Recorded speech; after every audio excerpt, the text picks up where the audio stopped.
Okay. Uh, let's celebrate this Monday on a good note by discussing another concept-based topic of medicine, that is endocrinology. In endocrinology, it's even as easier as neurology for one reason: it's all connected to physiology. Like in neurology, we discuss the anatomy, we discuss the physiology, and then we go to neurology, like that pattern. But in endocrine, it's physiology and then medicine. Okay. Now we'll discuss the glands in the body. Just to listen to me, don't write it down. It's nothing to write about. Like in a gland, if you decide the endocrine glands, one gland is above the kidney, that is known as suprarenal or adrenal, that produces cortisol, aldosterone, sex hormones, and within the body, epinephrine and norepinephrine deep inside. If you go above in the pancreas, you got a beta cell that is producing insulin, and you go above, you have a thyroid gland.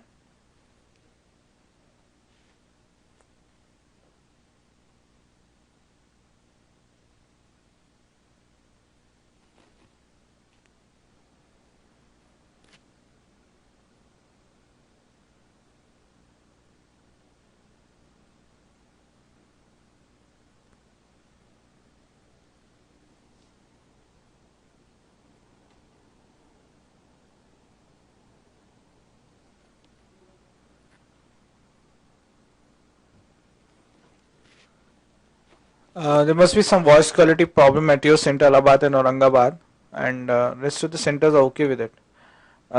Continue. There's a thyroid gland that produces T4 and then converts itself into T3, and the boss of all, that is a pituitary gland. Pituitary gland is a gland that regulates every gland below, which I have talked about, except for the beta cell in pancreas. And above the pituitary gland, there is also hypothalamus, the big boss. Okay. So we'll start with the pituitary gland and the problems related to it. We start with the anterior pituitary first. We start with a very important hormone in that pituitary gland that is seen in the anterior pituitary, known as prolactin.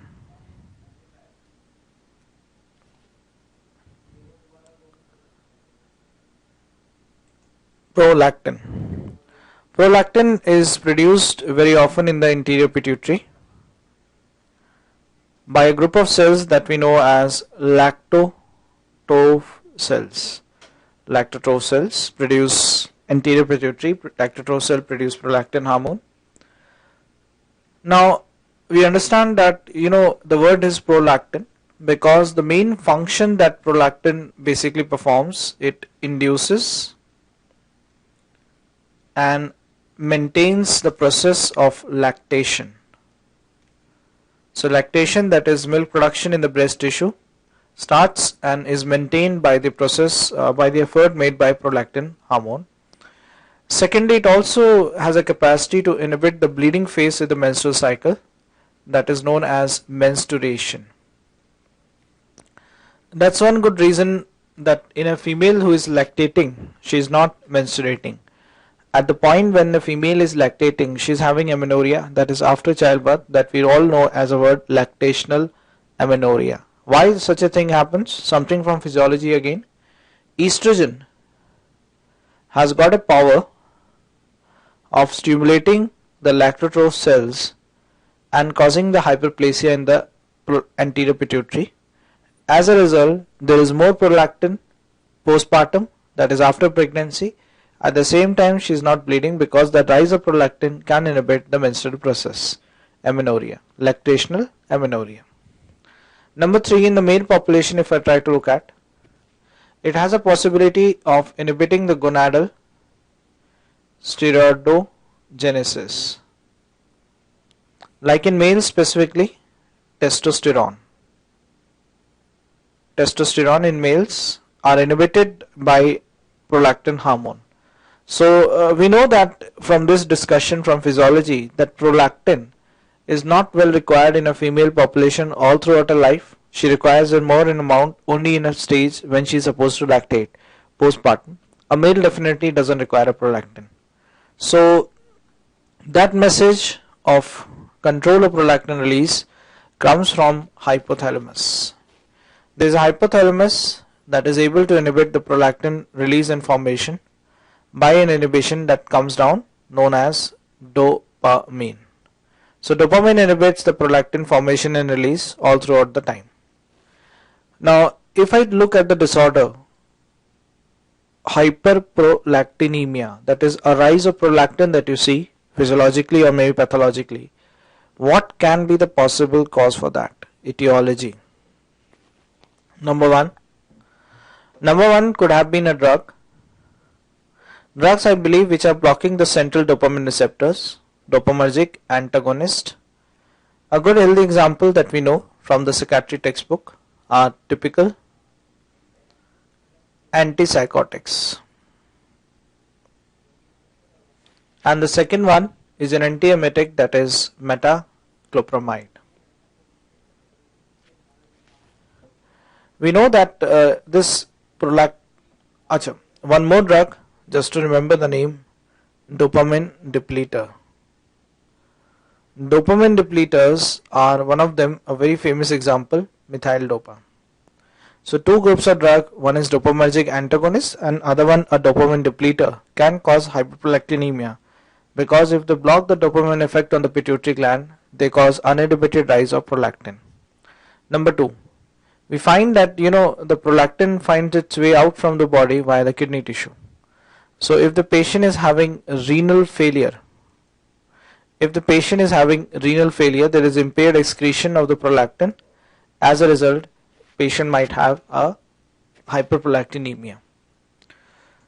Number three cause, more important cause, it would have been a growth inside the pituitary gland. Number three cause, which is known as pituitary adenoma.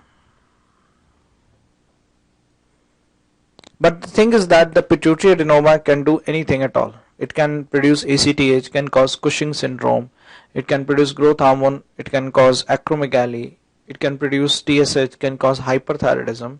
But I want to say it only produces prolactin. So prolactinoma is the name. The textbook tells me that most of the pituitary adenomas are asymptomatic. If at all they become symptomatic, it is a prolactinoma. So most common type of a pituitary adenoma that you possibly see is a prolactinoma. Okay.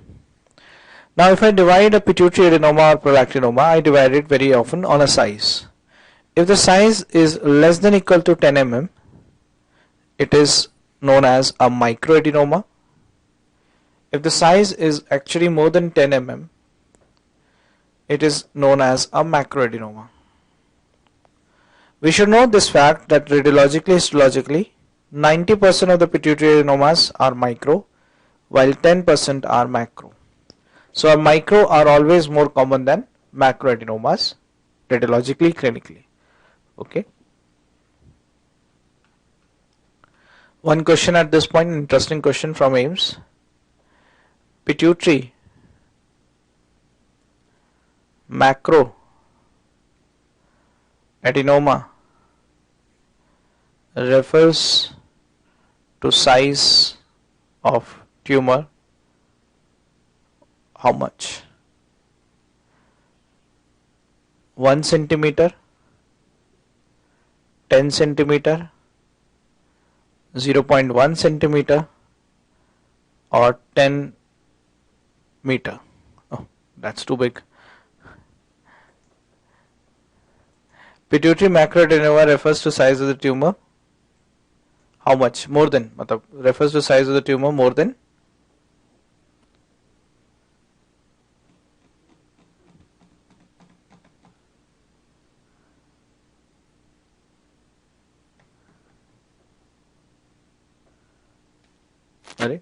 it's a very simple question here. Maths question. See?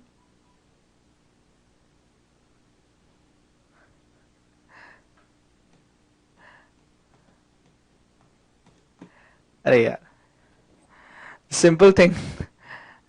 10 millimeter is equal to 1 centimeter, my dear friend. Common sense.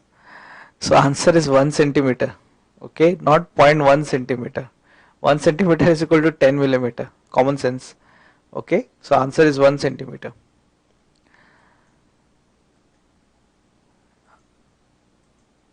Okay, fine. Now If I look at the clinical features of prolactinoma,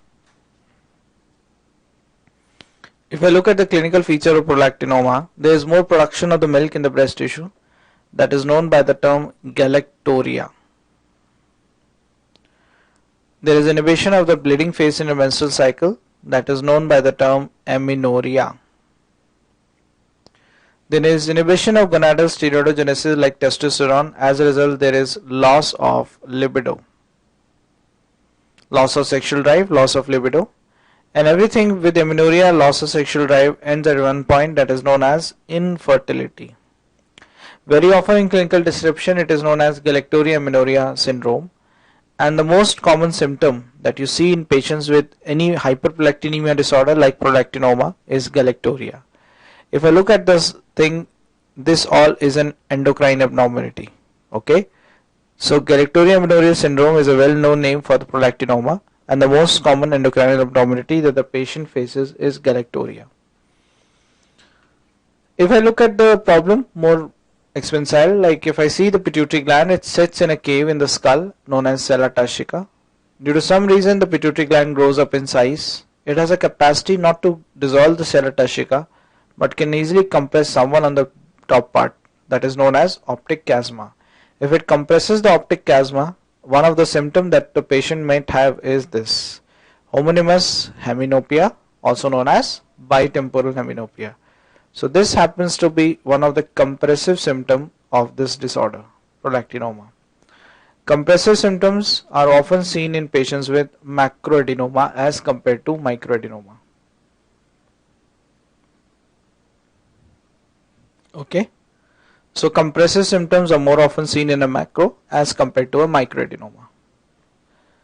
So as a symptomatic thing that we need to know, a female who comes with galactorrhea amenorrhea can have other causes of that problem as well. So if the patient is having hyperprolactinemia or not, the first step that we take is estimation of serum prolactin. Serum prolactin. Normal serum prolactin in a range, if I recall, is 5 to 25 microgram per liter. Okay. The book says if the serum prolactin goes beyond 200, then in that case you need to press the panic button and you need to see the pituitary gland, that is a soft tissue imaging done very often with an MRI. Okay. On doing an MRI, I am wiser enough.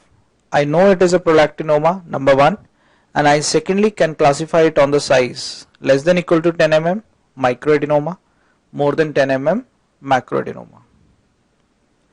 Now for treatment of such a patient, it's always easy. If you recall from physiology, hypothalamus inhibits the prolactin release and formation by an inhibition that comes down molecule dopamine.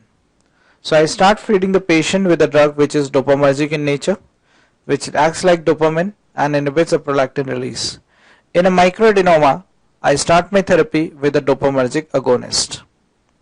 A good example, short-acting congener, bromocriptine, and a long-acting congener, once a week, cabergoline.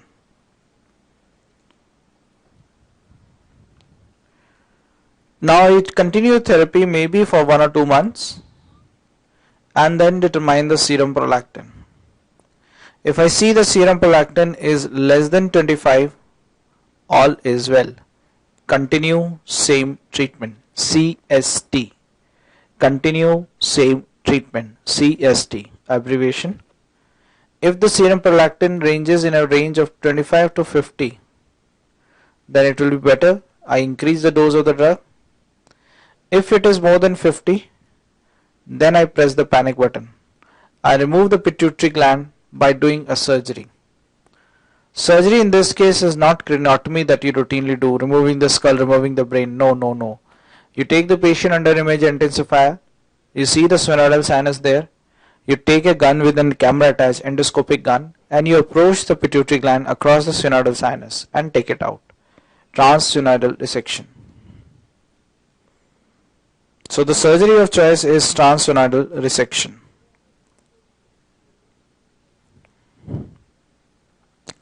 Now the thing for microadenoma is quite simple, it's medical.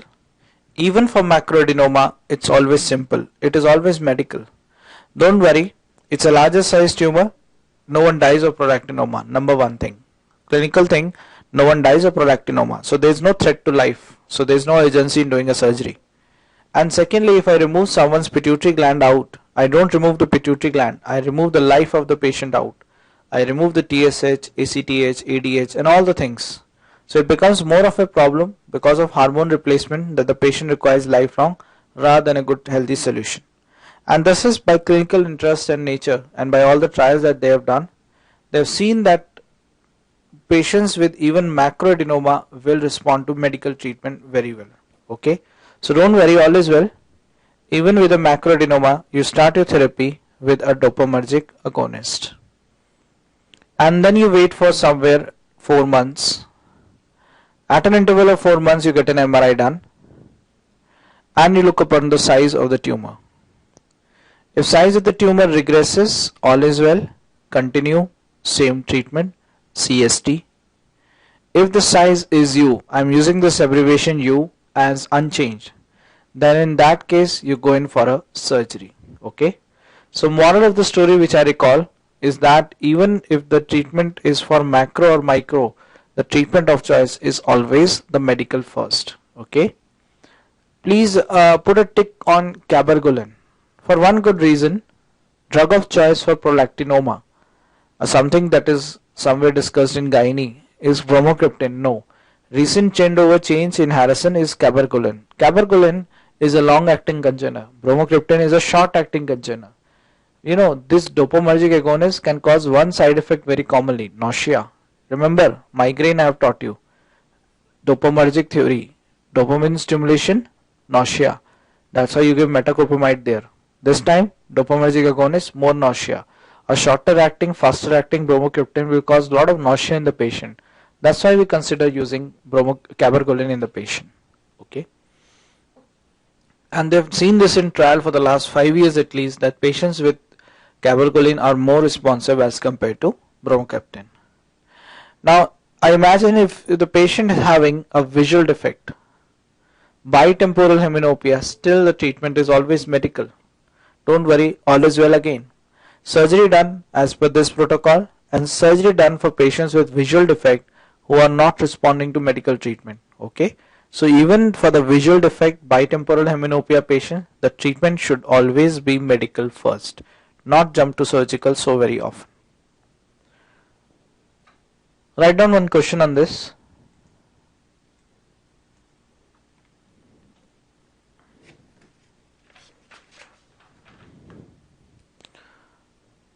A 35-year-old female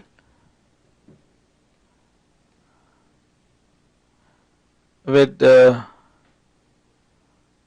galactoria, amenorrhea.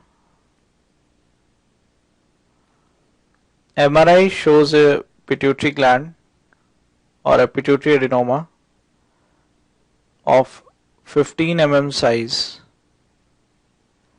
Treatment: cabergoline,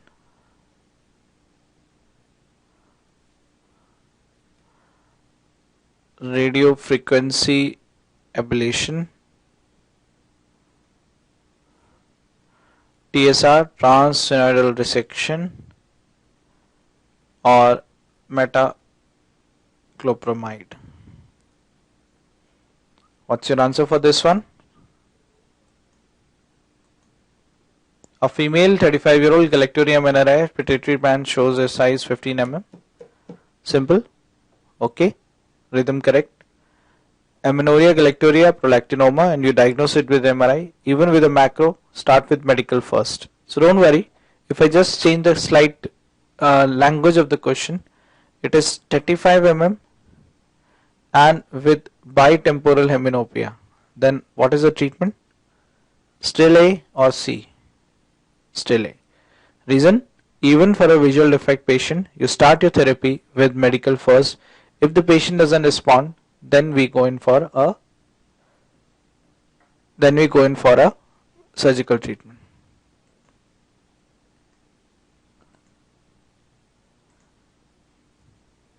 Now the thing is that if a female is in a fertile age group, maybe she's in a fertile age group of 20 to 40, she is having prolactinoma, she is having amenorrhea. That's one reason she cannot conceive. She is having infertility. Now if the female desires to conceive, a known case of prolactinoma on a dopaminergic agonist. Now the clinical problem that we face is that these dopaminergic agonists are very good drug, but they have a potential of having teratogenicity. That is, during pregnancy, they can be teratogenic. So there is a consensus document on this funda, like how to manage a female who is a known case of prolactinoma and she is on a dopaminergic agonist therapy. Okay, write it down. Patient is a known case of prolactinoma and she is a female in a bracket of 20 to 40 years age, fertile age group, and she desires to conceive. What should be done? The book says allow first 3 normal menstrual cycles. 3 normal menstrual cycles are to be done for the patient so that a healthy endometrium grows inside the uterus and it can implant the embryo very well. Then it is always better to discontinue the dopaminergic agonist that you are giving to the patient. For one reason, if a female conceives after a long gap, a case of infertility conceives after a long gap, in clinical sense it's a precious pregnancy. So don't try to waste the fetus inside by some drug which may turn out to be teratogenic. Okay? And then allow her to conceive pregnancy. Now during pregnancy, you need to see the patient very often. Assessment. Assessment with serum prolactin is never considered. For one reason, a rise of serum prolactin that you see in pregnancy is actually a physiological rise. So you see very often females in pregnant state coming with a serum prolactin value of 300, 400 even. Most of the time it is even more than 200. So don't panic. Rise of prolactin is physiological during pregnancy. It is never pathologically differentiated from the physiological rise. Assessment, I believe, could be done by something which is non-invasive known as visual perimetry. We look at the bitemporal heminopia in the patient and then we are able to see that through visual perimetry. And if the vision is impaired, by any chance, I say the size of the tumor prior to pregnancy was 5 mm.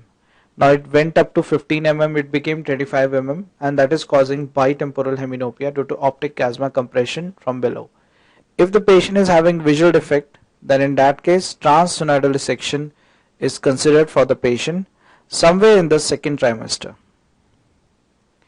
But the thing is that this visual defect and all is not very common. It's rare to happen in a patient with prolactinoma during pregnancy.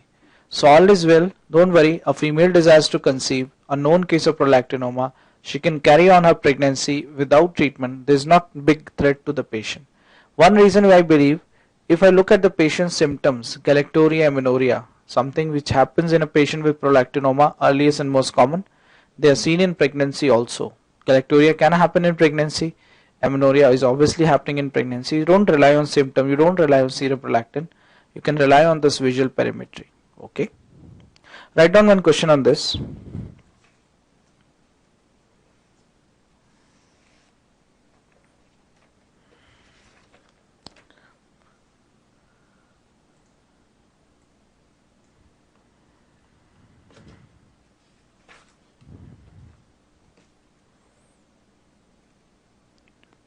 True about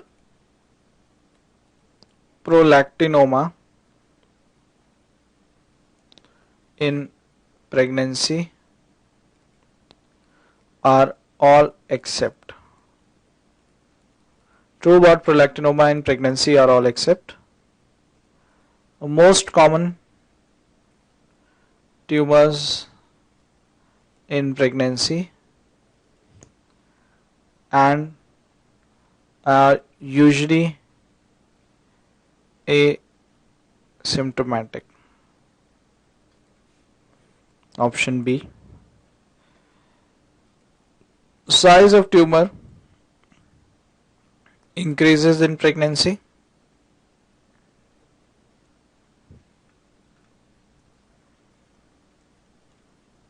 Increasing prolactin level indicate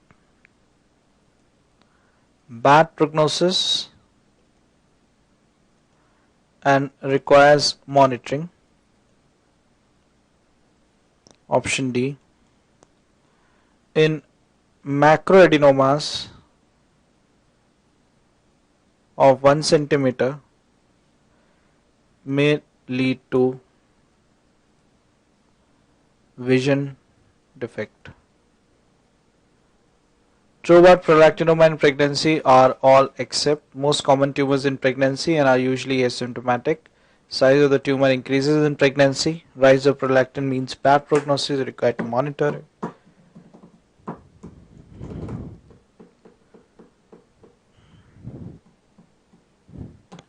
Good, I understand you understand the topic. I don't have a reference for this one, most common tumors in pregnancy. Not very often. But in pregnancy, if I look at the symptom of prolactinoma, galactonia minoria, they're seen in pregnancy. With reference to a pregnancy, they are asymptomatic, correct. Size of the tumor increases in pregnancy. Estrogen can have a proliferative effect, yes, but it doesn't exceed 10 mm, doesn't exceed 35 mm to cause a visual defect. In macroadenoma, 1 centimeter may lead to a visual defect. That is even true without pregnancy. Even in pregnancy, that's a correct statement. But rise of prolactin level is remaining bad prognosis and you require to monitor the prolactin? No. We never decide a prolactinoma as micro or macro on a prolactin level. Okay, one thing. And a rise of prolactin that you see in a patient would be physiological during pregnancy rather than pathological. Okay. Now we'll consider the discussion on another important hormone in the anterior pituitary, one of the very interesting hormone, growth hormone.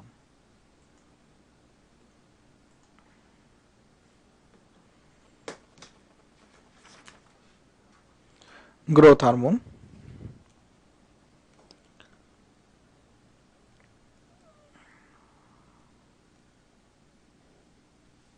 Growth hormone is actually produced in the anterior pituitary gland by a group of cells that we know as somatotroph cells. So the group of cells in the anterior pituitary which are known as somatotroph cell, they will produce growth hormone. A rise of growth hormone that we see in clinical practice can often be physiological rise. Okay, so we see a rise of growth hormone very often as a physiological rise. Something to know that, one question from physiology, most abundant cell in the anterior pituitary are somatotroph cells. Most abundant cells in the anterior pituitary are known as somatotroph cells. Rise of growth hormone very often we understand is physiological. One reason to have a rise of growth hormone is exercise. Second reason is sleep. And the third reason is fasting. So these are the three important physiological stimulation things to rise the growth hormone level in the body. Now it becomes a trouble. Like most of us are sleeping in the class. Most of us are empty stomach and most of us are moving the hand. They are exercising. So I believe after my class your growth hormone will rise physiologically and you all will grow 2 or 3 feet taller at the end of my class. That doesn't happen very often. For one reason, a rise of growth hormone is physiological but it's not a big threat to the patient. Because growth hormone is taken to the liver. In the liver there are a group of cells which are known as somatomedin cell. They produce intermediate substance insulin like growth factor 1 IGF-1 that happily acts on the bone and happily acts on the soft tissue. So we have got an IGF-1 molecule that acts on the bone and the soft tissue. So moral of the story is that growth hormone doesn't act on the peripheral tissue directly. It acts through an intermediate metabolite IGF-1. I believe a rise of growth hormone not a big threat to me, but a rise of IGF-1 a bigger threat to me. Okay. So now we understand that there has been a disease in which we see a rise of growth hormone as per the epiphyseal fusion. Before epiphyseal fusion, if there is excess of growth hormone, that can cause the bone to increase in height very often. That is known as gigantism. A patient will gain a lot of height. It looks like a giant, known as gigantism. After epiphyseal fusion, Sometimes the height of the patient cannot increase because the epiphyseal fusion has already occurred. The digits will become large. Rise in the size of the digit is known by the term acromegaly. So there are two things to remember: gigantism and acromegaly disorders. Now whatever the symptom, whatever the disease that you are seeing in the patient, clinical features. Very often tall stature. They look very tall. They've got a large digits also, and they've got a protrusion of the jaw that you see known as prognathism. You see the protrusion of the jaw very often, that is known by the term prognathism. So if I see a man who is very tall, who has got a very large digits and has got a protruded jaw, a very famous personality that you see him fighting in WWF arena, who is he? Tell me an answer, general knowledge question. A man who is very tall, large digits and a prognathism. Oh, good.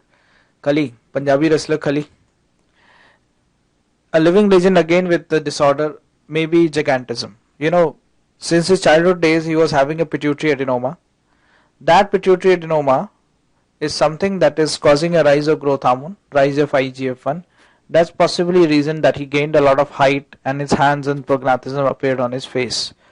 It gave me a good benefit. He could fight very well.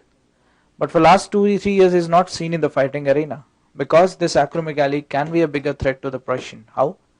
Soft tissue proliferation, if I look on the neck, can obstruct the airway passage during sleep, causing obstructive sleep apnea. Soft tissue proliferation on the heart can dilate the heart, causing cardiomyopathy. Soft tissue proliferation can cause insulin resistance, resulting in diabetes. Okay, so we remember that in a patient with acromegaly, all is not well. Patient can have obstructive sleep apnea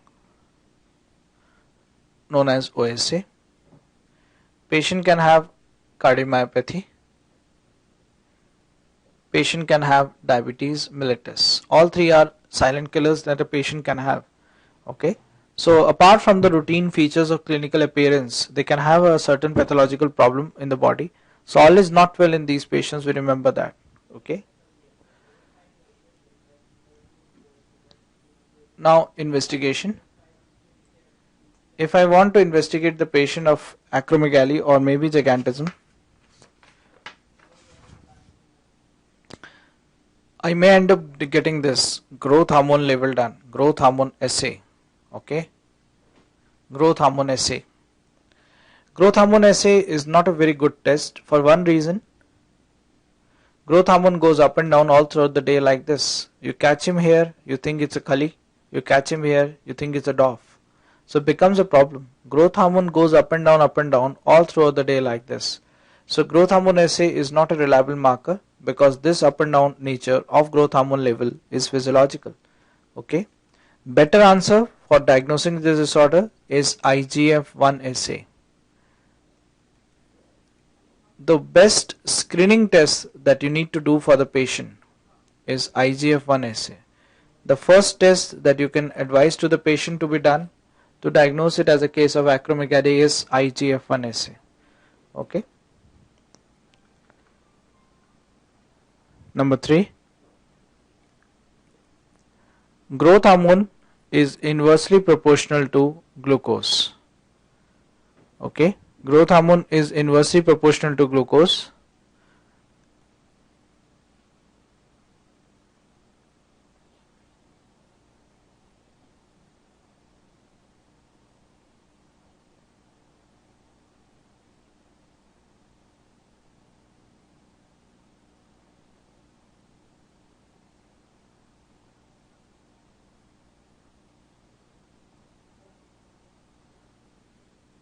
Growth hormone is inversely proportional to glucose. So what do? Normal subject, we give him 75 gram of glucose. If I increase the glucose load to a normal subject, the growth hormone will come down.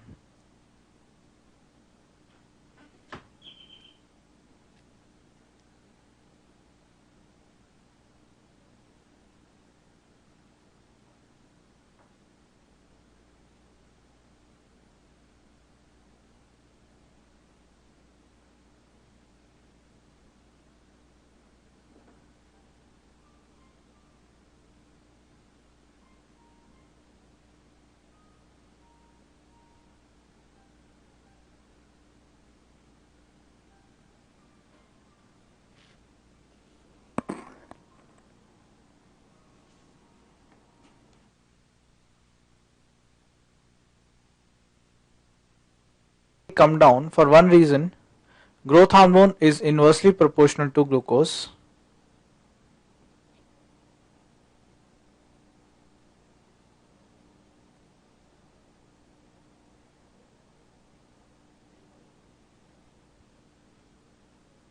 Okay, fine. I'll repeat from the investigation part from the very beginning. If I see a tall man who is very tall, who is having large digits, large foot and all, I get the growth hormone assay done. That's a wrong thing to be done for one reason: growth hormone goes physiologically up and down all throughout the day like this. I do a growth hormone assay at this point, it's high. This high is a physiological high. This low is a physiological low. Okay. So I cannot pinpoint at a level of growth hormone and tell him that he's a case of acromegaly or dwarfism. So it's not very easy to do that.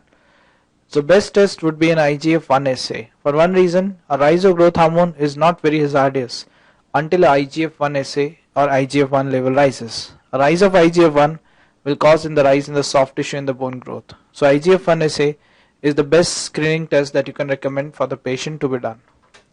Another formula, very hit formula: growth hormone is inversely proportional to glucose. If I give 75 gram glucose to a normal subject, then in that case growth hormone level will come down. But in a patient who is having acromegaly, growth hormone level will often be unchanged or U. For one reason, they are harboring a pituitary adenoma. Okay, so that pituitary adenoma doesn't listen to this kind of a thing. The growth hormone level is often unchanged. This kind of a test is very well known as a growth hormone suppression test. Ideally, giving 75 gram glucose will be a thing that we'll talk in diabetes as a glucose tolerance test. It's not a glucose tolerance test, it's a growth hormone suppression test. This test is known in the book as a confirmatory test for diagnosis of acromegaly. So confirmatory test for diagnosis of acromegaly is growth hormone suppression test. Number 4 is a radiological test that is known as heel pad thickness. Normally, if I look at the foot of a normal subject, the bone is quite near to the sole of the foot like this. This is normal. But in a patient who is having acromegaly, they are having a soft tissue proliferation, and as a result the heel pad thickness will possibly increase. Okay, so there is a rise of the heel pad thickness in a patient who is having acromegaly. So one of the radiological tests that you can recommend to the patient for diagnosis of acromegaly is a heel pad thickness. Treatment primarily is surgery for one good reason or one bad reason. All is not well for the patient. Okay, so we know that a patient of acromegaly might lose his life due to cardiomyopathy, obstructive sleep apnea, or maybe diabetes. So the treatment of choice is always the surgery, that is obviously a transsphenoidal resection, TSR. But the problem is that the most abundant cells in the anterior pituitary are somatotroph cell. So if you remove the pituitary gland, you might leave some somatotroph behind. So we need to add some drug which is known as adjuvant therapy. Drugs possibly which will block the central growth hormone action, growth hormone antagonist. Two drugs in this choice are octreotide and the second one is pegosamide. So octreotide and pegosamide are the two drugs which are growth hormone antagonists that are added to the surgery, adjuvant therapy. Okay, so treatment of choice for acromegaly is always a surgery. It is not a medical treatment. Okay, so that's easy to discuss hormone, nothing much to be read about it, growth hormone, and easy to discuss hormone, growth hormone. Now something more concept based, something that is interesting is from the posterior pituitary that we know as ADH, anti-diuretic hormone. Anti-diuretic hormone, also known in my physiology book as vasopressin. So anti-diuretic hormone ADH or vasopressin. First, the physiological aspect. something that ADH helps me to survive in a climate when I don't get water. See, in physiology practice, if you see, you don't drink water, you don't produce urine. It's an effort made by ADH. You don't produce urine so that you can conserve the water in your body. There is an ADH, antidiuretic hormone, that often is coming out from the posterior pituitary gland by a response of dehydration. So in a process of dehydration, ADH comes out, antidiuretic hormone, that acts on the kidney, the last terminal part, collecting duct part, and it happily reabsorbs the water. So what happens? ADH or vasopressin acts on the last terminal collecting duct part of the kidney, it reabsorbs the water. So in that sense, you are able to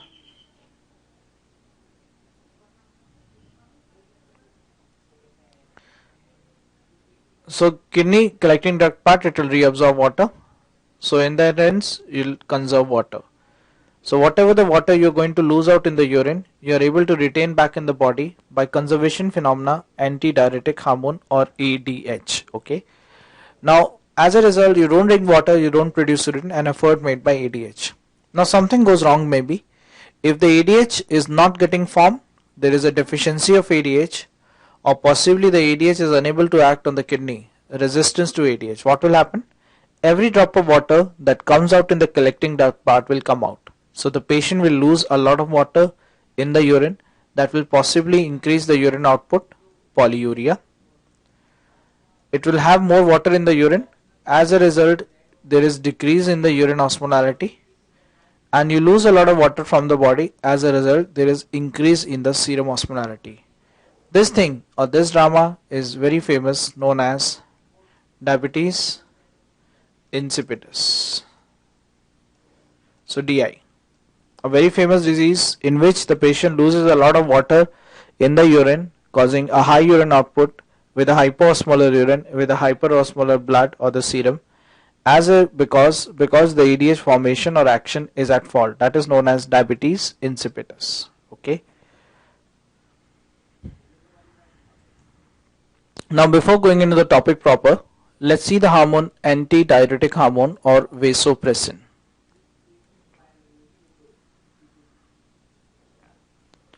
ADH or vasopressin is able to act on the body via two kinds of receptors. One is a V1 and the other one is a V2 receptor. V1 receptor is very often seen on the blood vessels, and on the blood vessels it is causing vasoconstriction. It is constricting the vessel that is supposed to get dilated. You know, one reference for this I'll give you: portal hypertension, patient having esophageal varices, lower esophageal sphincter, see the dilated tortuous vessel that may suddenly rupture, bring up blood in the oral cavity, upper GI bleed or hematemesis. For dealing that patient, you give endoscopy, you do sclerotherapy, you give octreotide, somatostatin, and you can also give this vasopressin. Okay, so I believe that a patient who is having a bleeding esophageal varices can have a benefit by using this ADH or vasopressin drug. So in patients with bleeding esophageal varices, it can easily constrict the vessel, it can stop the bleeding, vasoconstriction. V1 receptor is also seen on the smooth muscles which I see on the intestine. As a result, contraction of smooth muscle can occur. V2 receptor, more important for my life. Why? V2 receptor is seen in a patient on the kidney, the last terminal part, collecting duct part. So if the patient is having deficiency of ADH, diabetes insipidus, I give him ADH, the action is via V2 receptor. And more common than this, nocturnal enuresis, nighttime bedwetting, nocturnal enuresis, in which the patient does bedwetting during sleep, nocturnal, during sleep. Now what happens for treatment of such a patient, nocturnal enuresis? You stop the water intake beyond one time, you put an alarm clock, wake the patient up. That is all non-pharmacological technique. One of the pharmacological technique is giving ADH or vasopressin to the patient. You give ADH or vasopressin, that acts on the collecting duct, that reabsorbs the water. So there is no water in the collecting duct, there is no nocturnal enuresis that you possibly see. So while dealing with a patient with nocturnal enuresis, action of ADH or vasopressin is via V2 receptor. V2 receptor is also seen on the vascular endothelium. On the vascular endothelium, it often produces this, a coagulation cascade molecule, von Willebrand factor. So if the patient is having deficiency of this von Willebrand factor, von Willebrand disease, you give him ADH or vasopressin, patient will have a benefit. Okay. I'll give you one question at this point. Write it down.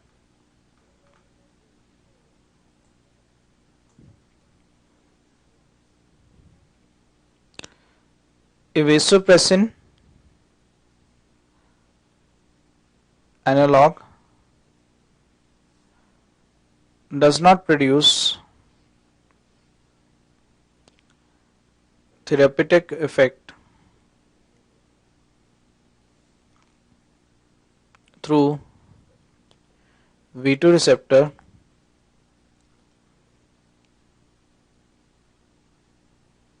in which of the following disease? Option A, central diabetes insipidus, bleeding esophageal varices,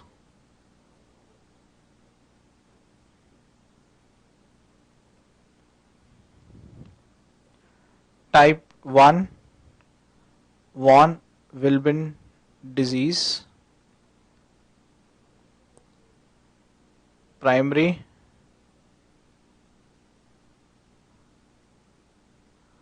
nocturnal enuresis. If vasopressin analog does not produce a therapeutic effect through V2 receptor in which of the following disease? Tell me the answer for this. Bleeding esophageal varices. Why? Bleeding esophageal varices, the bleeding will stop via V1 present on the blood vessels. Simple answer. Okay. Now we'll proceed. Before going any further, let's see something basic from biochemistry and physiology. What are the normal values that we see? Normal values of osmolality and electrolytes. Like if I see the normal serum osmolality or the plasma osmolality, that comes in a range of 275 to 295 milliosmol per kg. Okay. If I look at the normal urine osmolality, that happens to be seen in a range of 300 to 1000 milliosmol per liter.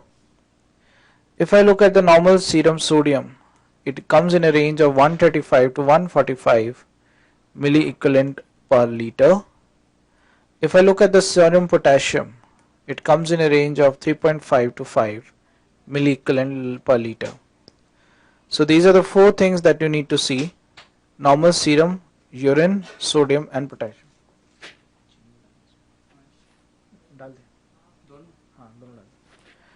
Okay, normal serum osmolality is 275 to 295, urine is 300 to 1000, sodium is 135 to 145, potassium is 3.5 to 5. This is something which we consider as a normal standard SI units. Okay. Now the patient of diabetes insipidus who comes to me in the OPD comes with a very typical symptom which is known as polyuria. A rise in the urine output that comes in a range of more than equal to 3.5 liter per day. Okay. So the polyuria is defined as a urine output of more than 3.5 liter per day. Polyuria. A normal thing? No, abnormal thing.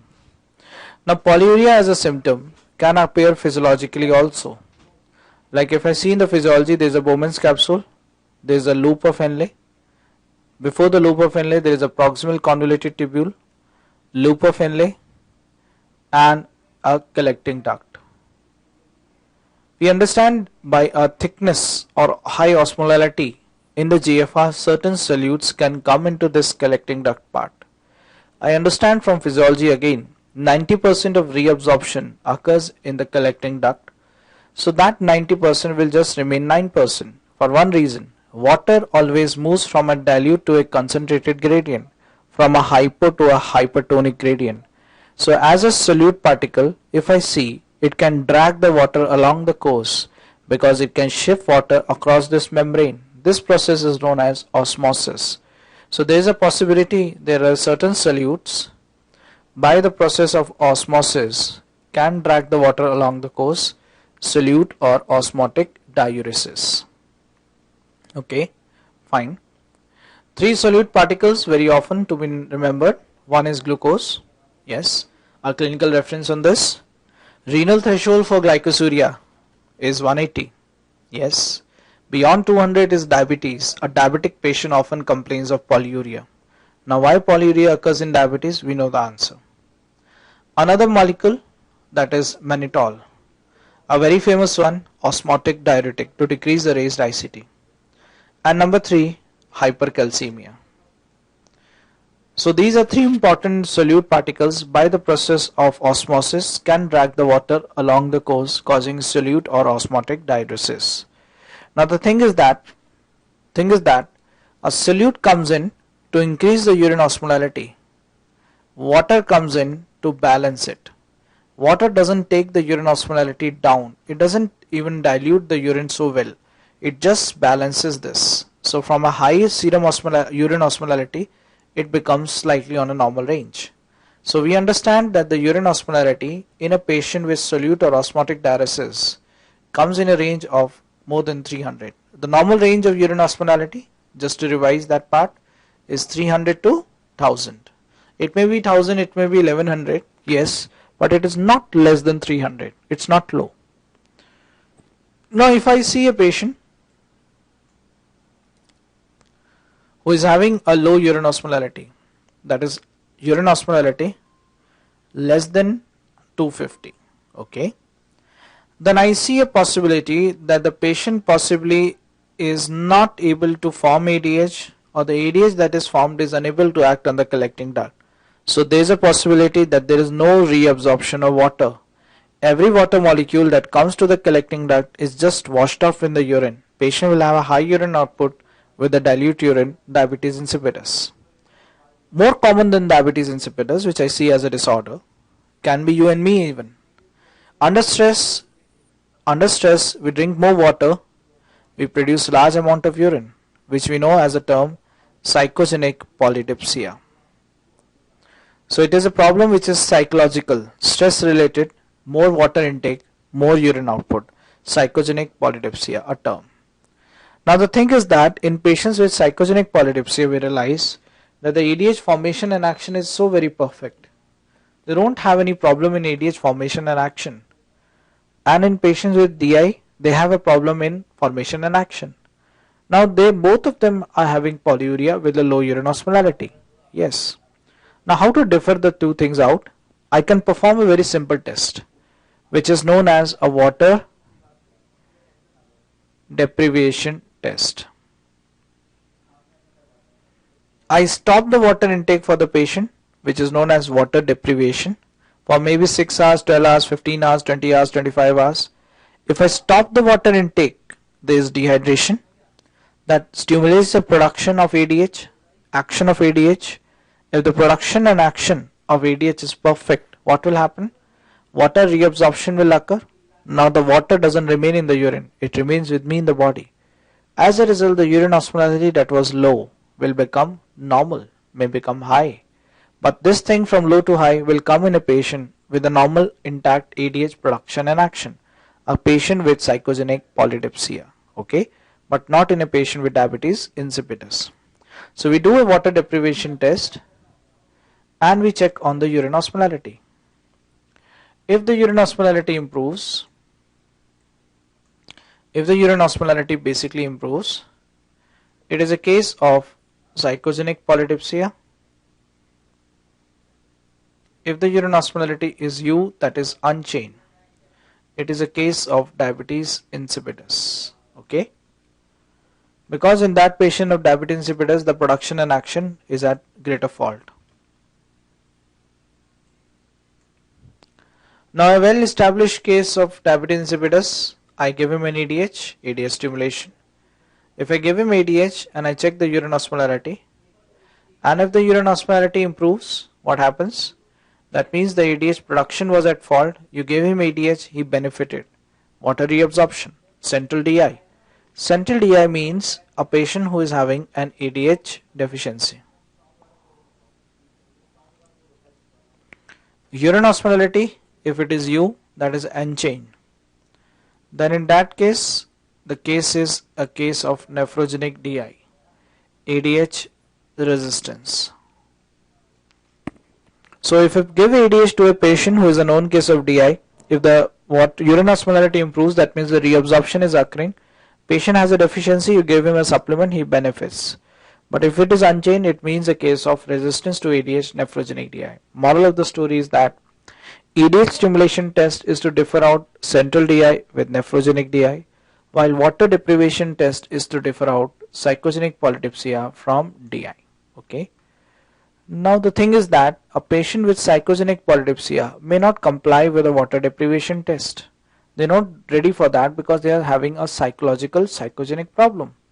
They don't realize they're unwell, psychosis. So what do I do? To differ out the two, I understand that a patient with DI loses a large amount of water in the urine. As a result, serum osmolality is high and a serum sodium value is also high along with that. But in a patient with psychogenic polydipsia, serum osmolality and serum sodium both are low. Because they drink more water, they produce a large amount of dilute urine, but at the end of the day, they retain some water in the body. That produces a slight dilution phenomena that decreases the serum osmolality with the sodium value. Psychogenic polydipsia patient. Okay. I'll revise everything with you guys again.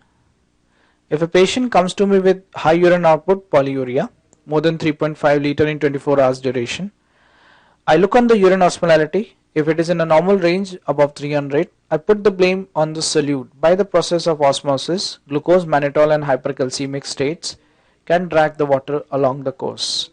If I took at the patient with a low urine osmolality less than 250, it is possibly a case of ADH deficiency or resistance, diabetes insipidus, or maybe large amount of water intake, psychogenic polydipsia. To differ out the two, I perform a water deprivation test. Urine osmolality if improves on doing a water deprivation, it is a case of psychogenic polydipsia. If the urine osmolality is unchanged, it is a case of diabetes insipidus.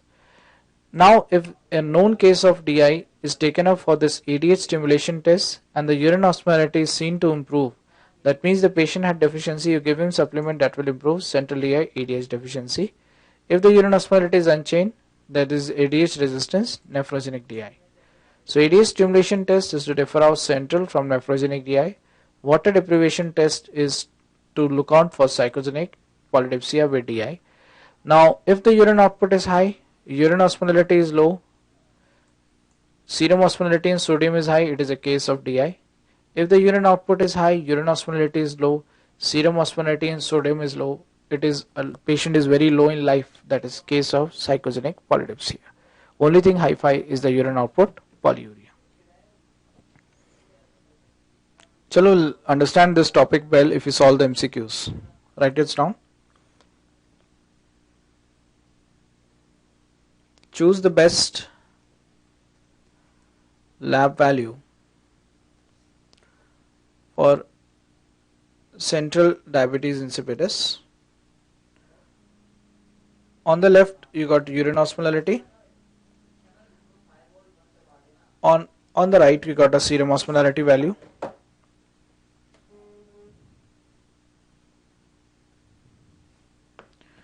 Option A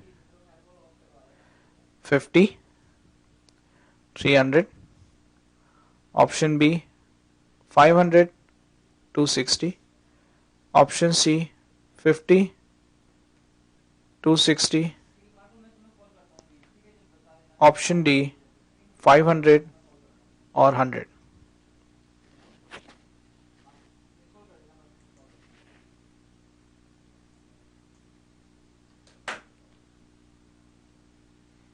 Choose the best value for the central DI.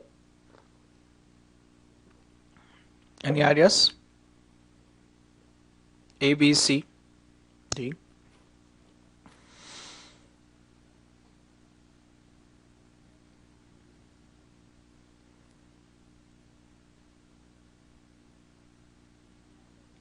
Why B? I don't understand why B. A patient with central DI will have a low urine osmolarity, okay, less than 300. If you look at the options A and C, both of them are less than 300, okay. Now I have to choose a value that is above 295 serum osmolarity. That is only one value that I have is A, okay. So I have to choose a value urine osmolarity low and high serum osmolarity for central DI, that is option A.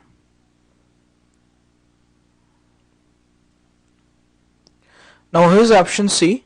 Any ideas? Who is option C? Low urine osmolarity with low serum osmolarity. Who is option C?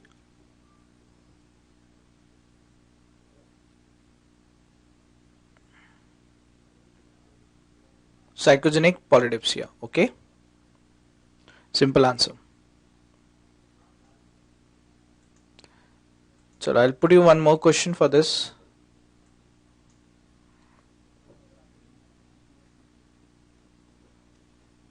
A 33-year-old lady with polydipsia and polyuria. Her symptoms soon started after a road traffic accident 6 months ago. Her daily urine output, per day urine output, is 6 to 8 liters per day. Her serum sodium value that they given in the question is 130 milligauge per liter. Her blood urea value is 15 milligram per deciliter. Her blood sugar or the glucose value is 64 milligram per deciliter. Her plasma or the serum osmolarity is 268 milliosmol per kg. Her urine osmolarity is 45 milliosmol per liter. Diagnosis: option A, central DI. Option B, nephrogenic DI. Option C, resolving ATN, acute tubular necrosis. Option D, psychogenic polydipsia.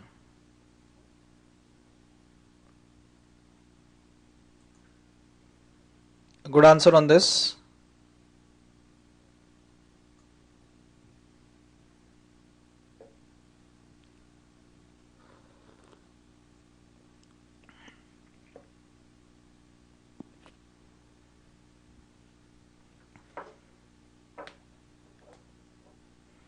Rhythm correct, psychogenic polydipsia is the correct answer. Why? Because water deprivation test is not done in a patient with polyuria becomes a big trouble. For such a patient, what do? I look at the serum osmolarity that is found to be low. I look at the urine osmolarity that is very very low. And the most important thing that I found that the serum sodium is also very low. Okay.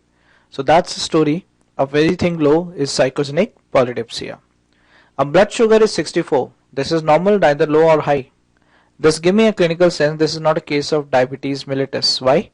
Because the first symptom that the patient had was polydipsia and polyuria. Okay. So it is not a case of diabetes at all. Now please tell me one thing. If you can guess it out, why a road traffic accident story is so very important. Why a road traffic accident story is important. Is something to do with the question or is this a relevant fact that they're given? Why a road traffic accident? The story started after a road traffic accident in the patient, no? What's the relevance of having road traffic accident?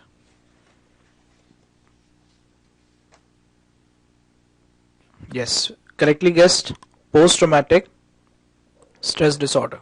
Okay, PTSD is the word. Not myoglobin, yaar. No, no, don't think it that way. 6 months ago, now myoglobin will come out acute tubular necrosis. No, no, no. Okay. Uh, After a road traffic accident, there is always a chance of post-traumatic stress disorder that can cause psychogenic polydipsia in return. Okay.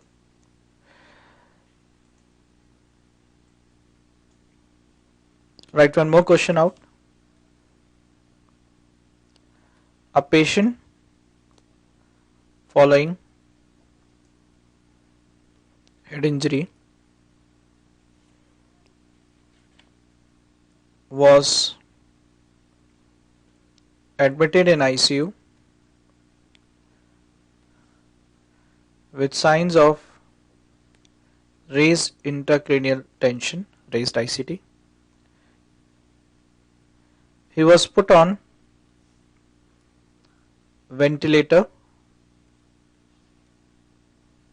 diuretics plus IV fluids. Question is now 24 hours later, his urine output is 3.5 liter. Serum sodium is 156 millicoulant per liter. Urine osmolarity is 316 milliosmol per liter. The diagnosis that you can possibly think in this patient: option A, high output due to diuretics, diabetes insipidus. Option C, too much infusion of saline, cerebral salt wasting disease. Patient with head injury was put on a ventilator with IV fluid and diuretics. 24 hours later, his urine output is 3.5, serum sodium 156, urine osmolarity is 316. What's the diagnosis?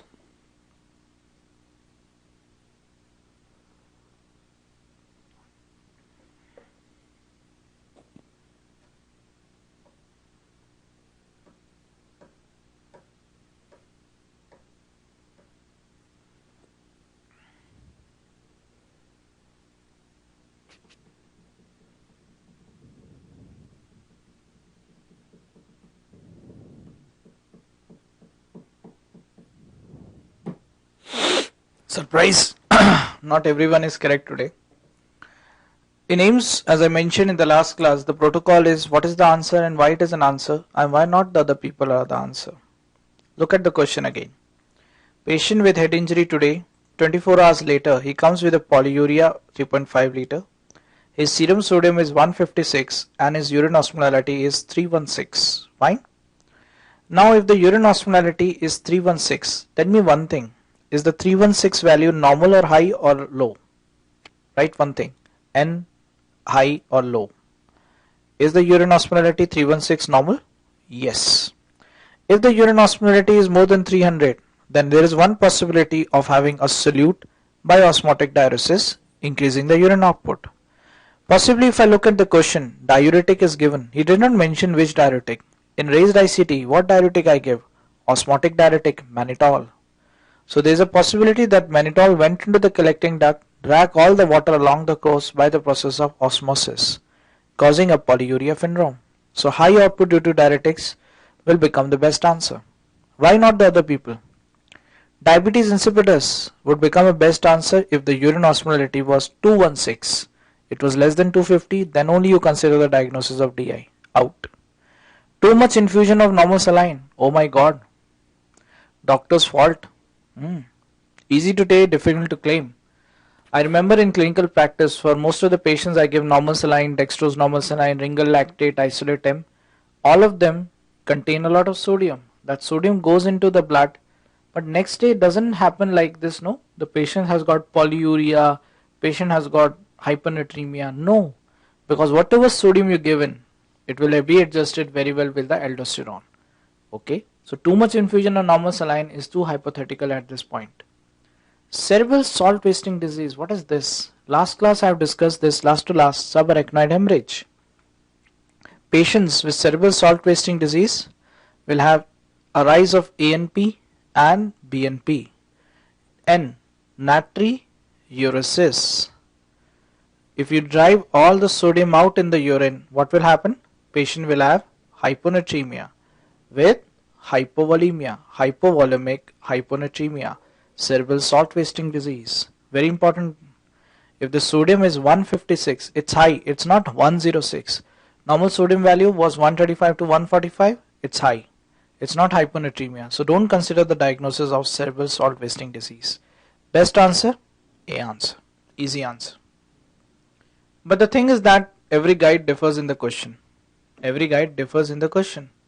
This is a question that I have given from Midit Khanna, typical guide. Now AA, atypical guide. In AA, everything remains the same except for the urine osmolarity, which is now, except for the urine osmolarity, which is read in the book as serum osmolarity of 316 milliosmol per kg or millimole per kg. Now what is your answer?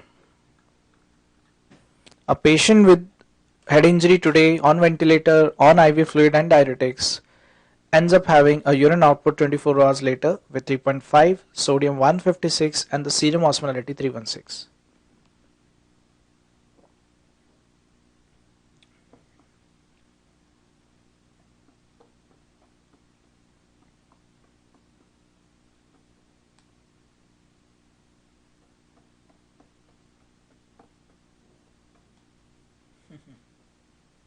I knew this, you're going to answer it as B.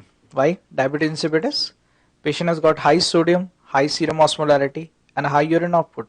Everything is high-fi. It is a case of DI. Half knowledge is always dangerous, my dear friend. Remember one way. This answer is still A. I'll tell you one good reason for that. Something in between the lines if you read in Harrison. Harrison mentions that in diabetes insipidus, the urine output is somewhere in a range of 5 to 6 liters. Not 3.5 liter. Number 1.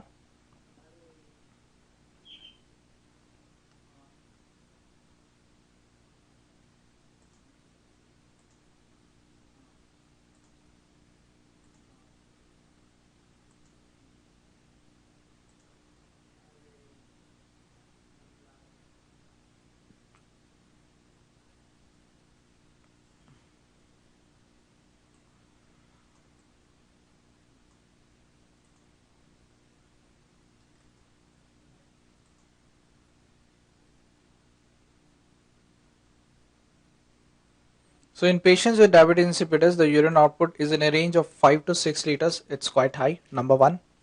Secondly, if a patient comes with head injury, HI head injury, in first 24 hours, you don't see a deficiency of ADH. You see excess of ADH, that is known as SIADH. So in the patients with head injury, initial phases we get excess of ADH in the blood, more ADH, SIADH, not DI. After maybe 4 or 6 weeks, maybe minimum 2 weeks time that they claim in the book, you develop DI. So that's a very interesting thing. Look at the question again. Patient with a head injury 24 hours later. Is not talking about 24 days or 24 months later. Okay. So in a patient with head injury, initial phases due to raised ICT, there is production more of ADH. And then over a period of time, maybe 2 weeks minimum, you develop DI. So the answer is still A. I'll tell you why still A, not DI. Because DI has got a urine output of 5 to 6 liters, number 1. Number 2, the patient with head injury today, 24 hours later, will have more ADH, not less ADH. Reason number 2. And why high output due to diuretics? Very interesting. If the mannitol goes into the collecting duct, it will drag the water along the course, solute osmotic diuretic. It will make after 24 hours less water in the body. As a result, less water, dehydration, serum osmolarity will go up, and something goes up along with it is the serum sodium with a urine output. So high output due to diuretics is always the best answer, even if you change the urine to serum osmolarity. Don't worry. Okay. Write down one more question.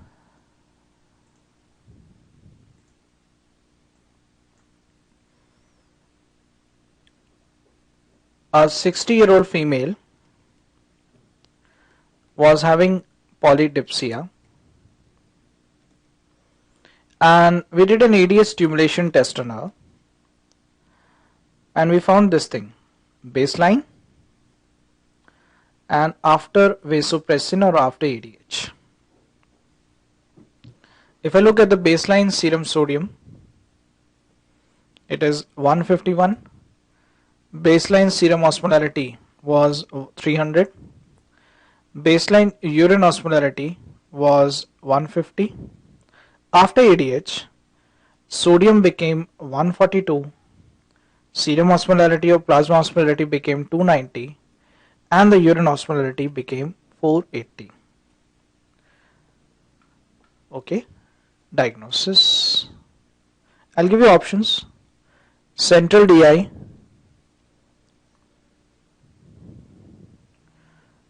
psychogenic polydipsia, nephrogenic DI, and excess of ADH, SIADH, syndrome of inappropriate antidiuretic hormone, SIADH. Tell me an answer for this one. Easy question.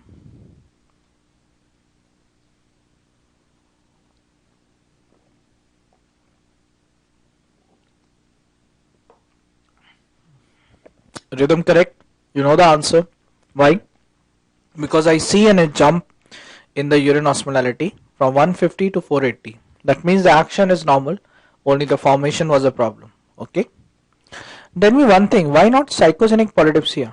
Why not B? A patient with psychogenic polydipsia will also show an improvement, no? Formation action is normal. Why not psychogenic polydipsia?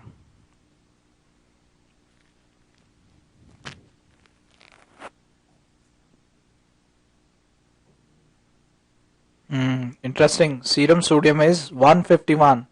If the serum osmolarity was 265, if the sodium was 105, then I would have considered the diagnosis of this.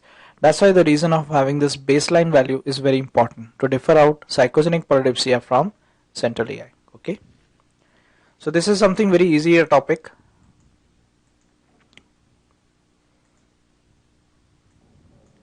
Now we'll go into the opposite direction. If at all we have got excess of ADH, syndrome of inappropriate antidiuretic hormone. The word inappropriate means excess, well known as SIADH, syndrome of inappropriate antidiuretic hormone, or SIADH. If there is more ADH in the blood, what will happen? There is more reabsorption of water. If there is more reabsorption of water, everything opposite will happen. There is less water in the urine, there is a high urine osmolarity that you see. There is more water in the body. As a result, there is low serum osmolarity. And something that comes down very often with the serum osmolarity is sodium. Why? A rise dip in sodium is because of more water in the body, which I know as the word as dilutional hyponatremia. Okay, the word is dilution. You gain more water, you dilute the plasma. As a result, relative sodium value comes down because of dilution. Now the problem is this: when I see that patient in my ward, these patients come with this hyponatremia. Listen to me first. They come with hyponatremia, 105 sodium, unconscious patient, throwing a seizure maybe. For that patient, I give him sodium, 3% saline. Next day, I expect the sodium to rise up. 3% saline is a good amount of sodium. From 105, it becomes 106. Next day, it becomes 103. The reason for such a not rising up of the sodium is one reason. Like if you want to fill a bucket of water below the tap and you keep the tap drop and drop open all throughout the night, thinking that the bucket will fill up tomorrow morning. No, doesn't happen. There's a small pore beneath the bucket through which all water will come out. There's a small pore beneath that is known as increased urinary sodium excretion. So these patients very often have got a rise in the sodium excretion more than a value of 20 millicalorie per liter. Why? Why? Interesting reason why that we'll discuss much in detail in adrenal problems. Look at this. If the volume increases due to large volume in the blood of water, yes, what will happen? Someone will come down, renin auntie, She pulled out the aldosterone uncle. And aldosterone, we will learn later, is a mineralocorticoid that is responsible for the sodium reabsorption. So if there is less of aldosterone, there is less of sodium reabsorption in the kidney tubules. As a result, there is more of urinary sodium excretion. So we see an indirect kind of a story seen in this patient, a rise in the urinary sodium excretion in patients with SIADH. One more thing, just to comment on this one. If you see a dip of sodium, you'll often see a rise of potassium and acidosis. But this thing doesn't happen in patients with SIADH. Very often we see that the potassium and bicarb level is normal. So these patients don't have hyperkalemia. They don't have alkalosis or acidosis. Hyperkalemia, alkalosis, acidosis with sodium potassium going up and down is often seen in patients with adrenal problem, not in this kind of a patient. And Harrison mentions, in spite of all the water getting reabsorbed, they don't have edema in the patient. Euvolemia is seen. So these patients don't have a retention of water leading on to edema or overhydration. Most of the time they have euvolemia. A reason for that is still a query, unknown reason that the book claims maybe. There are various factors that may cause euvolemia, but these patients are having euvolemic hyponatremia. Okay, so in SIADH patients they have got euvolemia with hyponatremia. So the word that we use for them is euvolemic hyponatremia. Now for diagnosis purpose, to confirm the disorder, we take the help of this test. A very simple test, water loading test. Prior to this diabetes insipidus, we have done a water deprivation test. This time I give the water to the patient. Like I'll give you one reference for this. I give you somewhere 2 liters of water to drink, intake of 2 liters. Next 24 hours, our urine output that will come out is somewhere 1500 ml, 1.5 liter, normal. But in a patient who is having more of ADH in the blood, what will happen? That will easily act on the collecting duct, that will reabsorb more water. So there is less of water in the patient in the urine. So these patients don't have oliguria as such as a symptom, but as compared to a normal subject, the urine output is less because the ADH has caused the reabsorption of water. So they don't lose a lot of water in the urine. Okay, so urine output on a comparative note is less. So that is the funda of doing this test, water loading test. Now, treatment wise, what I can do for the patient is, I can at least restrict the water intake, what is known as a water restriction. If I restrict the water intake, what will happen? Less water in the collecting duct, less reabsorption of water, less dilution, less hyponatremia. So the main problem with the patient visits me is hyponatremia. That problem can be solved. So the first step that you take in treatment of such a patient is water restriction. But the thing is that water restriction is very easy to tell, difficult to follow. In a summer climate, how can you tell the patient not to drink more than half a liter? Becomes a problem.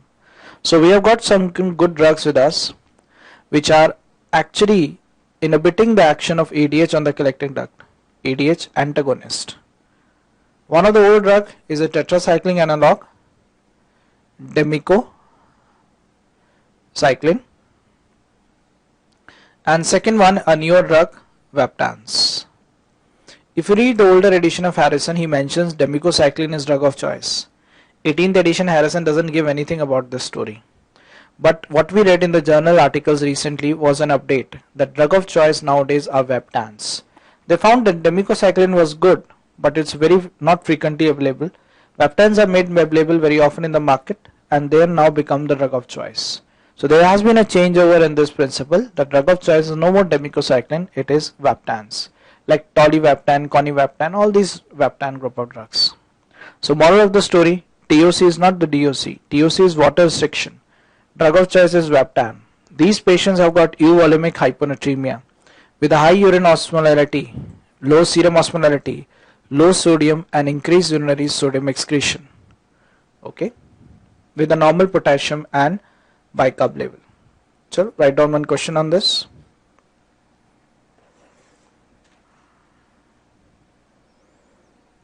all of the following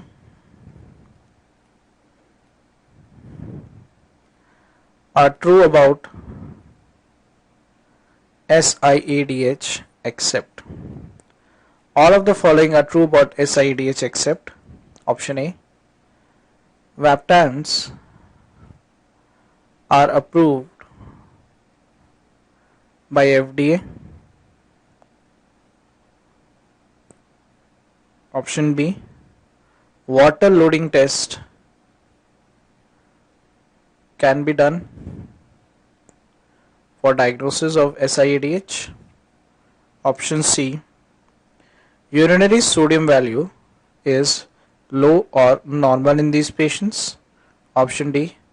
These patients have got low serum sodium, hyponatremia. Which of the following is incorrect about SIADH? A quick answer on this. Easy one. Urinary sodium value is often high in these patients. It's not low and normal. Okay. Now, just to explain this funda of hyponatremia, see, in clinical practice, we divide hyponatremia on the volume status. Like we have a disease which is known as hypovolemic hyponatremia. A reference again, ANP and BNP. Natriuresis, that will excrete the sodium out of the body and will excrete the water, hypovolemic hyponatremia. What do we know this as? Cerebral salt wasting disease. Okay. Another brother of this is euvolemic hyponatremia, SIADH. Okay. And the third brother that I see very often in my clinical practice is hypervolemic hyponatremia. Hypervolemia means more water in the body. Why more water in the body? Because the patient had congestive cardiac failure, patient had nephrotic syndrome, edema, patient had chronic kidney disease, edema. So there can be more causes of this hypervolemia. So in patients even with CLD, chronic liver disease, they have a protein deficiency in the body, hypoalbuminemia causing edema. So CCF, nephrotic syndrome, CKD and CLD, these patients have got hypervolemia and they have got hyponatremia. So because of hypervolemia there is dilution. As a result, these patients have got hyponatremia. Euvolemia, hyponatremia, SIADH, hypovolemic hyponatremia, cerebral salt wasting disease. So this is how we divide the hyponatremia into hypovolemic, euvolemic and hypervolemic. Very simple funda. Any doubts on this one, this topic? See, I believe this diabetes insipidus and SIADH are something very, very poorly given in Harrison. You don't understand what is it, why it is, and what is the treatment. He doesn't explain any of the thing. He just confuses on that hyper and hyponatremia term. It's very simple. Please read my notes first before going into the book. Okay. Yeah, treatment of nephrogenic DI. I just reading this thing in Harrison in the morning. You know, see, potassium and bicarb, learn more about this in adrenal problems, will change when the sodium value will change. A sodium potassium ATPase channel that is seen on the cells, if that changes the potassium and bicarb level. The reason of having hyponatremia in the patient is dilution. Dilution doesn't change the potassium level. It may change the sodium level, and if the potassium level changes, there is also a change in the bicarb level, acidosis, alkalosis. So that's one reason we could not see change of potassium and bicarb. Regarding the treatment, just a idea about this, diabetes insipidus, you can read in pharma book, given better than in pharma book, I've seen that. If the patient is having central DI, deficiency of DI, then in that case vasopressin is given, and it is actually a desmopressin nasal spray. It's not an injection, it is not a tablet, it's a nasal spray, very simple to be taken, desmopressin nasal spray. Patient snuffs it in, goes into the circulation 3 minutes, starts acting within 15 minutes. Easy to deliver, desmopressin nasal spray, central DI. As far as nephrogenic DI, there is a lot of confusion on this. What to give? See, you cannot give ADH. Why? ADH resistance. So ADH is not the drug of choice. Desmopressin nasal spray has no value. Now the problem is that the patient of DI is losing a large amount of water, is also losing a large amount of water in the urine from the body. So you can regulate that thing of urine output by giving a thiazide diuretic. A thiazide diuretic indirectly cause more of sodium reabsorption that will now put the water back into my body. So at least that polyuria kind of a story can be inhibited by using a thiazide diuretic. So they mention in the book that you can use a thiazide diuretic that can possibly help the patient out. But that's not the drug of choice anytime. This is just a supportive kind of a treatment.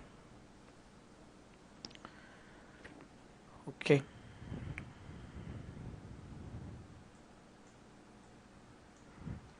Any ideas about this? Break? Require a break? We'll take small 10 minutes break, because if I continue with the adrenal, nothing will go into your head. Okay? We'll take a short 10 minutes break, then we'll start the show again. Okay?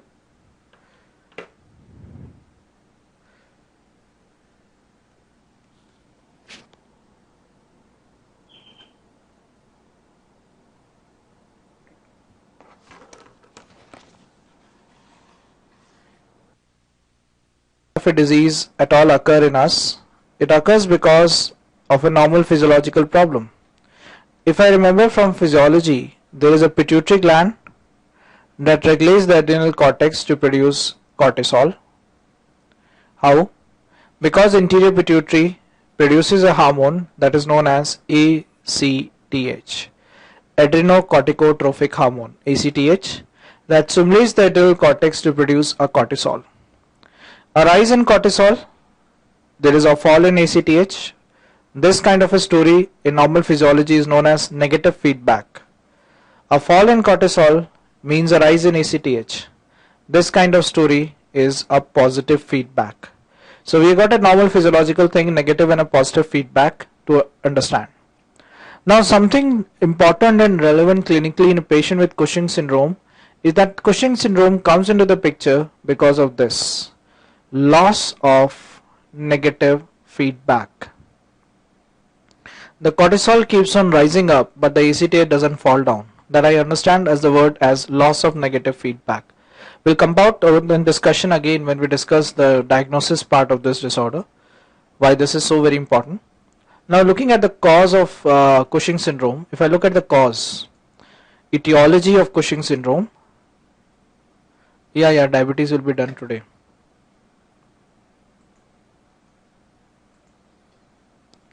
If I look at the etiology of Cushing syndrome,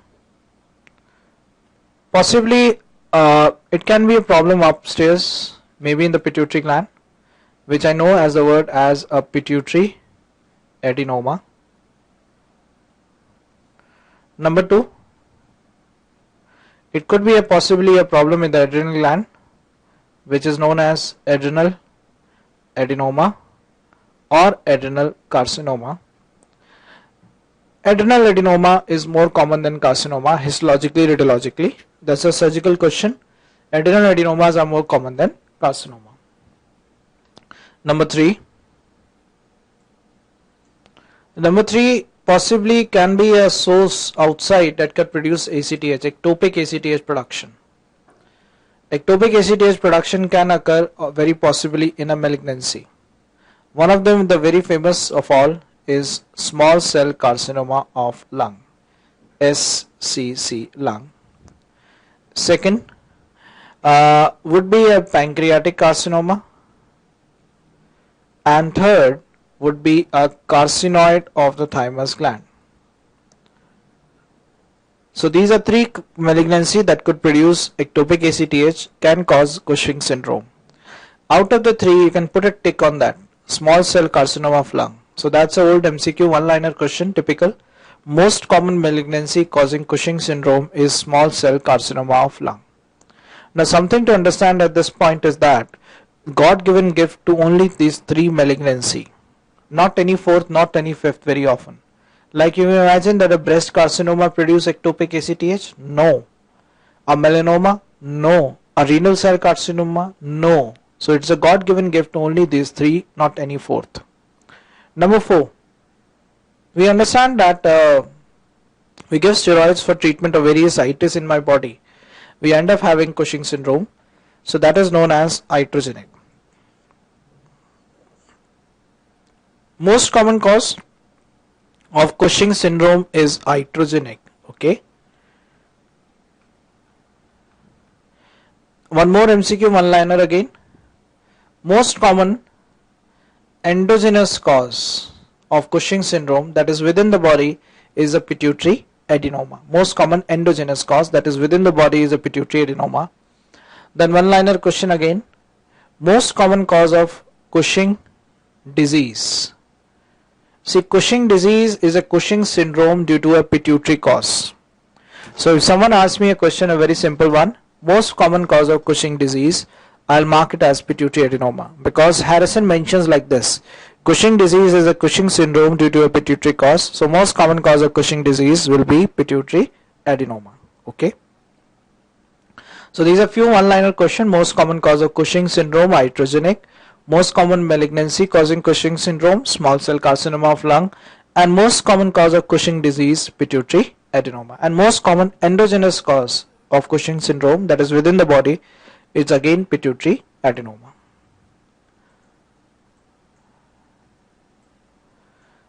Clinical features. If I look at the disorder, what can be the clinical feature? I recall from basic biochemistry, physiology and all that cortisol is a glucocorticoid. Glucocorticoid word is given to that for one intention, that it will form the glucose. We eat food, we get glucose, but we can have a glucose formation also from other sources, breakdown of protein, breakdown of fat. This kind of a drama that I mentioned is a word gluconeogenesis. So if there is cortisol excess, there is a possibility it will stimulate gluconeogenesis because it's a glucocorticoid. It will break down the protein, break down the fat. So in the patient we have a protein problem. Protein are very often seen where? Protein are very often seen on the muscle. It will break down the protein on the muscle. As a result, the patient will have proximal myopathy. Yes. Protein can also be seen on the subcutaneous tissue. So there is a tear of subcutaneous tissue.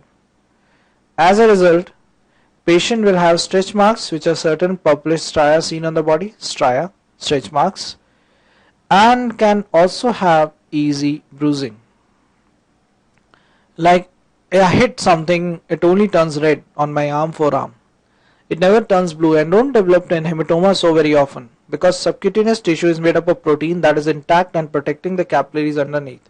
If that subcutaneous tissue is not very perfect, it will break down the capillaries on a trivial trauma, easy bruising. Number 2, the most characteristic finding that we see in the patient is relation to the fat. Most of the time these patients have got weight gain, yes, and the distribution of fat changes from the very abdomen and thorax, where I have the maximal amount of fat. It shifts itself into the center of the body. Somewhere it is known in the book as a centripetal obesity. Okay, fine. Now centripetal obesity is a term that we use in relation to Cushing syndrome, distribution of fat in the center of the body. That gives a hump appearance on the back of the patient in the suprascapular neck region. This part is known as a buffalo hump. The deposition of fat on the face with some fluid can also result in a face which is known as moon-like face. Chand sa chehra, not beautiful like a moon, only round like a moon, moon-like face. Number 3, it is a glucocorticoid. It will unnecessarily raise the blood sugar, giving a high blood sugar value, which is known as diabetes mellitus. They write in the textbook that the high doses of cortisol can behave as aldosterone. Rise of aldosterone means rise of sodium. A rise of sodium means rise of blood pressure, hypertension. Now a rise of sodium means a fall of potassium with alkalosis, hypokalemic alkalosis. This thing is something very relevant now. Hypokalemic alkalosis as a phenomena is seen in one group of patients very often, patients who are having ectopic ACTH. So that was in a clinical setting that every patient of Cushing syndrome was looked into that. And they found that this phenomena, hypokalemic alkalosis, is very well and often seen in one group of patients, ectopic ACTH production. Okay, not in patients with pituitary adenoma, not in patients with adrenal adenoma, not in patients with iatrogenic cause. Okay. Number 5. In a female population, they found that it can result in hirsutism, excessive hair growth. It can become an androgen kind of a substance, again in a high dose, can result in hirsutism, and it also exerts an effect on the menstrual cycle in a female.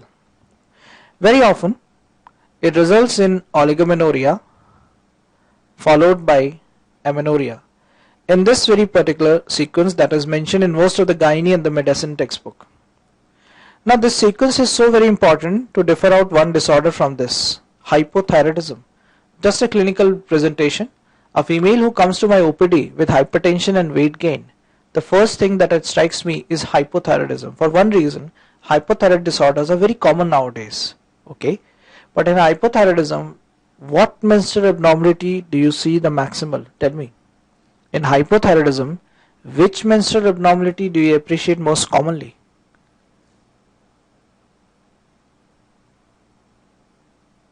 What menstrual abnormality occurs in hypothyroidism in a female population? Menorrhagia, not polymenorrhea, the word is menorrhagia. Okay, just to differ out from the hypothyroid disorder, these patients have got oligomenorrhea followed by amenorrhea. Number 6.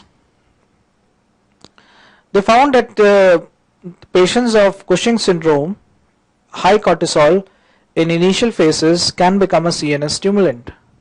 As a result, the patient will eat more, will have more appetite, and possibly will sleep less. I believe I eat more, I sleep more. Even without eating, I sleep all the time. Yes. I believe this patient will have a sense of well-being. More well-being is euphoria.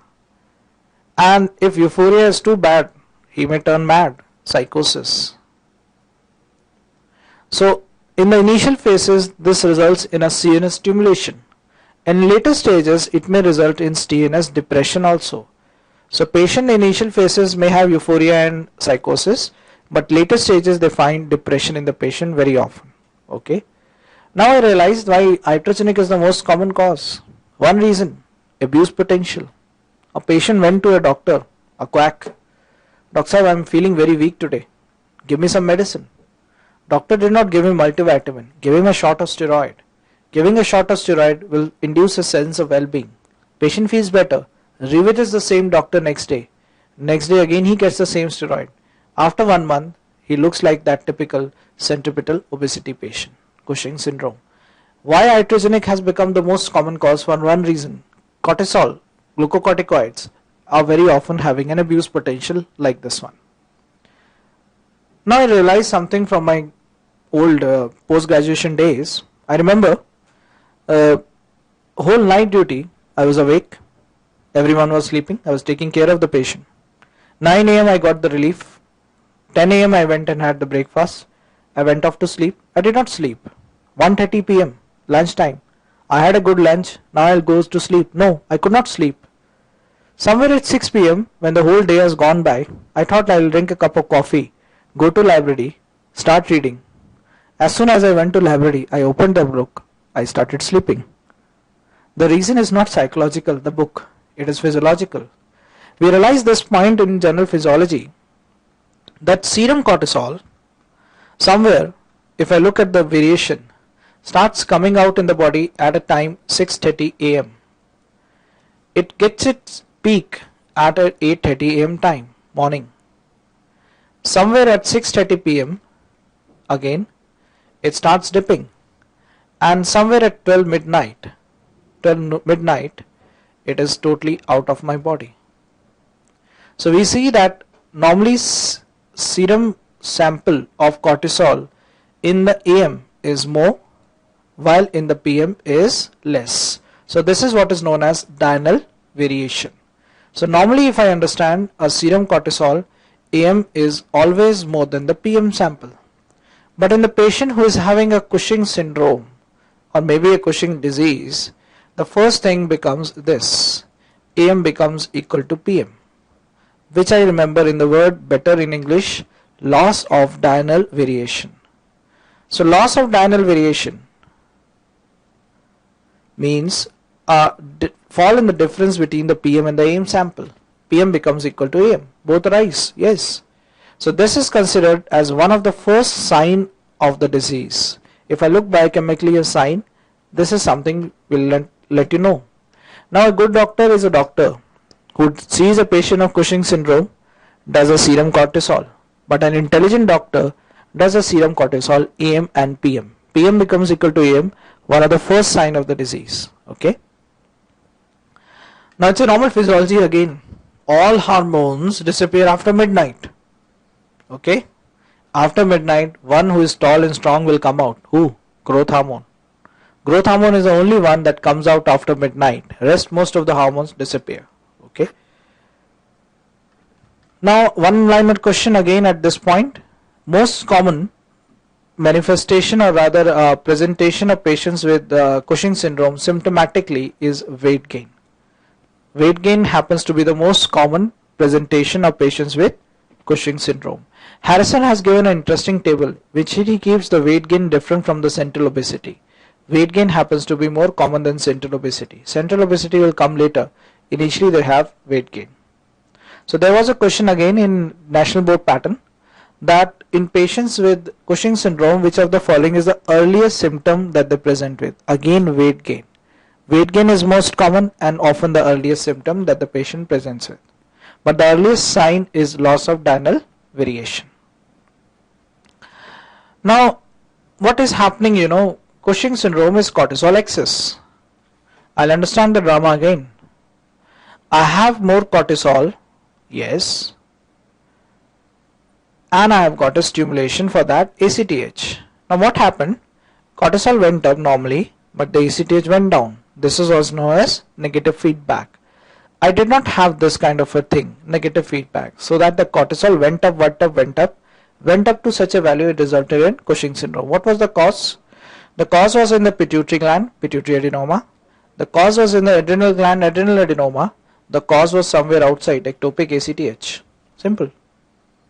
Now the thing is that a patient who comes to me with central obesity, patient who comes with a moon-like face, a female who comes with hirsutism, maybe oligomenorrhea, menorrhea, I cannot just look at this symptom and decide it is Cushing syndrome. I need to prove it biochemically. I got a serum cortisol sample AM and PM done to help me for diagnosis. But better tool would be this. What do? Listen to me first. If I give you a tablet of steroid today to eat, maybe 1 milligram steroid tablet, dexamethasone, that revolves in my body whole night and tells me that this 1 milligram is extra for me. What is negative feedback? What you got, you keep it. What you can make, you stop it. So the exogenous steroid that you gave in a tablet form can inhibit the endogenous production of cortisol, negative feedback. But in Cushing syndrome, unfortunately, there is loss of negative feedback. So whatever steroid that went into your body went high and high next day morning. So I give you a steroid tablet to eat today and check your serum cortisol sample next day morning. It is obviously normal. Never abnormal. Why? Negative feedback.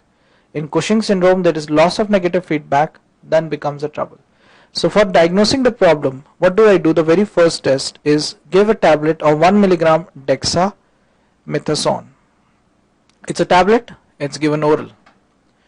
And next day morning I check the serum cortisol. If the serum cortisol is normal in the patient, it is not a case of Cushing syndrome, minus. If the serum cortisol is high in the patient, it is a case of Cushing syndrome, plus. Loss of negative feedback. Now the problem with me is that my patient in Cushing syndrome might be having euphoria. He might be taking not 1 milligram, he may be taking 10 milligram. He is in depression, he may take 0 milligram. Becomes a problem. I am not sitting with him at the home to see how much tablet he is taking. What do? To make it more perfect in the diagnosis, I give milligram 0.5 milligram dexa again, but this time I give it under my observation from my side, IV, intravenously, 4 times in a day, 6 hourly for 2 days.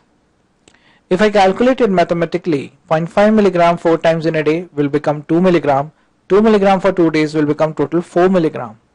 This 4 milligram of steroid that went as an injection intravenously will inhibit the endogenous cortisol production in a person who is having a normal negative feedback.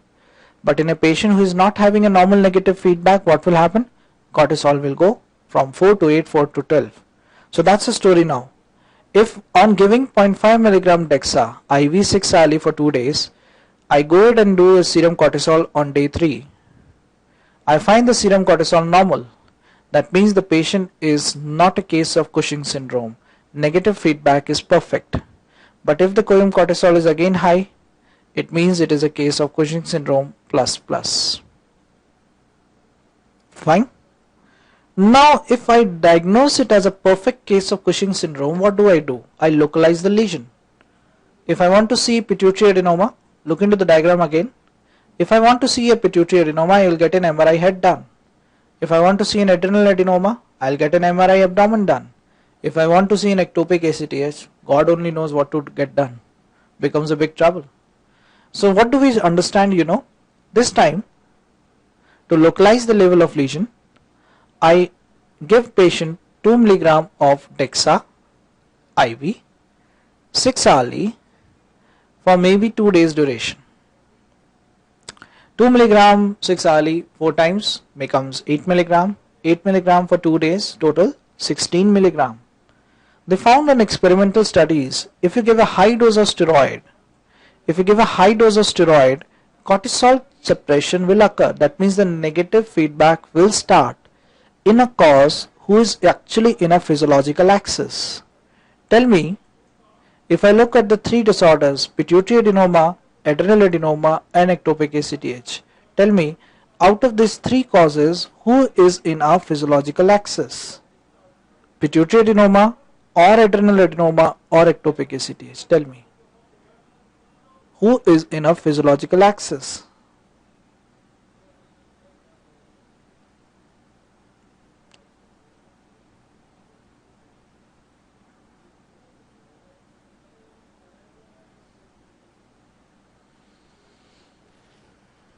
Only a pituitary adenoma, not your adrenal adenoma. Adrenal adenoma is just a factory of the cortisol that has opened up inside the adrenal gland. Ectopic ACTH is someone from outside threatening the adrenal gland, while who is in the physiological axis is a pituitary adenoma.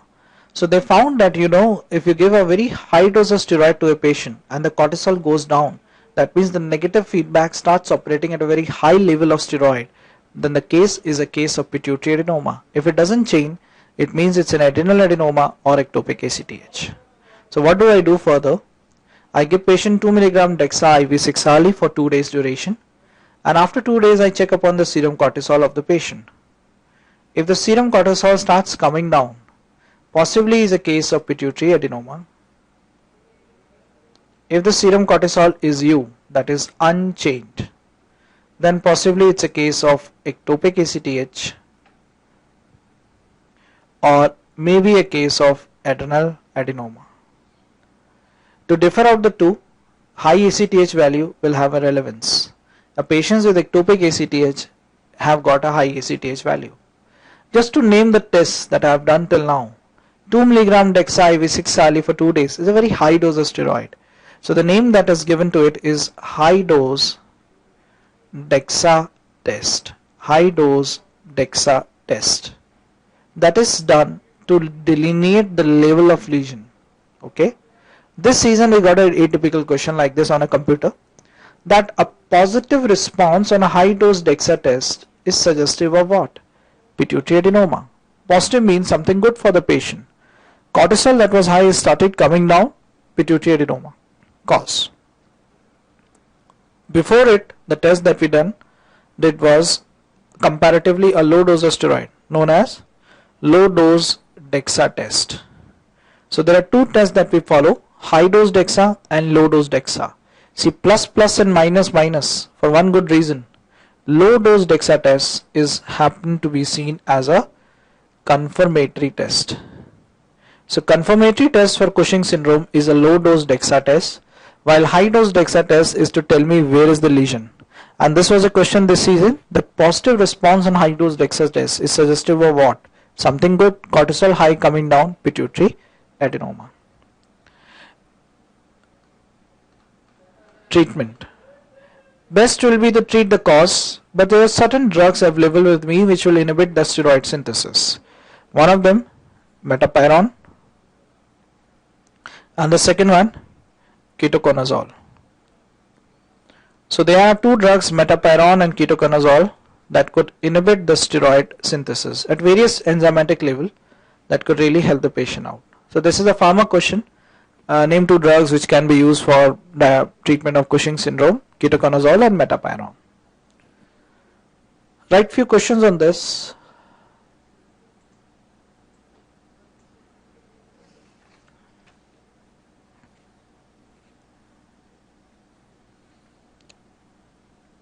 About Cushing's syndrome,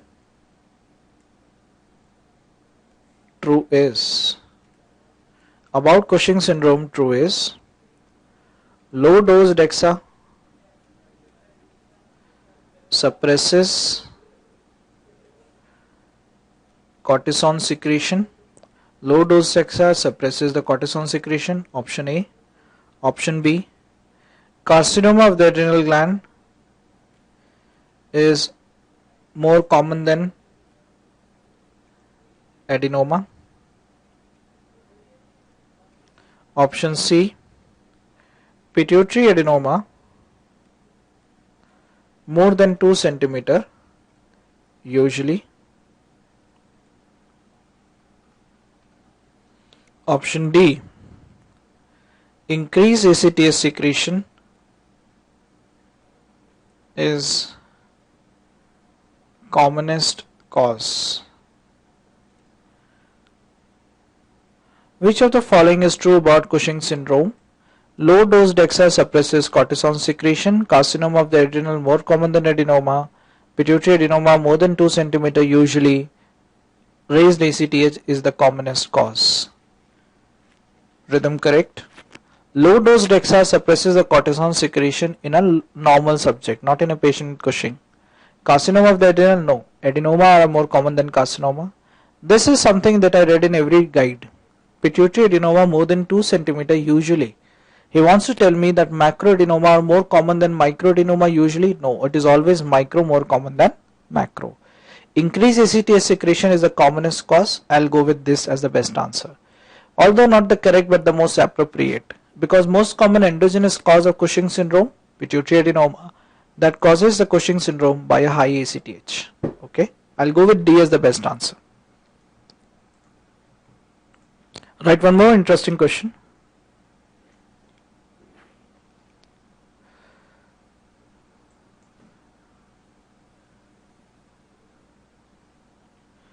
A 50-year-old male, chronic smoker, presents with hemoptysis. He is having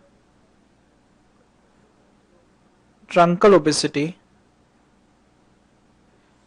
with hypertension. Fine. He's got an elevated ACTH, which is not suppressible with high dose DEXA test. Diagnosis.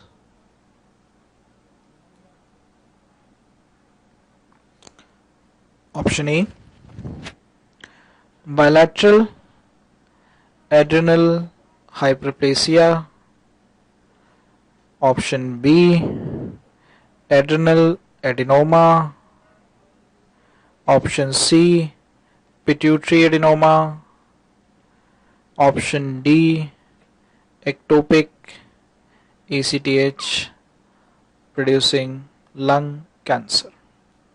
A 50-year-old male with hemoptysis, truncal obesity and hypertension has got an elevated ACTH that is not suppressible with high dose DEXA. What is your diagnosis? Rhythm correct, ectopic ACTH. If a high dose DEXA test doesn't suppress the cortisol production, two reasons, adrenal adenoma or maybe ectopic ACTH, but better answer ectopic ACTH. Why? High ACTH, number one. And if you look at the history, chronic smoker and hemoptysis, most likely he is having a side effect of smoking, a lung cancer. Right, one more controversial question, which I regard as the word controversial. Right, this one. Differentiating feature between ectopic ACTH and Cushing syndrome. Option A, hypokalemic alkalosis. Option B, clinical features of Cushing syndrome. Option C, hyperpigmentation. Option D, hypertension. Differentiating feature between ectopic ACTH and Cushing syndrome.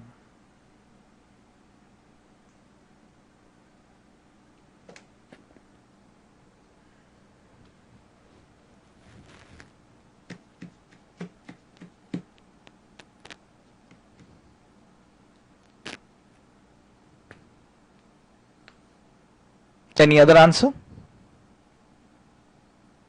It's 75-25. I'm very sure if you read one of the guide, the answer is hyperpigmentation. If you read another guide, the answer is hypokalemic alkalosis. And another guide gives the answer as clinical features of Cushing syndrome. You know, even option D is one of the guide that has given the answer. The most toughest question I could ever read. You know, this is an old question 10 years back, and when I was appearing for the PG entrance, in that time they had asked this one. You know, we could not get a good answer on this till now, but it's a AIMS question. You don't have to mark the correct, but the most appropriate one. Funda is that.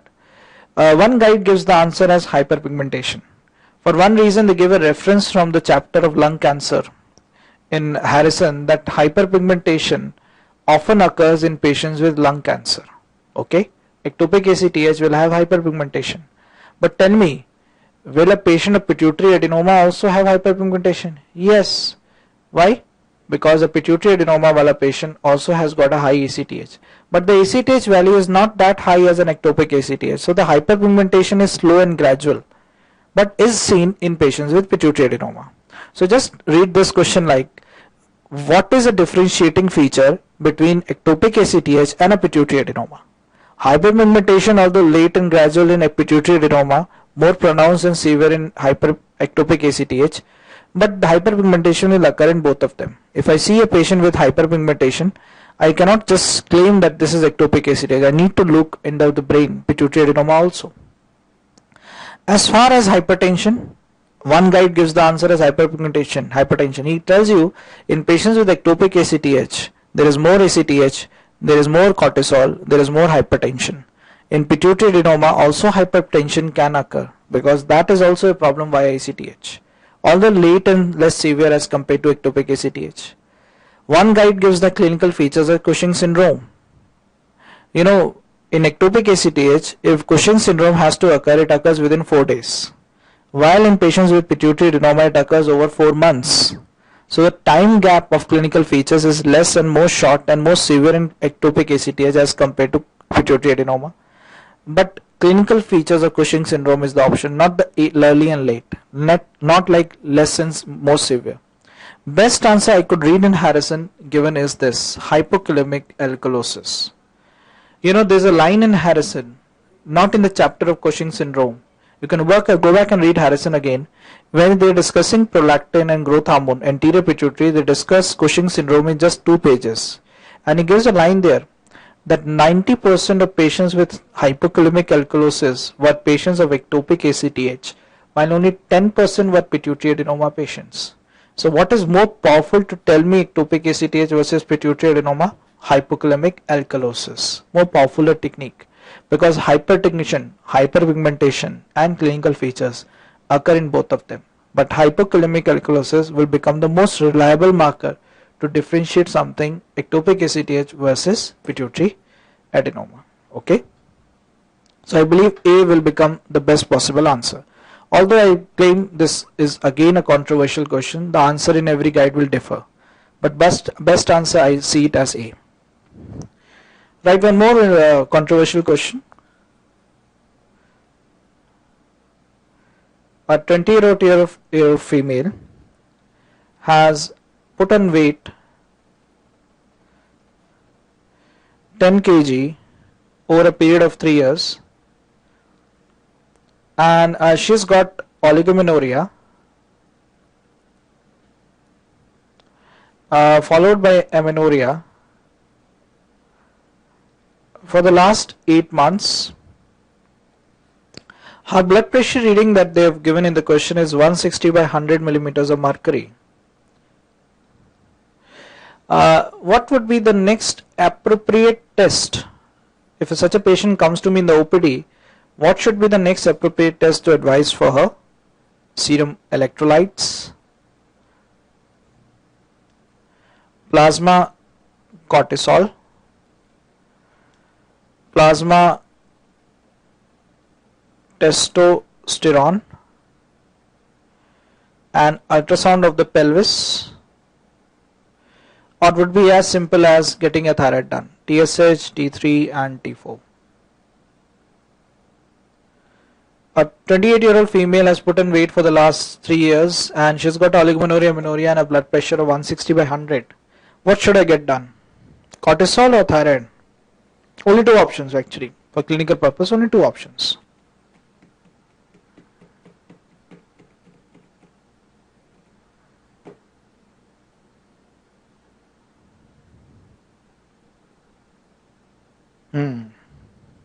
I was waiting for D. Because one of the guide gives the answer as D. Everything in the guide is not 100% correct. Cross check in your textbook again. Guide gives the answer as thyroid for one funny reason, that more common, what is more common, hypothyroid or Cushing? Hypothyroidism is more common. So please rule out thyroid disorder in this patient.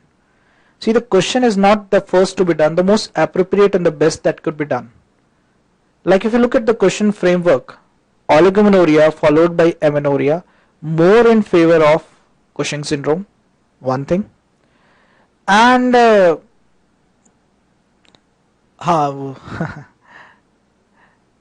pregnancy is not in the option. That's a good choice. Allahabad Center, very nice choice. Pregnancy is not in the option, so don't think it to be pregnant so very often.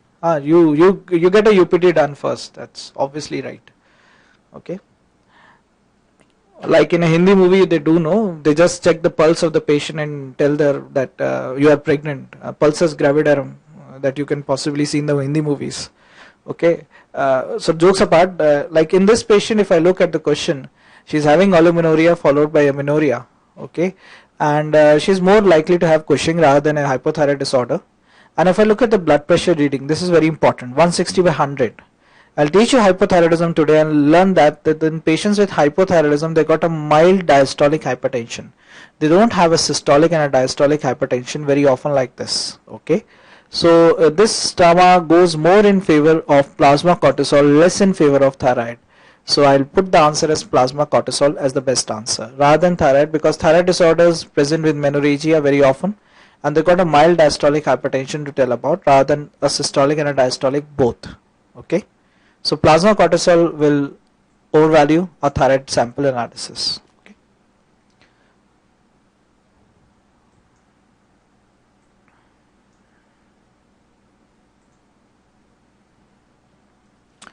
Now we'll consider the discussion on another important friend and enemy of us, that is aldosterone. Problem: hyperaldosteronism. I'm very sure we eat a lot of things outside and we end up having diarrhea. And in a diarrhea episode, gastroenteritis episode, you don't drink water so very well. Neither do you take probiotic or antibiotic, but still you survive the whole episode. But a poor patient in our government hospital passes out a large amount of stool outside, comes into our casualty, totally collapse. What's the reason? Our defense mechanism in us is lacking in aldosterone. So rise of aldosterone is a defense mechanism. Secondary, a solution. You know what happens? Whenever I face a gastroenteritis, a volume loss occurs in my body, hypovolemia. Hypovolemia will pull out someone from the JG apparatus in the kidney, that is a renin auntie. Renin auntie will pull out the aldosterone uncle. As I already mentioned in a description in SIETH, aldosterone is a mineralocorticoid. It will reabsorb the sodium, that will also bring along with it water. So there is reabsorption of sodium, more of water, and at the end of the day the volume again falls to normal. So this is a solution. I have a hypovolemic episode. I don't develop hypovolemia because something protects me is aldosterone. Now the problem. Primary.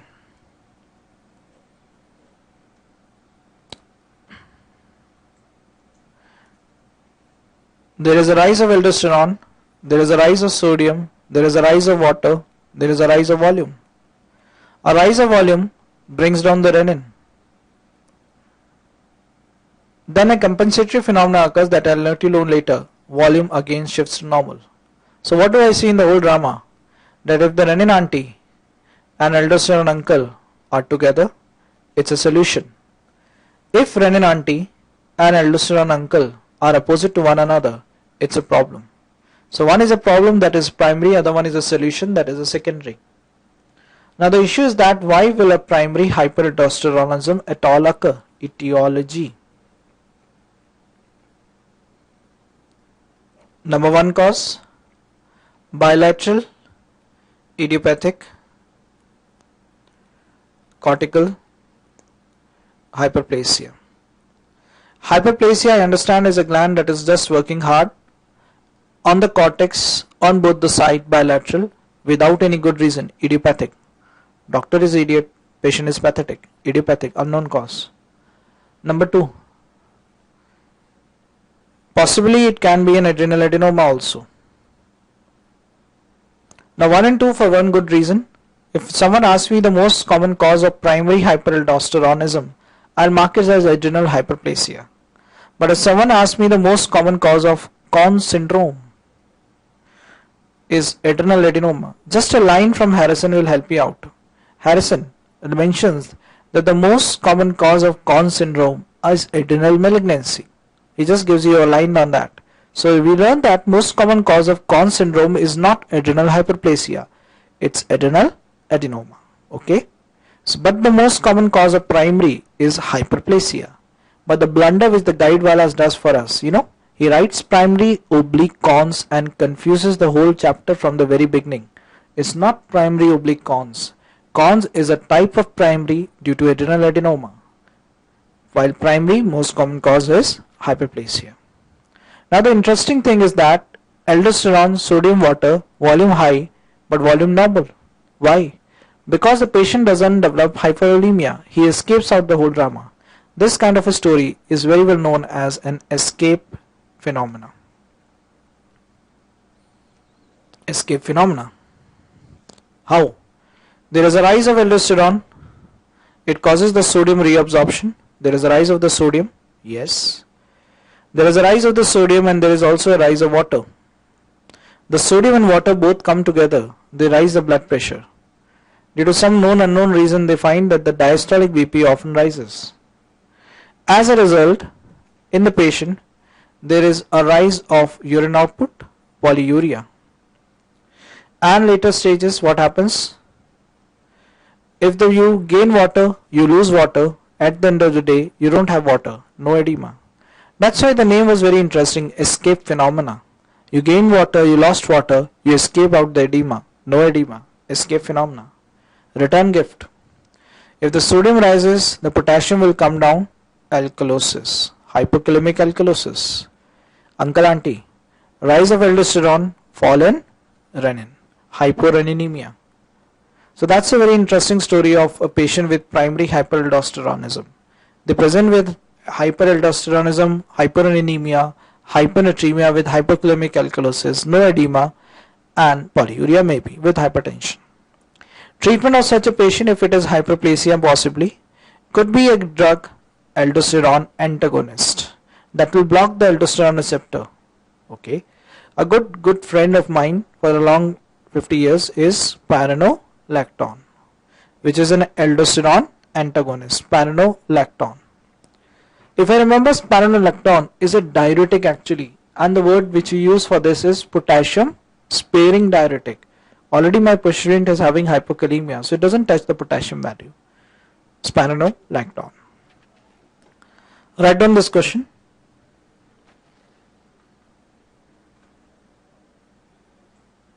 Only one question at this point, an easy one. Primary hyperaldosteronism can be diagnosed by following criteria except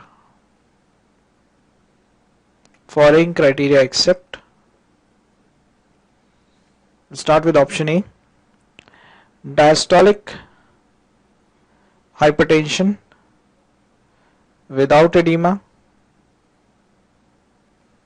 option B, hyperaldosteronism, option C, hypereninemia, low renin, and option D, metabolic acidosis. So which of the following is not seen in a primary hyperaldosteronism? Tell me. Answer is very easy. Metabolic acidosis. We see hypokalemic alkalosis in the patient. Simple one. Now we'll move into the opposite direction.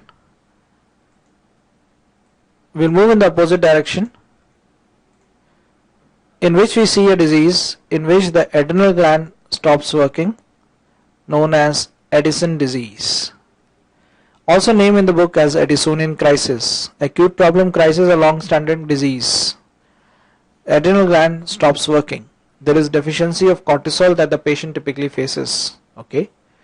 Now, what can be a cause of this problem? Etiology. Fine.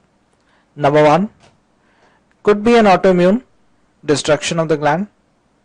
Number two, could be tuberculosis. Most common cause of Addison disease worldwide is autoimmune destruction of the gland. But in India, the national disease is always tuberculosis. Most common cause in India is tuberculosis. Okay, so there are two causes, autoimmune, most common cause worldwide, but in India it becomes tuberculosis. So the Addison disease patient faces a deficiency of cortisol in his body. Like there was more cortisol, the patient had Cushing syndrome. Patient had more sugar, more blood pressure, more sodium, more weight, more energy. I'll go into the opposite direction. Less of cortisol, what will happen? Patient will have low blood sugar, hypoglycemia, low blood pressure, hypertension, low serum sodium, hyponatremia. Return gift, more potassium with acidosis. Hyponatremic, hyperkalemic acidosis. And my patient, because of hyponatremia, will also have low extracellular fluid volume. Yes, that may result in hypertension again. Now the patient also has got one more trouble. Like, if someone has got hypoglycemia, body has a combating effect, counter-regulatory mechanism to make the glucose from breakdown of protein and lipid. Glucagon, cortisol, epinephrine and growth hormone are the three things that help me out for this phenomena. But in the patient there is no cortisol, no problem. But there is growth hormone, there is epinephrine, there is glucagon. They will make the glucose by breakdown of protein. As a result, the patient has got thin body habitus or weight loss. This possibly occurs due to increase in the protein breakdown. And in the patient, like Cushing syndrome was more euphoric, more energetic. This patient is having asthenia. That is, this patient is having fatigue and lethargy. So out of the all symptoms, that was a question one liner this season, that most common electrolyte abnormality that you see in patients with Addison disease is hyponatremia. Okay. Now the thing is that the cortisol goes down and there is a reflex positive feedback that will rise the ACTH. So there is a reflex rise of ACTH. So the ACTH comes out from the pituitary gland. It knocks the door of the adrenal gland. Toc toc, give me cortisol. But the adrenal gland is closed due to autoimmune or tubercular process. What happens? ACTH doesn't go back and sit in the pituitary. It deposits on the skin, becomes an MSH. As a result, patient has got hyperpigmentation. That doesn't mean that someone has got Addison disease today, tomorrow he'll turn jet black. No. Now, not the whole body, a part and parcel, localized hyperpigmentation. That's a very specific thing that we see in this patient, localized hyperpigmentation. Now if I want to diagnose this kind of a disease, Addison disease, what do? I give him ACTH. If I give an ACTH for a normal subject, what will happen? Cortisol will rise up, yes. But if I give ADs to a patient with Addison disease, what will happen? Cortisol level will be unchanged. Why? Because the adrenal gland is totally dead. It is dead due to autoimmune or tubercular process. So there is no change in the cortisol level on giving ACTH. So ACTH stimulation test will become one of the very good diagnostic tests for Addison disease patient. Treatment. Just a brief description on this. There is deficiency of cortisol, you give steroids. The steroid of choice is hydrocortisone. Please, it's not dexamethasone. I've read one of the guide recently, he mentions the answer is Dexa. No, Harrison and every endocrine book wherever I read it is always hydrocort. See, Dexa is long acting, hydrocort may be shorter acting, injectable steroid. But hydrocort as a potential benefit is more seen as compared to a Dexa. So giving hydrocort will instantly relieve the patient, not compared to a Dexa one. So drug of choice for acute adrenal crisis. If someone asks me that question, I'll not mark Dexa, I'll mark hydrocort. And something extra, if the patient in India, think of tuberculosis, ATT. Normally in clinical practice, you don't give ATT to steroids to a patient who is on tubercular treatment. It might flare up the TB process, but you give steroids to a patient who is tubercular. When? We gave it just now, adrenal TB, Addisonian crisis. Okay. One thing we gave last class, TBM, tubercular meningitis patient. And we also give nowadays to the patient who are having pericardial effusion. They learn that pericardial effusion will drive because of the effect of ATT. But once it drives, it leaves behind pericarditis. That can be a problem lifelong to the patient. So give steroid to prevent pericarditis. And the last and the latest one that we now nowadays know is miliary TB. Miliary mottling in the lung. You learn in respiratory physiology and medicine. Miliary mottling in the lung is more dangerous than a cavity actually. Miliary mottling in the lung will progress to ERDS due to proliferation of the tubercles there. To prevent that proliferative phase, you give steroids. So steroids and TB, 4 direct indications that I know. Okay, write down one question on this.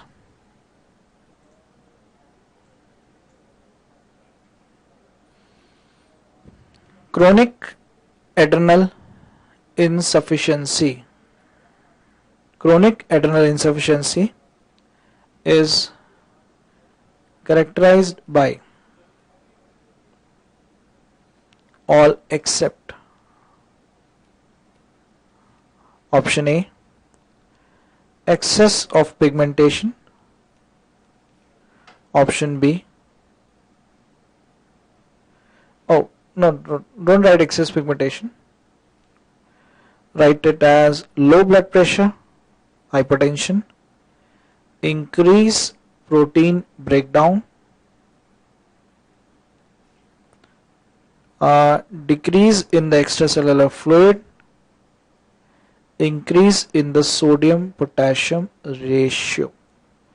A patient with chronic adrenal insufficiency will have all except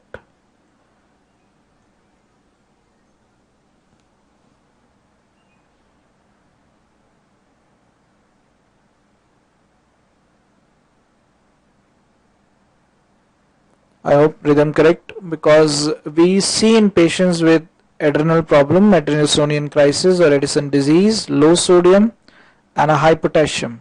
If I look at the ratio would actually decrease, not increase. So this is something best. Low blood pressure, low ECF, all explanatory. Increased protein breakdown due to gluconeogenesis, thin body habitus, weight loss. But this thing is not possible. Rise of sodium potassium ratio. Okay. Now we'll take the story further and we'll see the problem somewhere up in the parathyroid gland. Again, a parathyroid hormone produced by the parathyroid gland, our friend and our enemy, PTH. I'll not go into a bigger detail like a surgeon would do, like an orthopedic surgeon would do. because the topics like parathyroid and thyroid are overlap between me and surgery sir, and the discussion more often and the questions that we are asked are more often from surgery rather than from medicine. So it will not be very extensive in our discussion here like we did till now. We have a lot of discussion on various topics, but here it's a very concise discussion. First, parathyroid hormone, our friend and our enemy.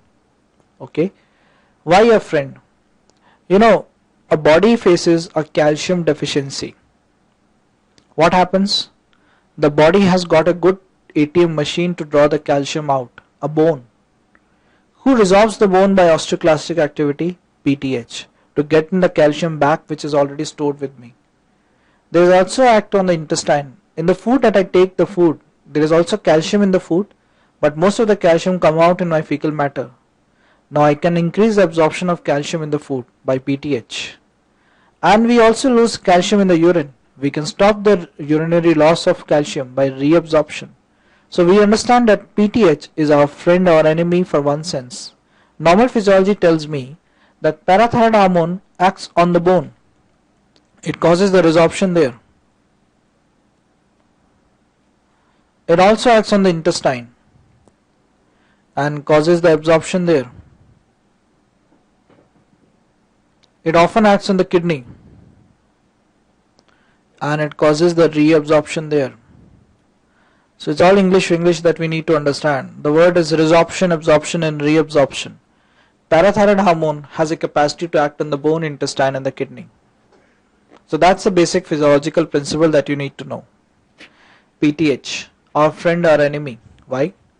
PTH rise, hyperparathyroidism, is something that you see as a solution. We recall the term as secondary solution. Why? In my body I have got a disorder in which I see low calcium level. How? One reason, a very common reason, chronic kidney disease, CKD. The word CRF is no more. The word is chronic kidney disease now, CKD. Another one, vitamin D deficiency, that also results in hypocalcemia. And the third is rare disorder, although malabsorption.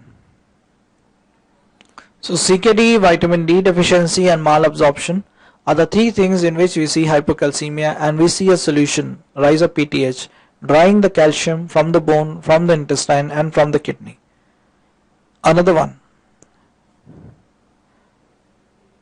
problem, primary. I see the problem as primary, yes, but the thing is that why a problem will occur? It occurs because the parathyroid gland is working hard, which is known as parathyroid hyperplasia. It can also be seen as a problem when the parathyroid gland develops a malignancy, parathyroid adenoma. If I look at the location of the parathyroid gland, it is around the thyroid gland on the first floor in the basement. All four parathyroid glands don't enlarge in parathyroid adenoma, only one of them enlarges. So most common type of parathyroid adenoma that you see clinically, radiologically, is a solitary adenoma. And the most common site is not above, it's below, inferior parathyroid lobule. So these are two important surgery questions that are asked in surgery point of view. Most common cause of primary is parathyroid adenoma, most common type is solitary adenoma, and most common site is inferior parathyroid lobule. So one question again, most common cause of primary hyperparathyroidism is always a parathyroid adenoma. Now the thing is that which is not often discussed in surgery is tertiary. Tertiary basically means a goon that has become a don. Hyperplasia became an adenoma, that is known as tertiary hyperparathyroidism. So due to any reason there was hyperplasia, maybe a secondary, maybe a primary, but I left it untreated, undetected. Over a period of years it became an adenoma, that is tertiary. So we understand that rise of PTH is a solution, is a problem, is a bigger problem. Why? A solution secondary to drive the calcium level normal, a problem primary, and bigger trouble tertiary. Hyperplastic gland became an adenoma. Now the whole burden of calcium comes on that ATM machine, the bone. So in patients with secondary, primary or tertiary, whatever you want to tell about, they often have got certain bony changes. These bony changes are something highly suggestive of this hyperparathyroidism. One of them that you learn in orthopedics is loosening of the bone, known as osteoporosis. Due to loosening of the bone, they often develop fractures so easily, which is known as pathological fracture. And if I look at the X-ray or maybe look at the cut section of the bone, I see areas of gap inside it, which are cystic areas around which there is inflammation in the bone and around which there is healing. So everything under one roof is put into word as a Greek term, a very famous term, osteitis, fibrosa, cystica. So areas are cystic, cystica, around which there is inflammation, osteitis, and around it there is some healing, fibrosa. We understand if there is a more of osteoclastic activity that you see in the bone due to PTH. Because of osteoclastic activity, calcium will come out. I agree with that. But some blood vessels in the harvesting canal will get damaged. As a result, the blood comes out. Blood comes out, sits in the bone. On clotting, the blood never looks red. It changes the color, becomes brown. So it looks like a tumor in the bone, which are known as brown tumors. The word is tumor, but it is pseudotumor, not an original one. It is just the accumulation of the blood pigments inside the bone as a growth brown tumors. And something that you will learn more often in your radiology classes. These patients, if I do a hand X-ray, they have got a subperiosteal resorption of phalanges. So if I do the hand X-ray, I see the subperiosteal resorption being seen on the bone of the hand. This is known as subperiosteal resorption of phalanges. Okay, so these are some excellent bony changes that you see in a patient with hyperparathyroidism. Now the whole problem and the whole drama comes onto one stage. Secondary is a solution, primary is a problem. Why? Primary is a problem for one metabolic problem that is known as hypercalcemia. See, in secondary, the calcium was low, became normal, solution, secondary. But without any low calcium, the calcium went up and up and up. That is hypercalcemia, a problem. What are the clinical features that you look into the patient suffering with hypercalcemia? One of them, patient is having nausea and vomiting. Other one, patient often has complaints of abdominal pain with constipation. And also due to osteoclastic activity which may be happening, the patient also experiences bony pain. With calcium deposition occurring in the renal tubule while coming out, they develop renal stone or renal caliculi. This calcium can affect the brain also, can result in depression, can affect and can cause psychosis. And something never to forget, it's an osmotic or solute diuretic, can result in polyuria. So somewhere in the famous surgery guide I read it as moan, groan, bony pain and renal stone. It's a renal caliculi, renal stone, bony pain, patient is shouting, patient is crying, psychosis, shouting due to abdominal pain. So the word that comes in favor of a hypercalcemic state is a very good saying, moan, groan, bony pain and renal stone. Now something to remember from medicine part, if you use a lot of water from your body in the urine, polyuria, there is lesser water in the body that causes dehydration. Once dehydration occurs, it decreases the renal blood flow to the kidney. As a result, the patient has got pre-renal ARF. AKI is a newer term, ARF is an old term, pre-renal is the word. You learn more often this thing in the nephrology classes. If there is dehydration, maybe volume loss due to dehydration due to gastroenteritis or maybe anything, it is pre-renal ARF causing a damage to the kidney. If the patient is having diabetes, hypertension, glomerulonephritis, that is causing damage of the kidney, that is renal. Sometimes in surgery, a stone sticks down to the UV calculus, UV junction, that causes back pressure changes, hydronephrosis, that damages the kidney, that is post-renal. So renal caliculi post-renal, diabetes, hypertension renal and dehydration pre-renal. Treatment.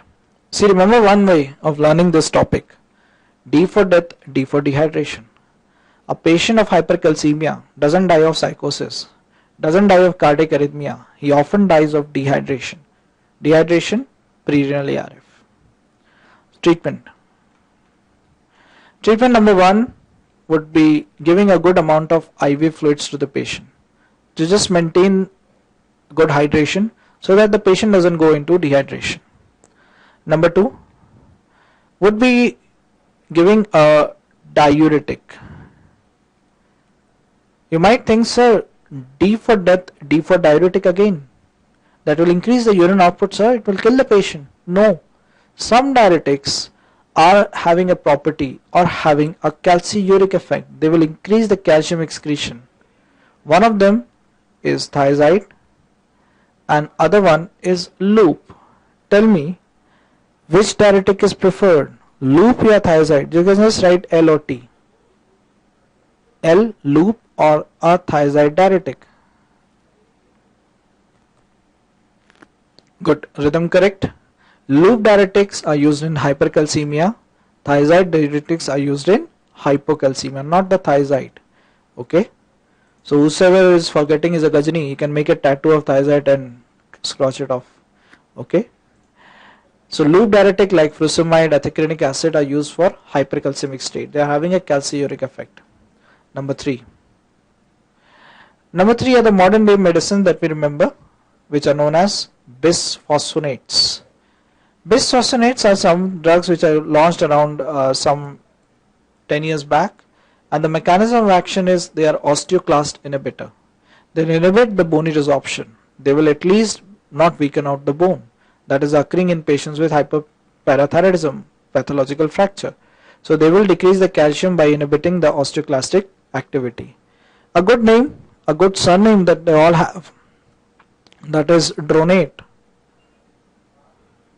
zolidronate, pamidronate, and etidronate. Zolidronic acid, pamidronic acid, etidronic acid. These are the names that we have for this bisphosphonate group of drugs. Number 4. One more thing just to add to our knowledge. This bisphosphonate don't start acting on the day you give it. They act somewhere after 24, even 48, even 72 hours. So we learned that from pharma and orthopedic section, they have a delayed onset of action. They don't start working on the moment you give it. They may have a delayed onset of action. Maybe after 3 days they have an effect. Okay.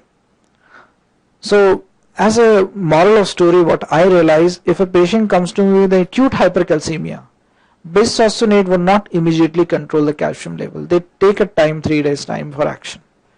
Number 4, till the time bisphosphonates were not available to us, we were handling the whole situation with 2 drugs. One was plicamycin and the second one after that was gallium. Plicamycin and gallium are nothing but they are osteoclast inhibitor again. So these are the 2 drugs, older drugs, that we need to just know the name of them, plicamycin and gallium. They are osteoclast inhibitor. We in a clinical setting can give an ultra hormone of PTH, that is calcitonin, also to the patient. Number 7, we can remove the calcium by doing dialysis even. Okay. So this is lucky 7 for the patient. And number 1, hydration, IV fluids. Number 2, a diuretic, this is thiazide, this is loop, not thiazide, and a bisphosphonate for a long-term therapy. For an acute control, even dialysis and calcitonin can be taken up for the patient. Write down one interesting falsely, wrongly given guide answer this question. Write it down.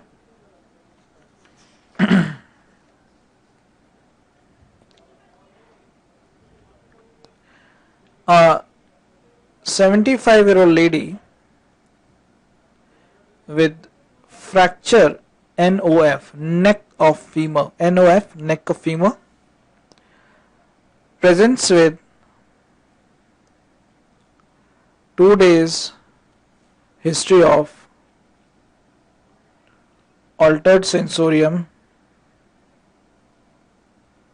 with oliguria. A female with a history of fracture neck femur comes with a history of 2 days of altered sensorium with oliguria. We checked upon her serum calcium level. It was in a range of 15.5 milligram per deciliter. If you realize something from your general knowledge, the serum calcium is ranges between 8 to 11. 11.5 is still normal. 9 to 11, sorry. Still it is normal. But 15.5 is extremely high. Her blood urea that we noticed was 140 milligram per deciliter. Her serum creatinine that we have measured is 2 milligram per deciliter. Urea upper limit you can take it as 40, but 140 is very very high, and creatinine upper limit in the lab is 1, but in book is 1.5. 2 is slightly high. Something we'll learn from clinical practice: if the urea is very high and the creatinine is slightly high, the story is pre-renal. Okay. If the urea is less high and creatinine is very high, it is renal. So pre-renal ARF may be a story that the examiner wants to tell me through, because the patient has got hypercalcemia. That resulted in pre-renal ARF. That resulted in oliguria. Ideally, a hypercalcemic patient would be having polyuria, but this time she is having oliguria because of pre-renal ARF. Because of high calcium load, polyuria, dehydration, and then pre-renal ARF. So the whole story is hypercalcemia. If you correct the hypercalcemia, everything will be reversible. Now the question is that all of the following are useful for immediate management of hypercalcemia, except. Whenever you get the word except, be careful. Don't be in a hurry. Always read this word except carefully. If there is sometime except which is not used. Option A, normal saline. Option B, furosemide. Option C, dialysis. Option D, bisphosphonates.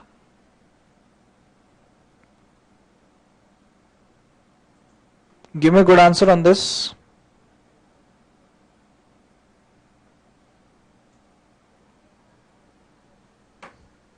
Normal saline.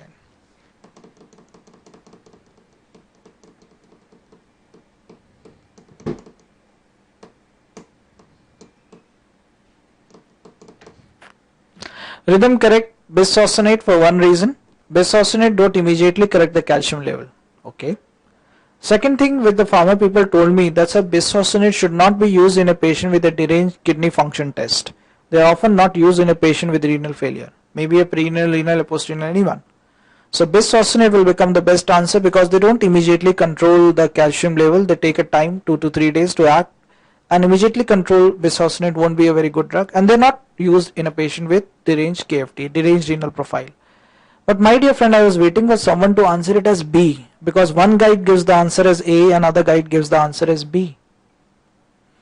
Normal saline. One guide gives the answer as normal saline. He tells me, if you give normal saline to a patient who is suffering with renal failure, patient might go into renal fluid overload. Oh my God. My patient is having pre-renal ARF. I need to give him normal saline the first till the last day of his life.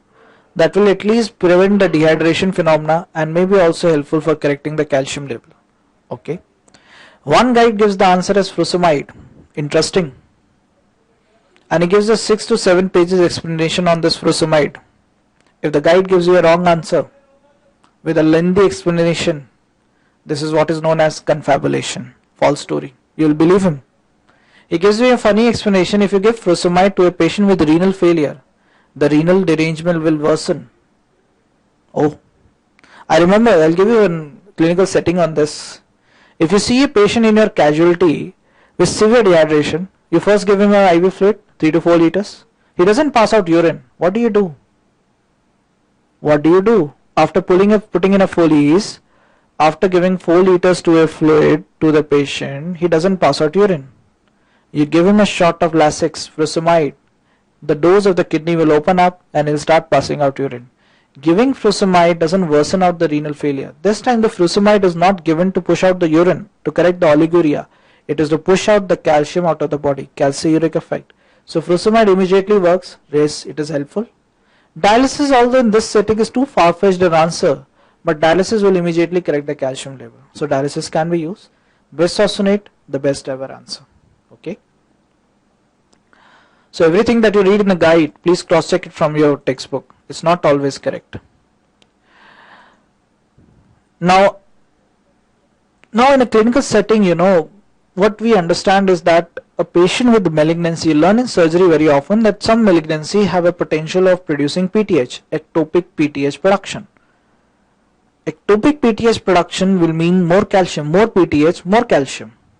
But the story figure is that I started a treatment for a malignancy with radio or chemotherapy. I started showing a fall of calcium. Instead of the rise of calcium that was supposed to get maintained because of ectopic PTH, I saw a fall of calcium.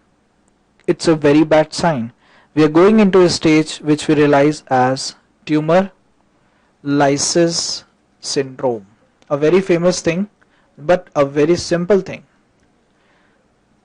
A tumor cell ruptures. Tumor lysis is the word that tells me about it. If the cell ruptures, something comes out very often, nitrogen, uric acid. If hyperuricemia occurs, my patient will have renal failure. Bad. If the cell ruptures, especially the tumor cell, potassium comes out. Hyperkalemia. Hyperkalemia means acidosis. Hyperkalemic acidosis. Hyperkalemia, return gift, hyponatremia.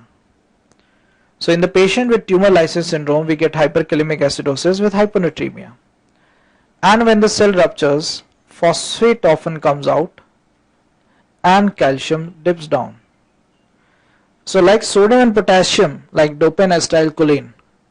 Like dopa and acetylcholine in the very first class were anti and opposite, mother-in-law, daughter-in-law. Dopa rises, acetylcholine comes down, acetylcholine rises, dopa comes down. Then we shifted our frame to sodium, potassium. Sodium goes up, potassium comes down. Same is this, phosphate and calcium. Okay, phosphate rises and the calcium comes down. Always a multiplication of phosphate into calcium is 0.8 in the body. This you learn in nephrology again. Phosphate rises and the calcium comes down. So in a patient who is having malignancy, I should have hypercalcemia, but I start seeing hypocalcemia. That is a very bad sign. Tumor lysis syndrome, for one reason very bad, because at the point when I am having hypercalcemia, I am having hyperkalemic acidosis with renal failure, something to instantly kill the patient. Now the thing is that sometimes in clinical practice, you remove the thyroid gland, you remove the parathyroid gland. Hypoparathyroidism. A patient post-thyroidectomy may have hypocalcemia due to hypoparathyroidism. But I had a patient in my ward who had hypocalcemia, yes, but that patient did not have hypoparathyroidism. Instead had more PTH level in the body.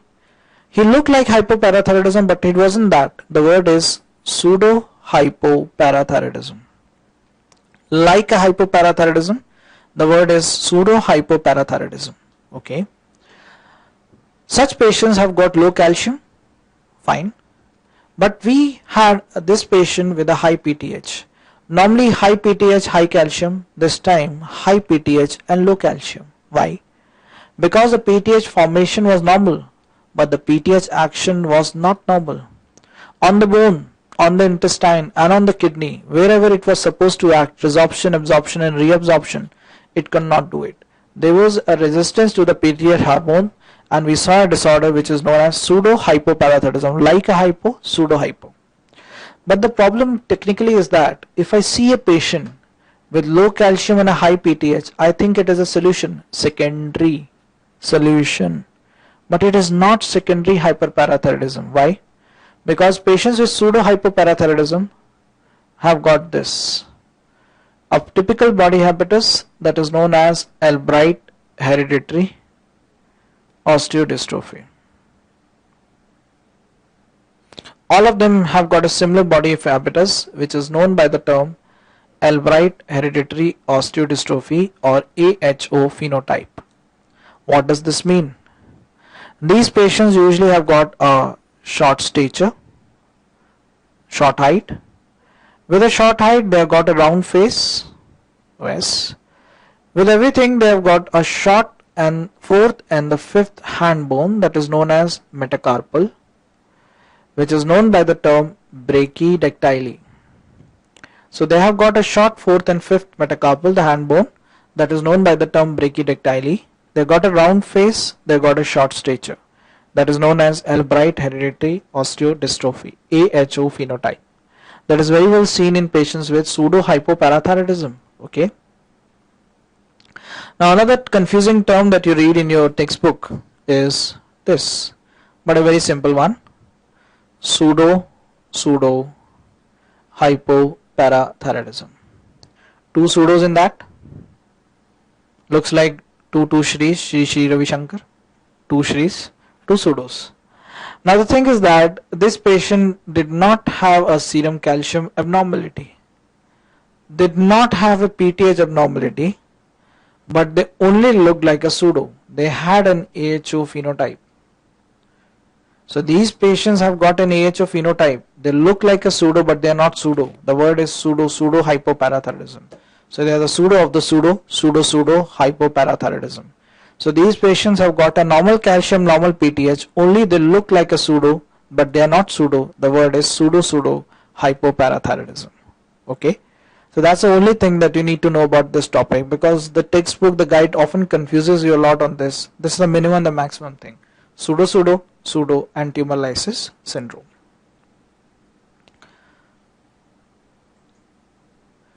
Any doubts on this one?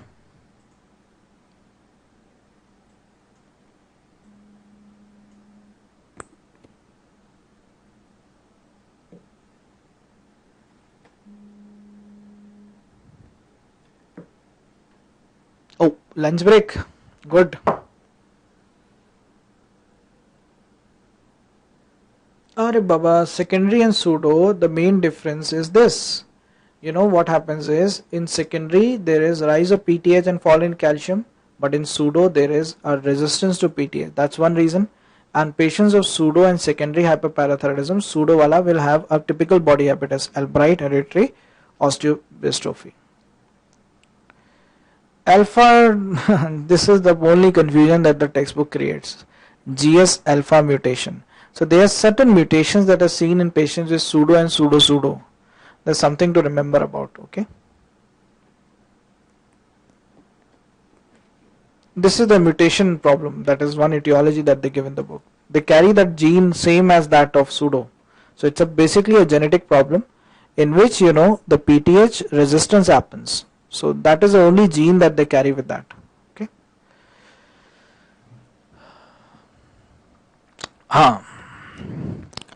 Lunch break. Yes or no? Yes. Yes. Because you are fasting, you might be sleeping. So it might happen you might become a khali, start hitting me. Sir, we'll hit you today. Okay. So prophylactically we'll take a lunch break. Same, Aam Aadmi, half an hour break. Okay. Slide 1 and 2, Gulbarga Center. Which slide 1 and 2?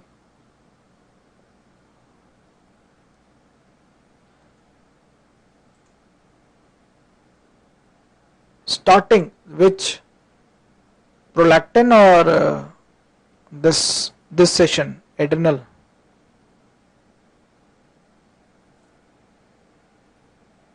Okay. ये वाली slide.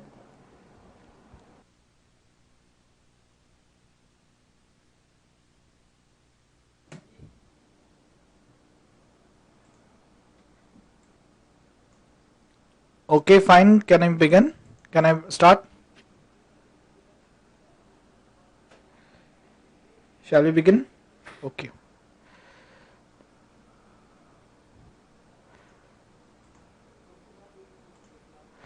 Now we discuss another important topic. Diabetes mellitus.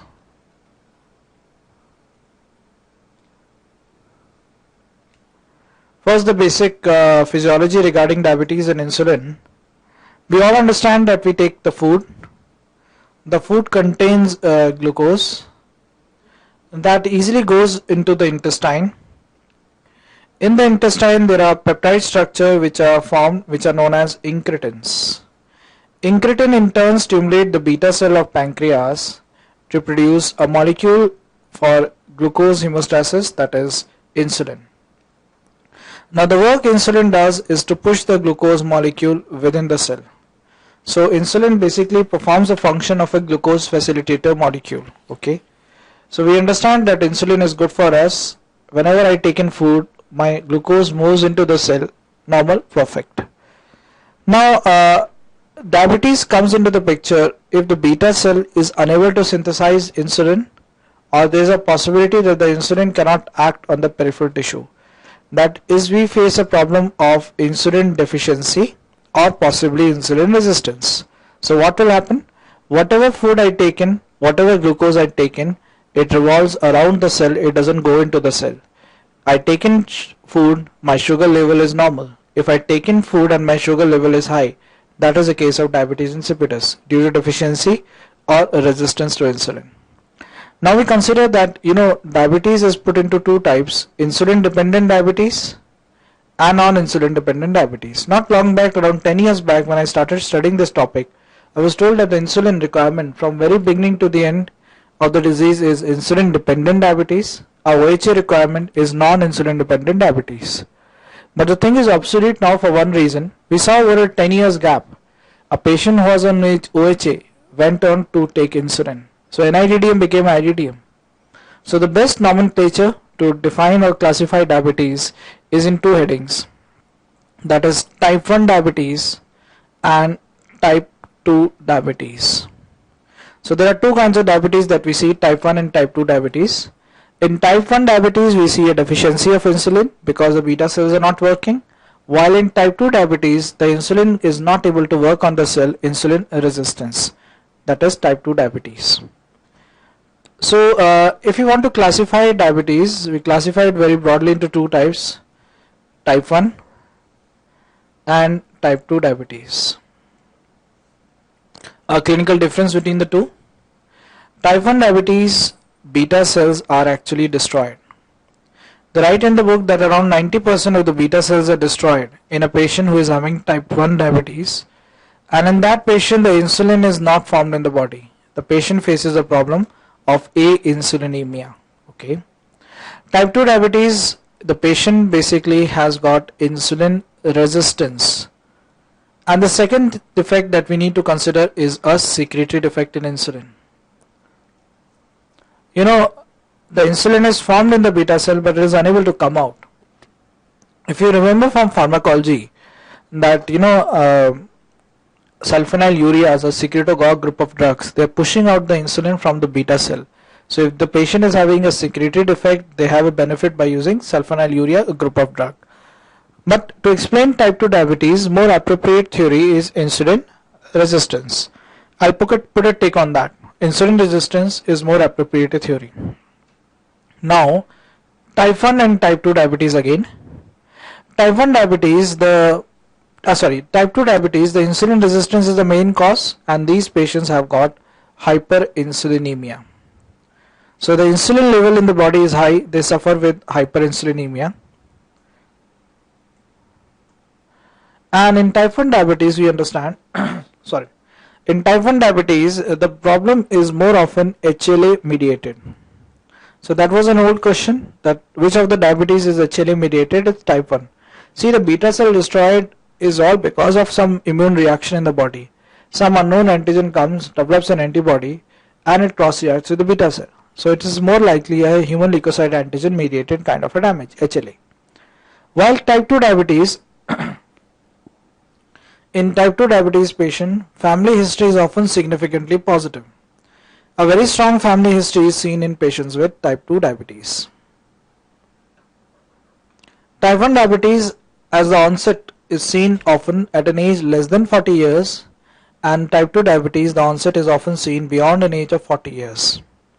Type 1 diabetes patients are often thin, while type 2 patients are often obese.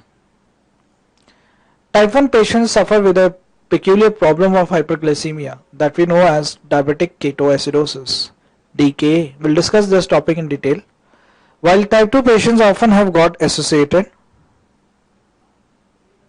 hypertension and dyslipidemia.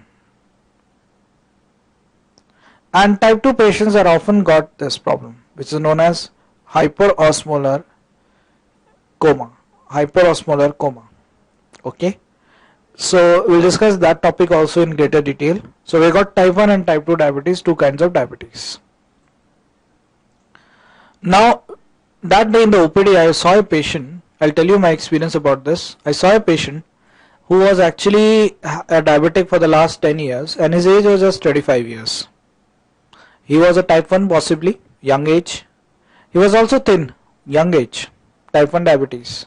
But something written wrong on his prescription was OHA. He was on tablet and he was happy on tablets. He was not taking insulin. I immediately alerted him that to please take insulin, that will be better for you. He said, no, I'm very happy on OHAs. I said, you may be unhappy one day, you may develop ketosis. He said, no, don't worry. For the last 10 years, I never had ketosis. Then I again said, no, you are thin, lean, you are young, you are type 1, shift to insulin. He said, no, doctor, wait a minute. Same kind of diabetes is seen in my father and my grandfather. I said, it's a family history, type 2. No, that is autosomal dominant inheritance. Two successive generations are affected.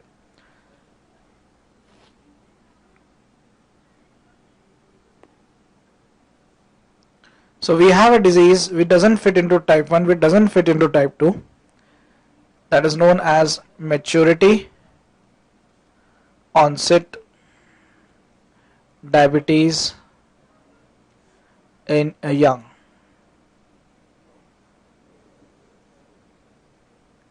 Well abbreviated as MODY. Maturity onset diabetes in young.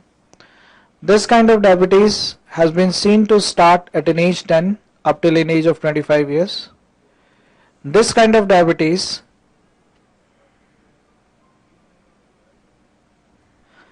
responsive patient. So patient who is OHA responsive, young and thin, doesn't fall into type 2, type 1 doesn't fall into type 2, falls in intermediate type, which is known as maturity onset diabetes in young. Another important factor, these patients don't have hypertension, neither do they have diabetic ketoacidosis or DK. So in these patients you don't see hypertension, you don't see DK, they are young thin individual who are OHA responsive and they don't fall into type 1 and type 2, which is known as MODY. As a matter of fact, there are around 6 types of MODY. Out of them, the type 3 is most common. You know why this MODY problem occurs into the clinical practice? Because the insulin was trying to shift the glucose into the cell.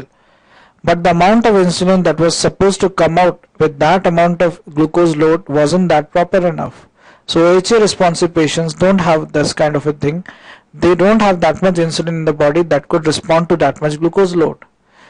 And there was a glucose being taken into the cell and metabolized by various enzymatic pathway, glycolysis and Krebs cycle.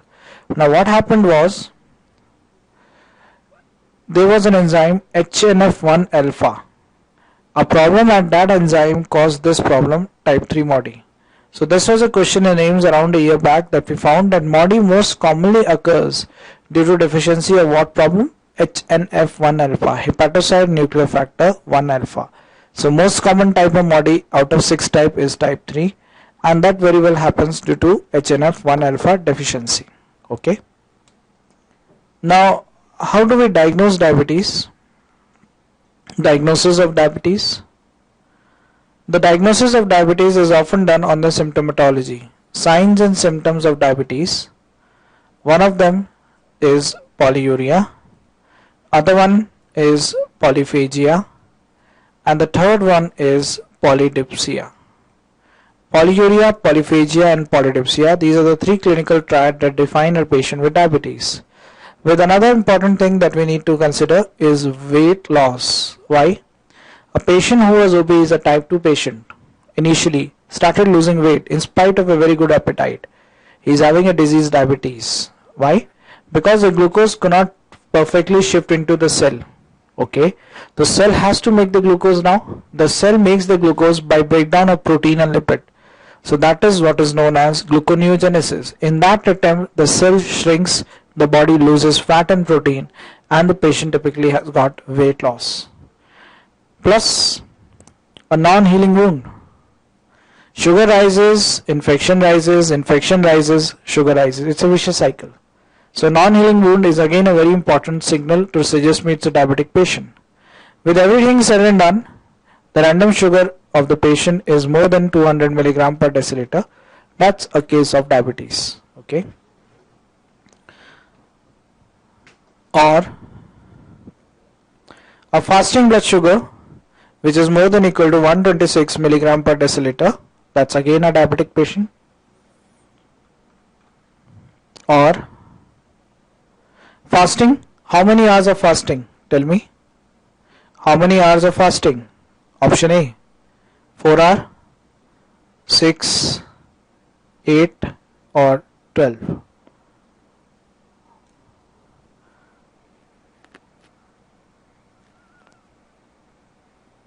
No, my dear friend, fasting doesn't mean an overnight fasting. Overnight fasting is for a layman term. For a medical term, it is no calorie intake for 8 hours. So no calorie intake for 8 hours is defined by chemically fasting. You use the word overnight just for the patient's sake, but for the clinical aspect you should consider minimum 8 hours. Minimum can go to 12 hours, but minimum 8 hours is a definition for fasting. Or oral glucose tolerance test, a very important test that you can perform in the patient. What do? You give patient 75 gram of glucose. After 2 hours you check the blood sugar of the patient. If it is exceeding 200 milligram per deciliter, that's definitely a case of diabetes. The word is always oral GTT, glucose tolerance test. Like I take glucose, it produces incretins, incretins stimulate insulin, insulin will shift every glucose molecule into the cell. If there is a problem in production, secretion or action of insulin, that amount of glucose will remain in the blood and the sugar level will go beyond 200. That's why the tolerance test, you do not tolerate that amount of glucose which is given orally. The oral GTT is the word. And latest update that came in ADA criteria for diagnosis of diabetes would be to get an HbA1c. We'll discuss this topic HbA1c later in detail, but we understand that a glucose lives in an RBC and the roommate of RBC there, roommate of the glucose there is globin. A combination of globin with glucose is glycosylated hemoglobin, HbA1c. That is more than 6.5%. Okay, so diagnosis wise, HbA1c more than 6.5%, oral GTT cutoff 200 after 75 gram of glucose load, fasting sugar more than 126, symptoms with random blood sugar more than 200. Okay, so either of the four can qualify for a diabetic patient.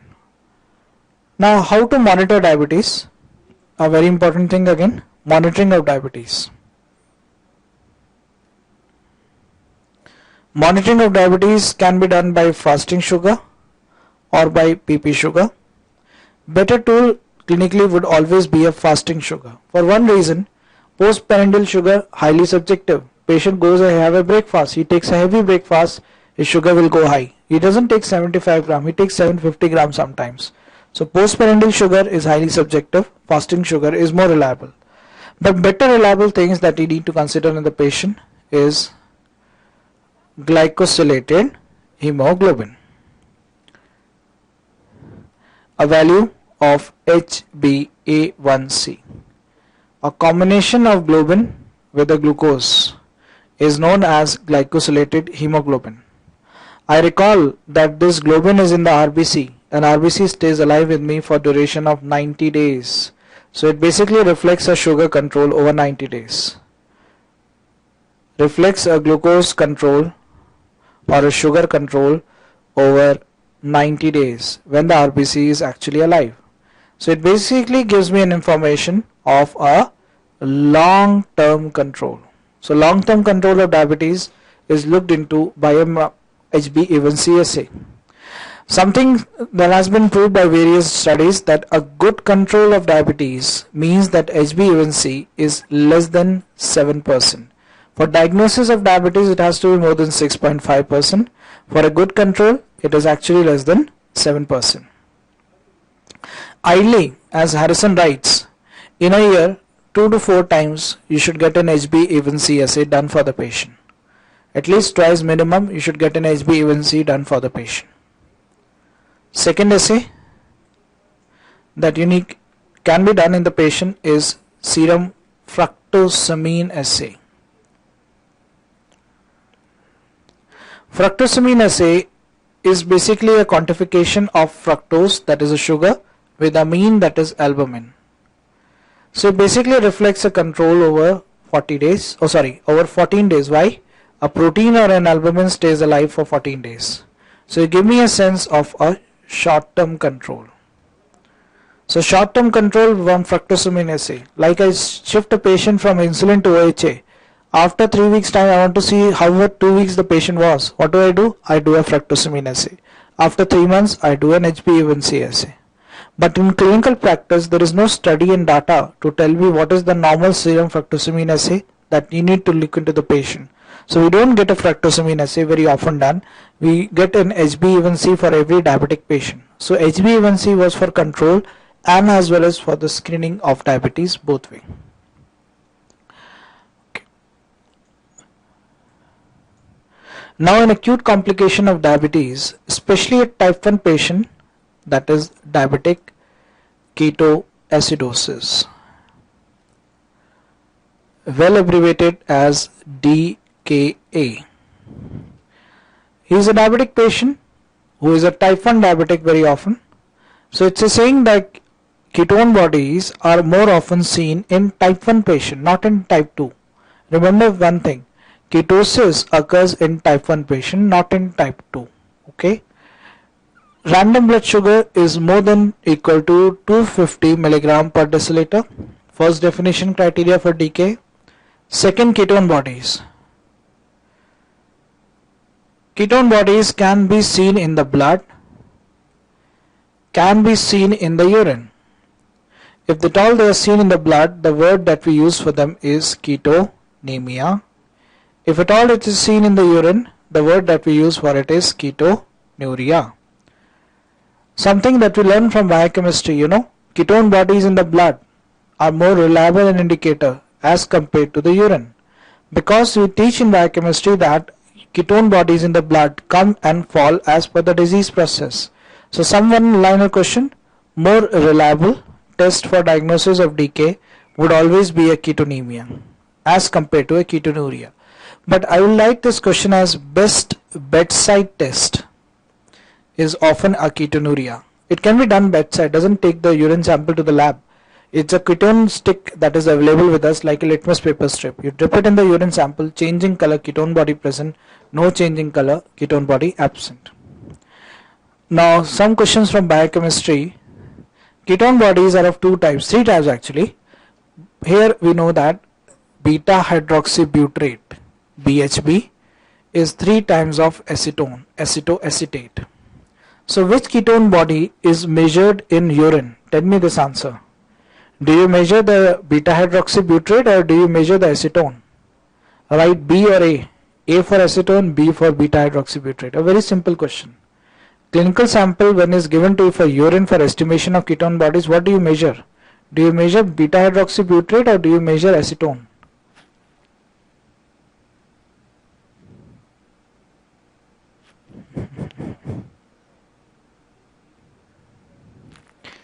I agree with you that beta hydroxybutyrate is more in amount, but in urine sample we always measure the acetone. Remember this.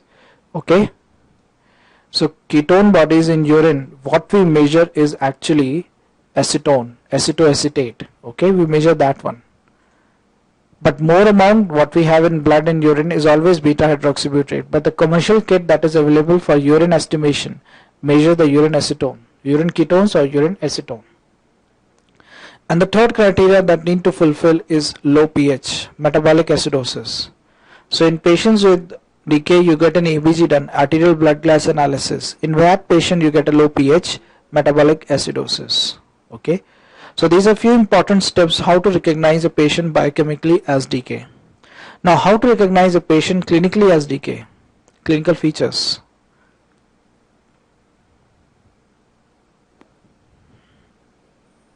Clinical features. Nausea, vomiting, abdominal pain with or without tenderness, with increase in the heart rate an increase in the respiratory rate. A very important statement. Tachypnea occurs not due to abdominal pain. Basically, if the patient is having metabolic acidosis, what will happen? The body will have compensatory respiratory alkalosis. For creating alkalosis in the patient, you drive out the carbon dioxide from the respiratory tract. In that attempt, you have tachypnea. But the unfortunate part is that if a patient comes to my casualty with all these symptoms said in front of me, nausea, vomiting, abdominal pain, tenderness, tachycardia, tachypnea, I don't see him as a case of DK. Unfortunately, I see him as a case of surgical emergency. Pancreatitis, cholecystitis, perforation, peritonitis, blah blah blah. I may send him to a surgeon who may do a surgery also on this patient. Problem. So it's very important to recognize this patient and keep it different from surgical emergency. One important symptom that may emanate in the breath of the patient is because of the acetone, that is a fruity odor. So in the patients with DK, very often they have got a fruity odor.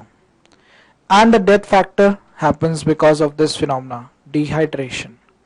So in these patients of DK, we find a very severe form of dehydration is seen. They only puke out once or twice, but in these patients they have a very severe form of dehydration.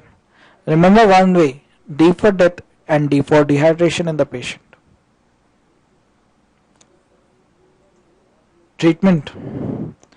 Treatment should always start with something that will correct the hydration first. Always an IV fluid. The IV fluid of choice is normal saline, 0.9% saline, isotonic saline, a saline which is as same as the blood. But I realized that after few hours, the DK problem was dehydration. In dehydration, serum osmolality will go up, sodium will go up, and will the chloride also. If I give him sodium and chloride together, 0.9% sodium chloride, I may increase the sodium, I may increase the chloride level. It becomes a problem.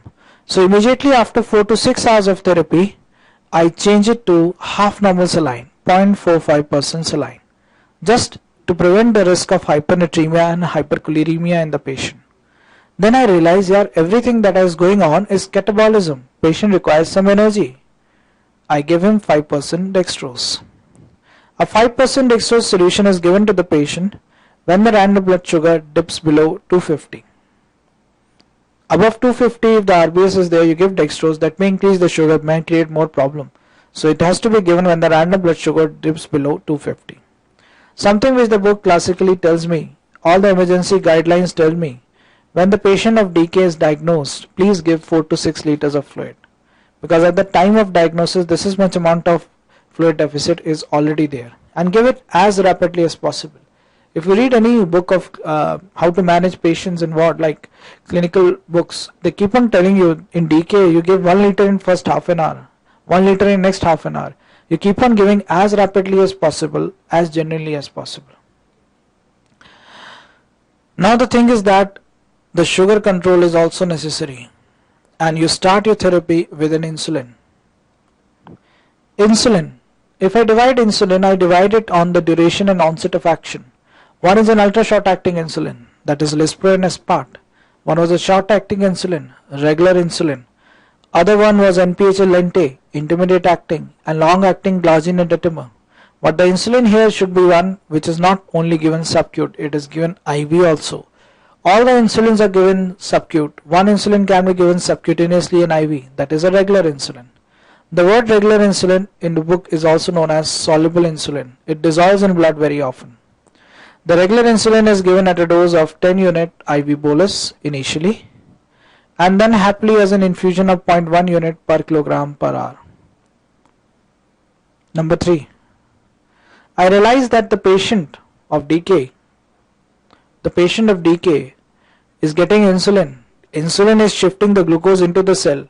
Simultaneously is also shifting the potassium. So we need to replenish potassium in the patient by KCl. Potassium chloride is given at a dose of 20 to 40 milliequivalent per hour infusion again.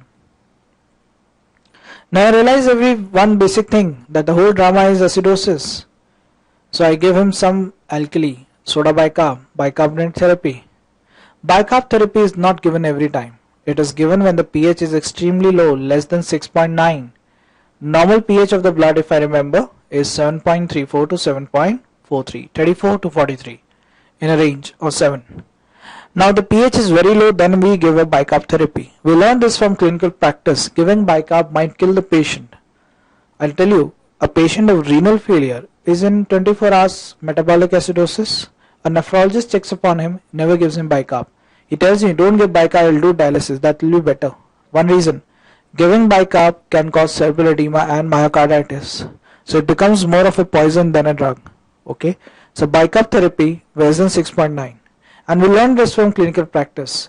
If I give IV fluid, if I correct the sugar, I get potassium, acidosis will also correct accordingly. Okay, so this is a lucky 4 for a patient of DK. Note down a question on this. First, a very simple one. Most effective therapy for DK. Option A, IV fluids. Option B, insulin. Option B, bicarb therapy. Option D, potassium chloride. Tell me an answer for this.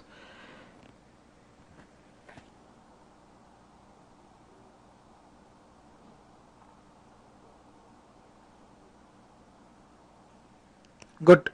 At least I'm happy you understand this biased question. This is a question from the National Board again, a biased question. Most effective therapy. Not insulin. Correcting the sugar level won't save the life of the patient. The patient dies of dehydration. You need IV fluid. Most effective would be the one which could save the patient's life. That is obviously an IV fluid. Unfortunately, in your guide, the answer is insulin. He doesn't realize that point, that IV fluids will save the life, not the insulin. Okay. So most effective therapy is always IV fluid, something which will save the life of the patient. One more question.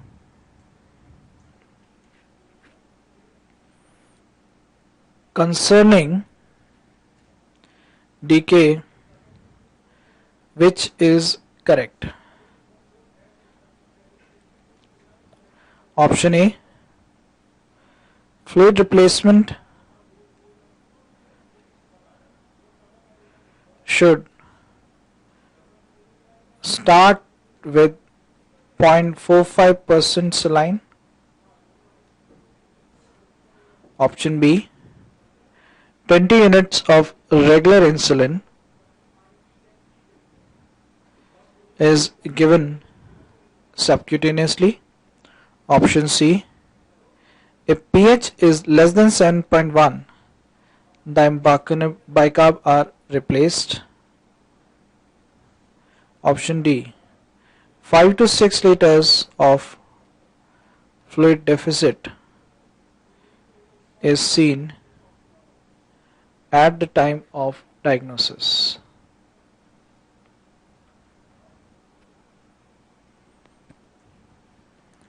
Rhythm correct? You never start the replacement of fluid with 0.5%, you always started with 0.9% saline. 10 unit is given IV. pH is actually close by. You might be thinking that C may also become a correct answer. No. pH is less than 6.9, then you start the bicarb. And at the time of diagnosis, there is a negative balance 5 to 6 liters. That's why 4 to 6 liters of IV fluid is given as fast as possible. Okay. Second disorder that you possibly see in a type 2 patient is hyperosmolar non-ketotic coma. Hyperosmolar non-ketotic coma. This is seen in patients with type 2 diabetes. What happens in type 2 diabetes? The blood sugar level is in a range of 600 to 1000 milligram per deciliter. Okay, it's very high. Secondly, these patients are non-ketotic. They lack the ketone bodies. And the word is hyperosmolar. Because of the high blood sugar, the serum osmolality is also very high. They got a high serum osmolality. So the sugar is very high, ketone bodies are not seen, and they have got a high serum osmolality. And coma. These patients have got altered sensorium. So these patients of type 2 diabetes has a very high blood sugar between 600 to 1000, lack of ketone bodies with a high serum osmolality, and of course an altered sensorium.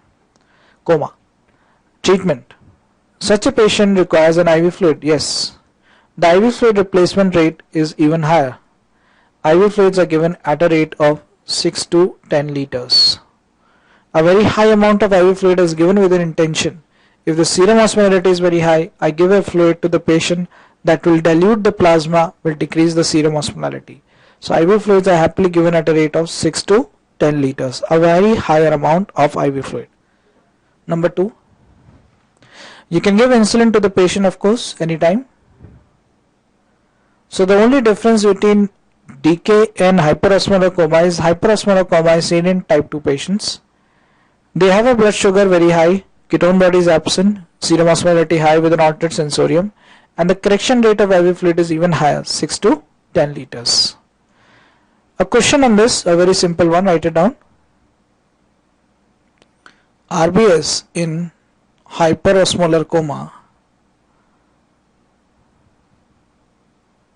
same IV fluid 0.9% saline, is mildly raised, moderately raised,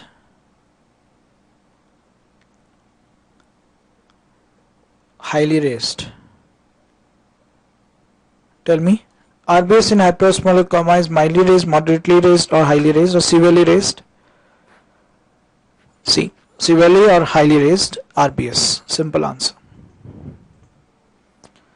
Now we shift our frame onto chronic complications of diabetes. That is one of them, a very famous one, diabetic neuropathy.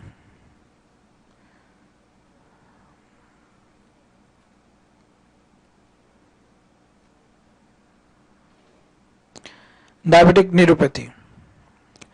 The very type that we see very often in the clinical practice is that the many nerves are involved, known as polyneuropathy. Many nerves are involved, polyneuropathy.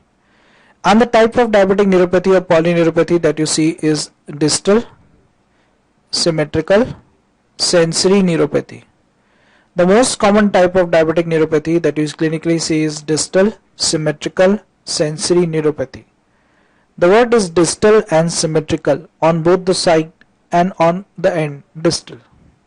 That's why I remember something from my MBBS days. These patients have got a glove and stocking kind of sensory loss. Gloves are in both the hands, symmetrical, are in the hand, not on the shoulder, distal. That's why in surgery I read a topic of diabetic foot, because the story is distal. I don't read a topic of diabetic thigh or diabetic abdomen, because the story is not often proximal. Problem. In Harrison there are two lines. One line tells me that the most common type of diabetic neuropathy is distal symmetrical sensory, while in peripheral neuropathy chapter he tells me it is sensoromotor neuropathy, most common. No, it is sensory. I have cross-checked in every journal and other higher books of diabetes. It is often a sensory which is most common, not sensoromotor. Now first sensation to get lost is the vibration sensation. Fine. Vibration sensation you tested with a tuning fork. Yes. The frequency of tuning fork that you use for testing the vibration sensation is 4 options: 128, 512, 256 or your 1056 or 10 something. I don't remember the frequency. Tell me an answer for this. A, B, C or D.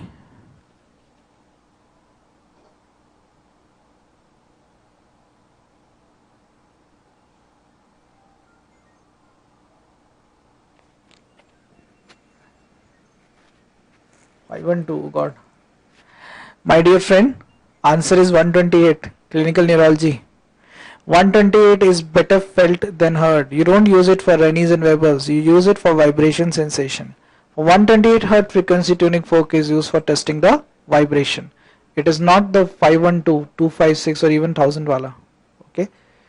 Now the story is like this in a patient with polyneuropathy. Firstly, patient experiences tingling and numbness. That is known as paresthesia, and over a period of time they have loss of sensation that we recall as anesthesia. So in tingling numbness, positive symptoms paresthesia, loss of sensation, anesthesia. treatment. If I want to treat a patient with diabetic polyneuropathy, the first thing that I do is improve glycemic control. I think I will correct the sugar, the things will correct? No. I've seen a patient of diabetic foot anesthesia. That patient, even after correction of sugar, did not have an intact sensation. Sensations are totally lost. Even a patient with paresthesia, even after control of blood sugar level, his paresthesia remained there with the patient. So we understand that improved glycemic control doesn't improve the symptom, but may decrease the progression. So things from paresthesia won't go to anesthesia if your sugar level is controlled. Okay. Second, to control the paresthesia, we have got certain drugs which are anti-epileptic drugs. Okay. I'll give you 4 options. Tell me which anti-epileptic should be used in a diabetic patient. Drug of choice, anti-epileptic. I'll give you 4 options. Carbazepine, gabapentin, phenytoin, and pregabalin. Drug of choice for painful diabetic neuropathy.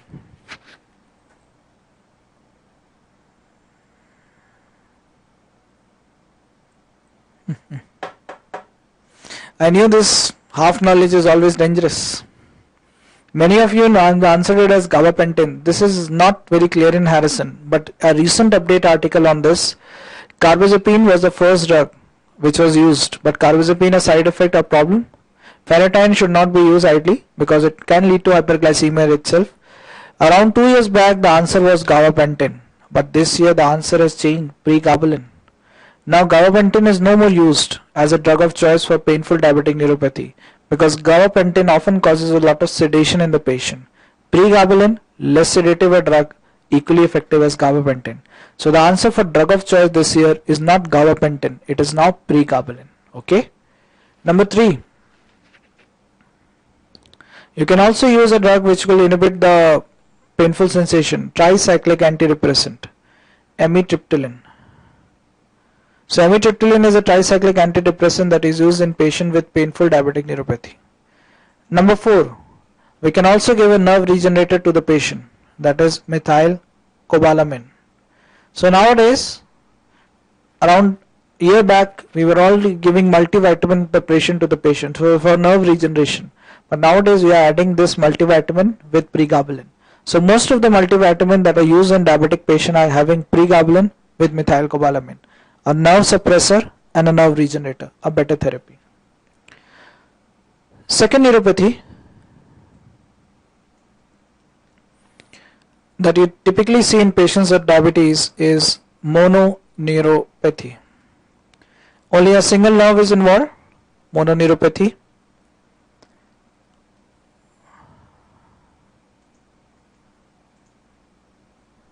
Most common cranial nerve involved in diabetic neuropathy, okay, is, tell me an answer for that.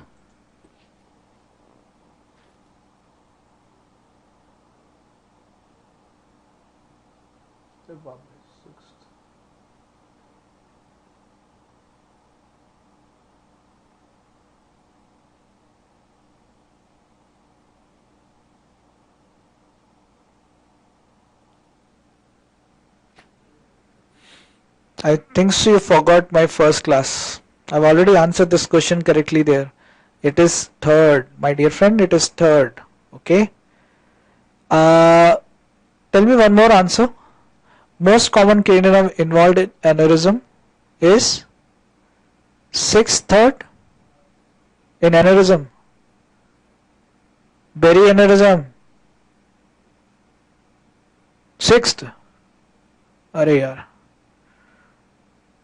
Third, in patients with raised ICT, in patients with raised ICT, sixth, in patients with raised ICT, sixth, in patients with GBS,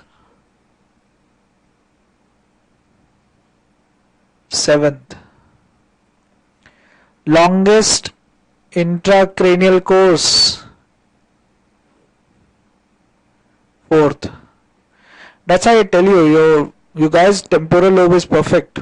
Medial lobe, immediate short-term memory. But your long-term memory is very bad.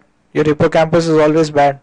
So whatever you read, please go back and revise to sharpen up your hippocampus at least. Okay. Now in this topic of diabetes, there is a controversy. Diabetic chapter, Harrison, mentions that the most common kidney nerve involved in diabetes is third, but the peripheral neuropathy chapter mentions the answer is seventh. Problem, controversy in Harrison itself. Harrison is not wrong in the sense, what happened was, most common kidney nerve to get involved, I already mentioned this answer as seventh. Bell's palsy, idiopathic 7 kidney nerve palsy, 50% of the patients were found to be diabetic. So they thought that in diabetes, it was the 7th kidney nerve. No, it is still the third. Number 2 is not 6th, number 2 is 7th. Okay, so third and 7th, you can write in a bracket 7. Something important about diabetic mononeuropathy, third kidney nerve palsy, these patients will have ptosis, ophthalmoplegia, but pupillary reaction is perfect. Pupillary sparing is seen in the patient. Okay. Number 3, the most catastrophic of all, autonomic neuropathy.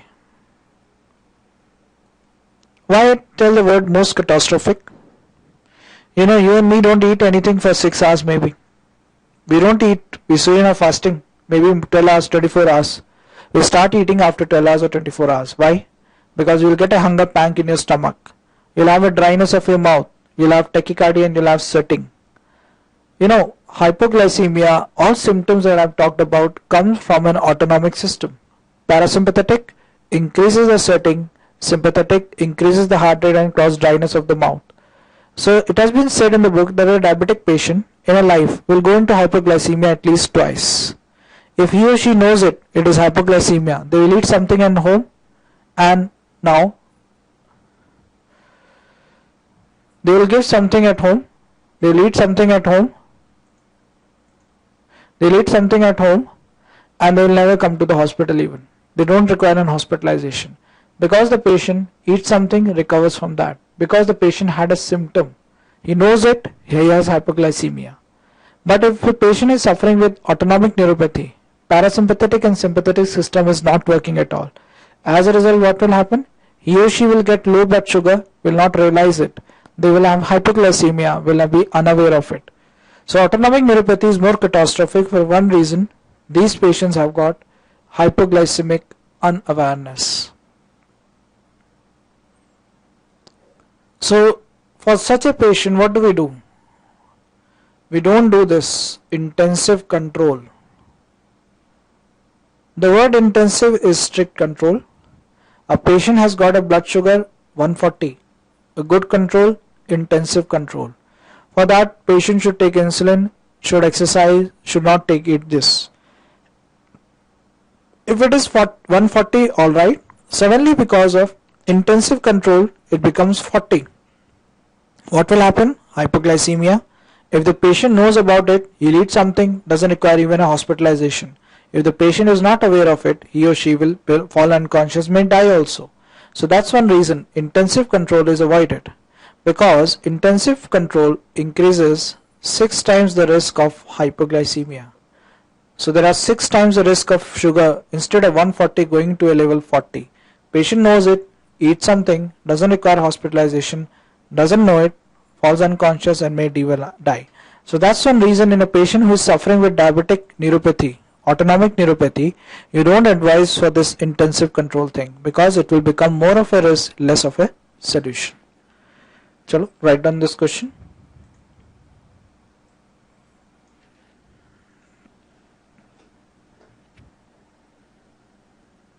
Which of the following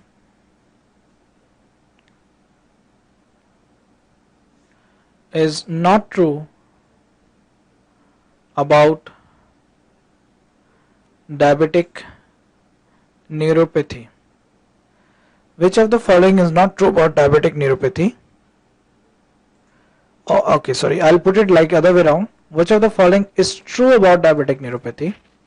Option A, autonomic neuropathy is most common type? Option B, all cranial nerves are equally involved.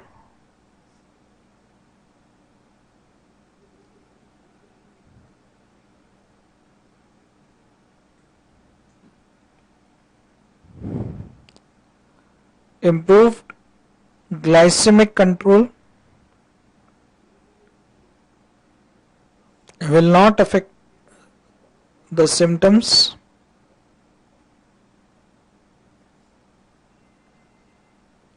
Alcohol is used in treatment. Very smart. Which of the following is true about diabetic neuropathy? Jammu Center? Alcohol is used in treatment.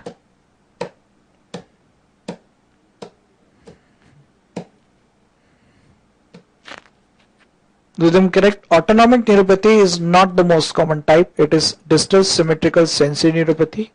All cranial nerves are not equally involved. Third is the most common. Number 2 is 7th.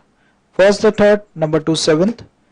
Improved glycemic control will not affect the symptoms. That's correct. It may stop the progression of the symptom, but paresthesia and anesthesia will remain there. That's why in clinical practice we add an anti-epileptic drug. Alcohol is used for treatment of diabetes. Oh, 2 pegs a day keeps the doctor away. Maybe that way. Now another question. Note it down.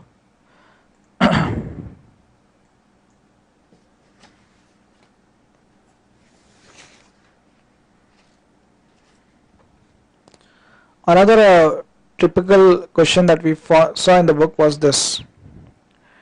In which of the following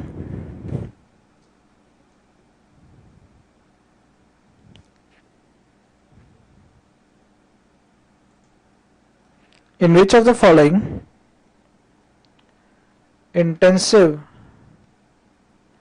management of diabetes is needed except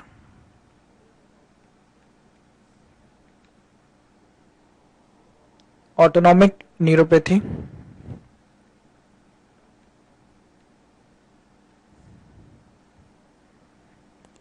pregnancy, post kidney transplant,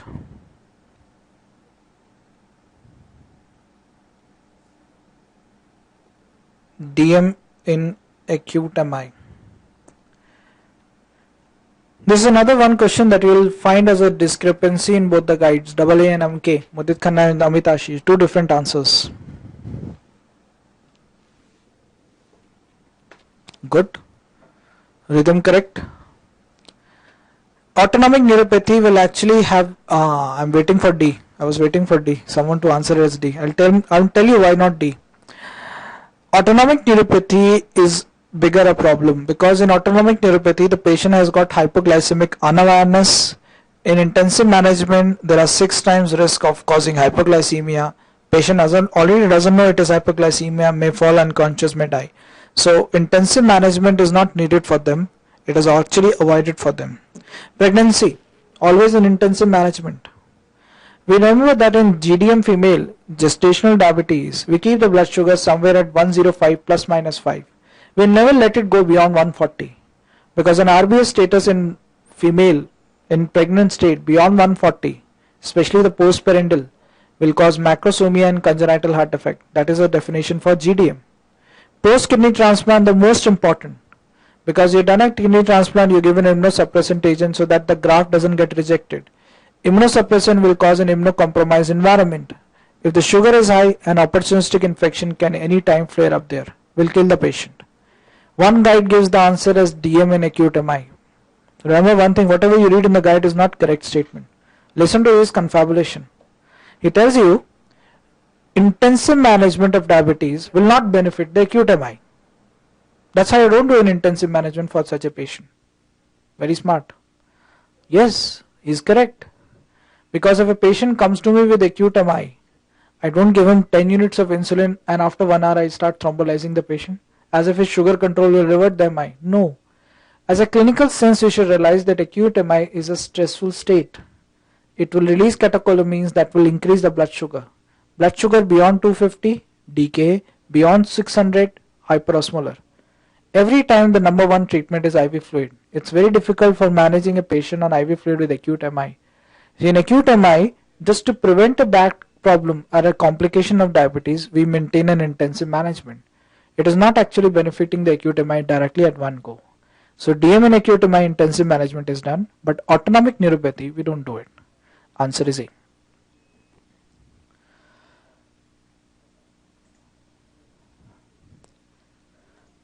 Regarding diabetic retinopathy, you read in I. Regarding diabetic nephropathy, you read in your kidney chapter. More important was diabetic neuropathy. Now we'll move in the opposite direction, that is hypoglycemia.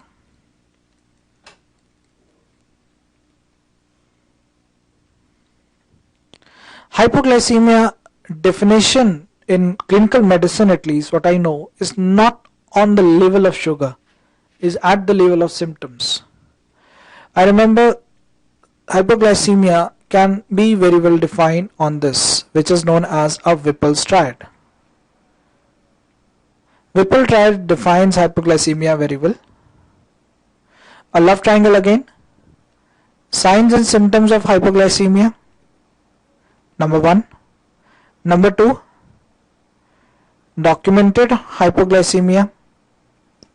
And the third most important thing, reversal of symptoms on correction of hypoglycemia. That's the most important thing again. Like if a patient comes to me unconscious, I check his blood sugar low, I give him dextrose, still he doesn't recover. It's not a case of hypoglycemia, it is something adding to that unconscious level. Maybe a pontine hemorrhage, maybe anything else.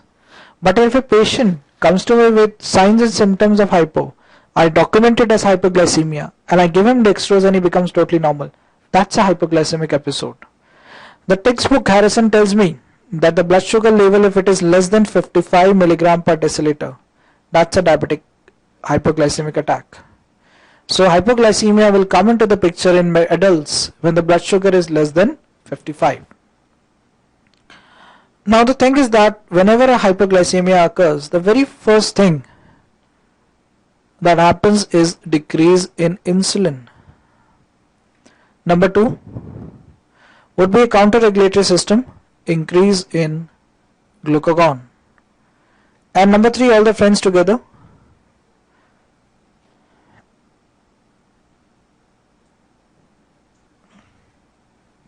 An increase in cortisol, an increase in epinephrine, an increase in growth hormone, in this particular order. So that was an easy question. That first step that takes place in a hypoglycemic patient is decrease in insulin. First counter-regulatory hormone that steps up, it is not cortisol, it is glucagon. Now the funda is that you sit on a hunger strike for a long time, 2-3 days, okay, you never develop hypoglycemia because the system is very perfect in you. Insulin will come down, glucagon will go up, you are awake, cortisol and epinephrine will help you.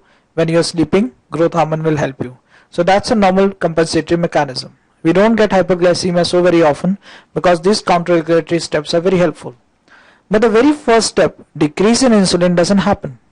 I found a patient of hypoglycemia in which the sugar was low and the insulin was high.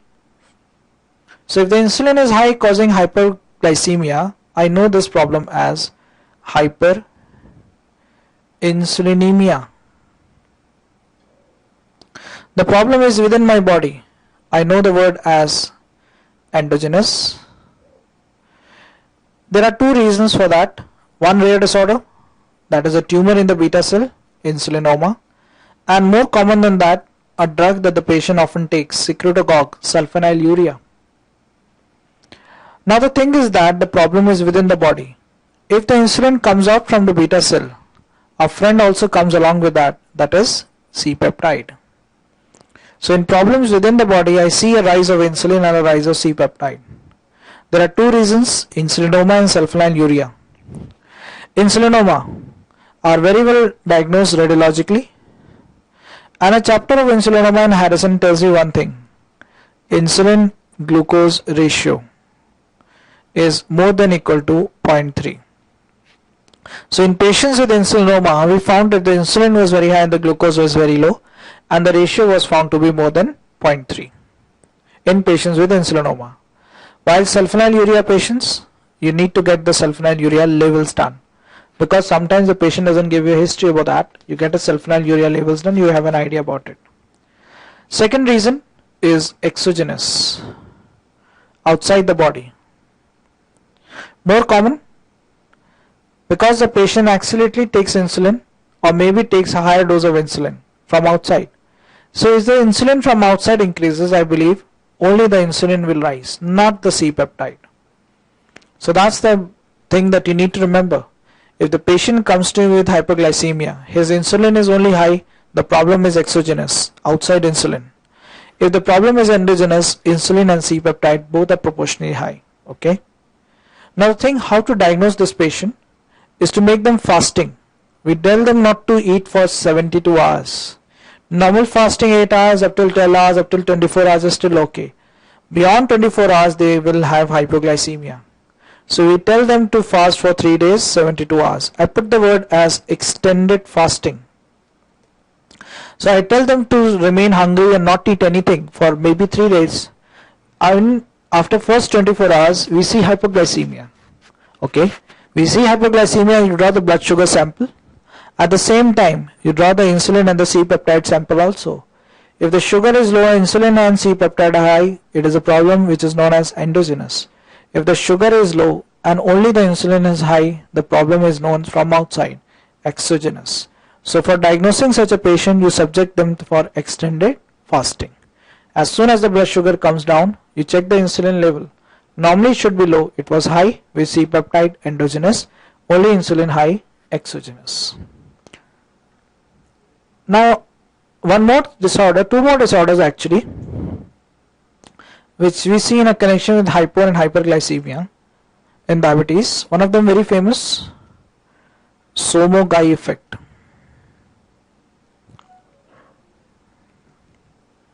Somo-Guy effect. You know what happens in the 3 to 5 a.m. time after midnight, when the patient is possibly at the deepest of his sleep. At that very moment of time, patient finds hypoglycemia. During sleep, hypoglycemia. Okay. I believe if the patient gets hypoglycemia, the first step is decrease in insulin, second step is increase in glucagon, third is cortisol, epinephrine and growth hormone. Unfortunately, everyone is sleeping. Who is remaining awake after till midnight is a growth hormone. And because of the counter-regulatory hormone, especially the growth hormone, what happens? Morning 8 a.m. I check the sugar of the patient, 8 a.m. It is found to be high, hyperglycemia. So we have got a patient who has got hypoglycemia followed by rebound hyperglycemia. The story is known as Somo-Guy effect. Okay. You know, the normal tendency clinically, when I see a morning sugar being high, I increase the night dose of insulin. I keep on increasing the night dose of insulin. Patient keeps on going to hypo and rebound hyper. Hypo followed by hyper because of the counter-regulatory hormone is known as Somo-Guy effect. Now what happens? Why hypo? Because the night dose of insulin that I gave to the patient was high.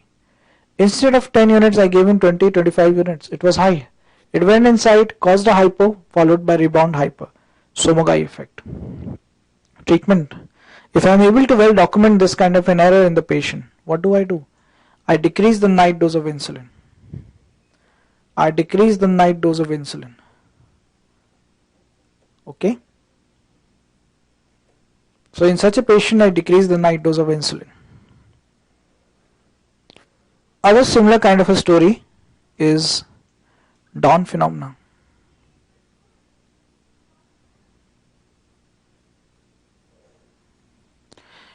In the 3 to 5 a.m. time, again in the morning after midnight, patient has developed hyperglycemia. Why? Because the insulin that you gave was less, patient had insulopenia, lesser insulin. And secondly, the insulin could not act on the peripheral tissue, insulin resistance. As a result, 8 a.m. in the morning, I saw the blood sugar of the patient, again it was high. So after midnight high till morning high, the story is known as dawn phenomena. Okay. For treatment of such a patient, I increase the night dose of insulin. I'll do it the other way around. I'll increase the night dose of insulin so that the amount of insulin is okay. It's not insulopenia, and the amount of insulin is able to bring the glucose into the cell. There is no insulin resistance.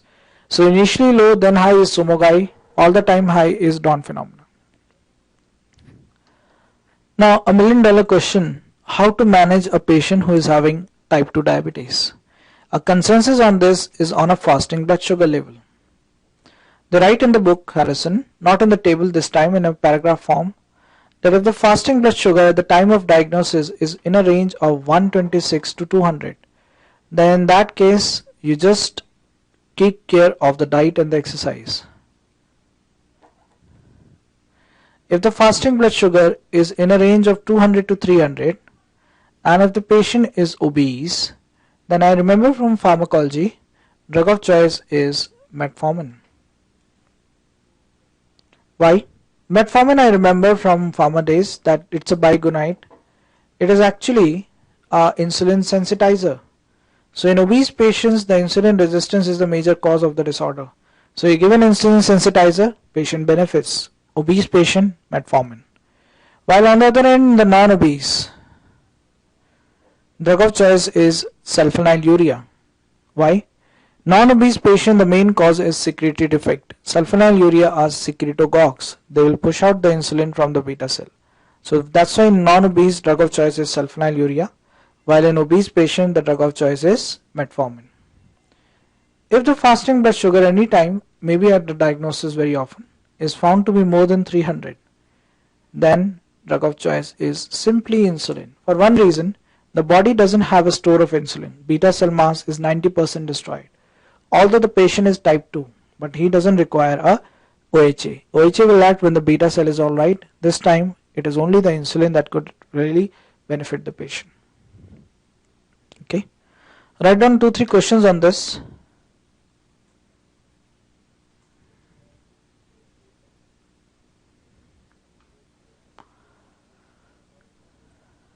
Treatment of 42-year-old obese male with a random blood sugar of 450 mg per deciliter, urine albumin of 2 plus, urine ketone 1 plus, A. Insulin. Option B. Glibenclamide. Option C. Glipizide. Option D. Metformin. Obese patient, type 2 patient maybe, beyond 40 years, urine albumin plus, ketone 1 plus.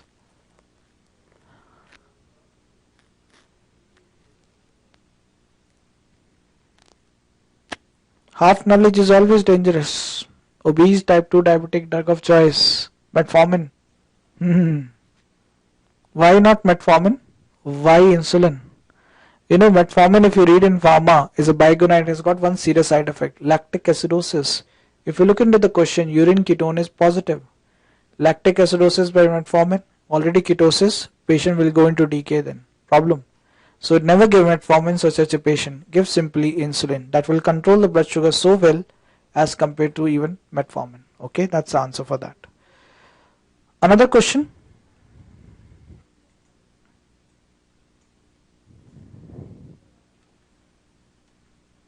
An obese type 2 patient who has got a fasting blood sugar of 180 and a postparental blood sugar of 260. Treatment. Option A, glibenclamide. Option B, metformin. Option C, diet and exercise. Option D, insulin.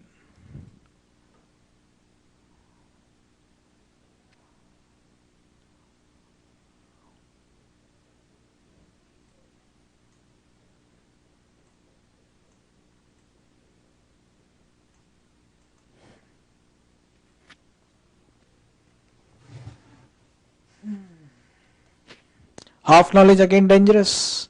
Obese type 2 diabetic patient, drug of choice metformin. My dear friend, the question is fasting 180. You manage a type 2 diabetic patient with a fasting sugar. Fasting between 126 to 200. Don't give metformin so early. Just treat him on diet and exercise. That will be the best answer, not metformin. Metformin will come into the picture when the fasting sugar is beyond 200. Okay? You start your therapy with diet and exercise, wait for 2 weeks, and then if the patient doesn't improve, then you may add something. Okay? Don't start with metformin. Only diet and exercise as per the literature.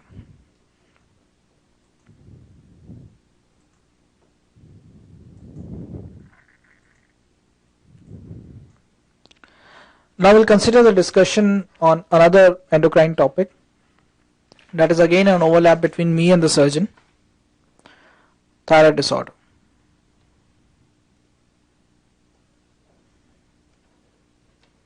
Thyroid disorder.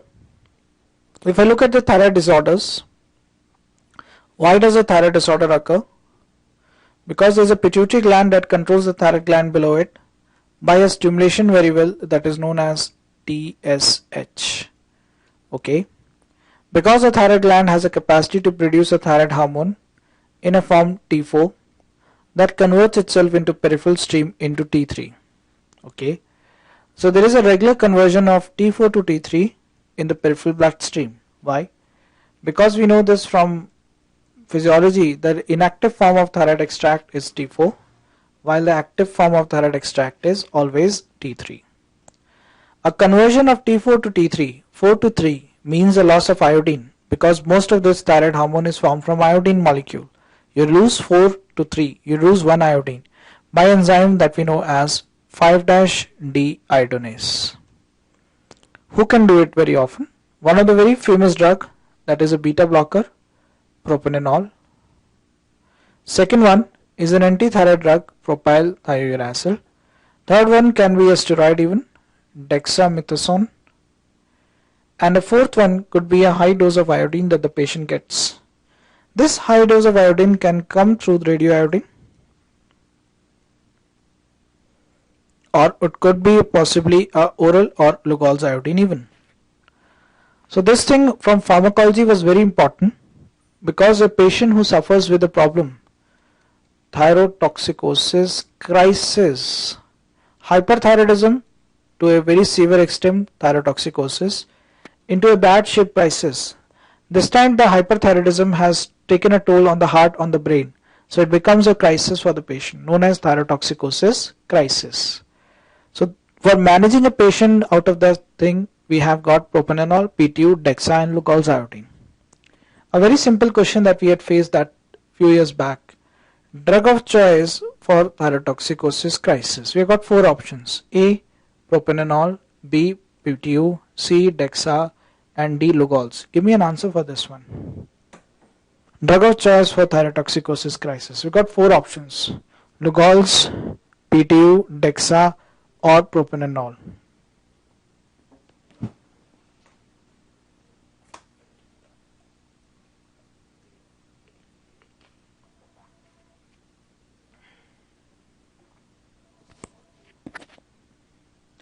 I was waiting for someone to answer me as Lugol's because surgery guide answers that Lugol's.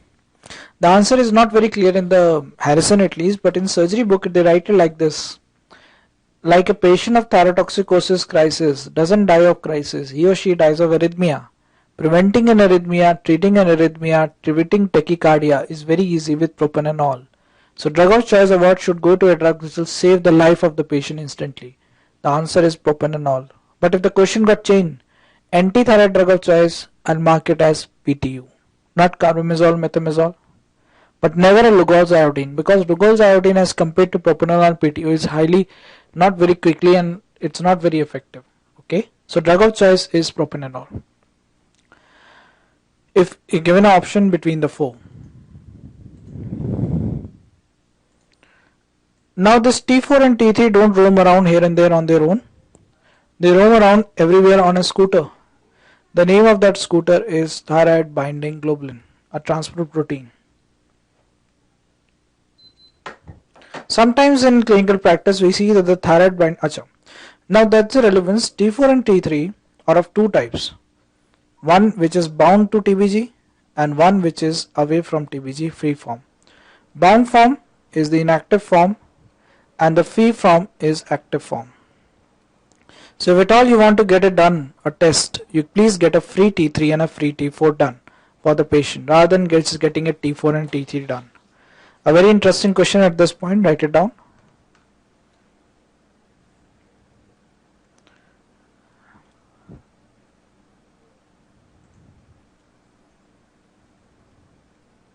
Best test to diagnose thyroid related disorder. TSH, T4, T3 or thyroid binding globulin. Best test to diagnose thyroid related disorder. ABCD. Always a TSH. You never rely on T4 and T3 because the free value will change as per the TBG. Okay. Now the thing is this, there's one clinical situation in which the TBG often rises. I remember that situation in which the TBG rises is pregnancy. If the TBG rises, the bound form will rise and the free form will dip. So there is a dip in the free T3 and free T4 value that results very often in hypothyroidism. And a word that we use very often during pregnancy, maternal hypothyroidism. So during pregnancy we saw diabetes, gestational diabetes, GDM. During pregnancy we saw hypertension, PIH. Now during pregnancy I see hypothyroidism, maternal hypothyroidism. It's a very physiological thing. TBG rises, that dips down the free T3, T4, that affects hypothyroidism. Okay. Now we'll play the game of negative and positive feedback. Okay. There is a pituitary gland, there is a thyroid gland, pituitary sends down a stimulation, TSH, thyroid gland brings out T4 that acts on the peripheral bloodstream in T3 form. So we'll draw a table with 4 vertical columns, TSH, free T3 and free T4. If by any chance the free T3 and free T4 is less, positive feedback, TSH will rise up. The story is known as hypothyroidism. Thyroid gland is not working. Due to some reason, free T3 and free T4 is high, TSH will come down, negative feedback. We understand the word as hyperthyroidism. But we have seen a disorder in which the TSH was less, free T3 and free T4 was also less. The word is again hypothyroidism, but now the terminology is different. If the gland is unable to form the hormone, the word is primary.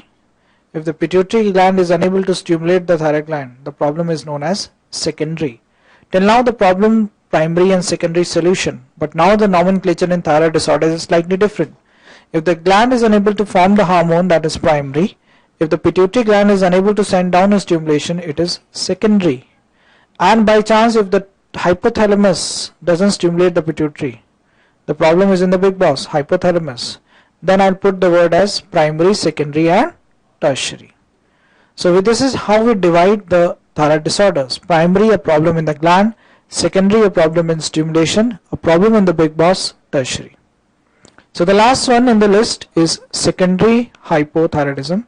And first one in the list is primary hypothyroidism. Okay. Now clinical features. If I look at the disorder hypo versus hyper, clinical features, hypothyroidism versus hyperthyroidism. Okay.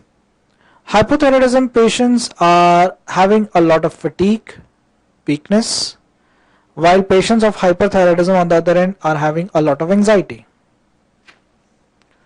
A patient of hypothyroidism often complain of weight gain. A patient of hyperthyroidism often complain of weight loss. So they are obese and they are thin. A patient of hypothyroidism often complain of constipation, while hyperthyroidism often complain of diarrhea.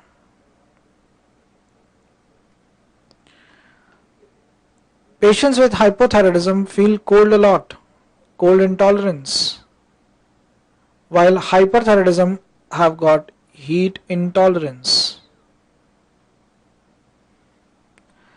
Patients with hypothyroidism, especially in the female population, can have one menstrual abnormality to talk about, menorrhagia, while hyperthyroidism often have got amenorrhea. If I look at the signs in the patient, patients of hypothyroidism often have got bradycardia, while hyperthyroidism have got tachycardia.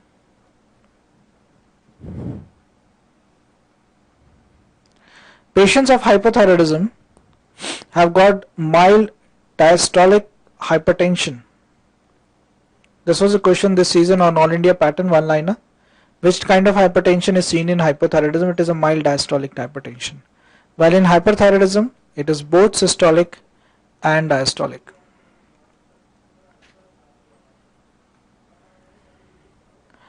Now the thing is that a patient with hypothyroidism will have one thing clinically on a neurological examination, that is known as delayed relaxation of a particular jerk. Like I was doing an ankle jerk. If I see the foot, I strike the foot with a knee hammer, I take the foot up, I take the foot down. That is a normal ankle jerk. It goes up and it comes down like this, ankle jerk. But this time the coming down is very slow. There is a delayed relaxation of this ankle jerk. That is known as a hung up reflex. So that was a famous question, one-liner pattern. That hung up reflex is suggestive of hypothyroidism. That means a reflex that is hung up is getting relaxed very slowly, delayed relaxation. While checking an ankle jerk, the foot dorsiflex and then plantar flex. Coming down to the plantar flexion takes a lot of time. That is known as delayed relaxation of jerk. While in patients with hyperthyroidism, one of the very classical things that we see are tremors, which are very small, fine tremors. And they also show bulging of the eyeball, that is known as exophthalmos. Okay.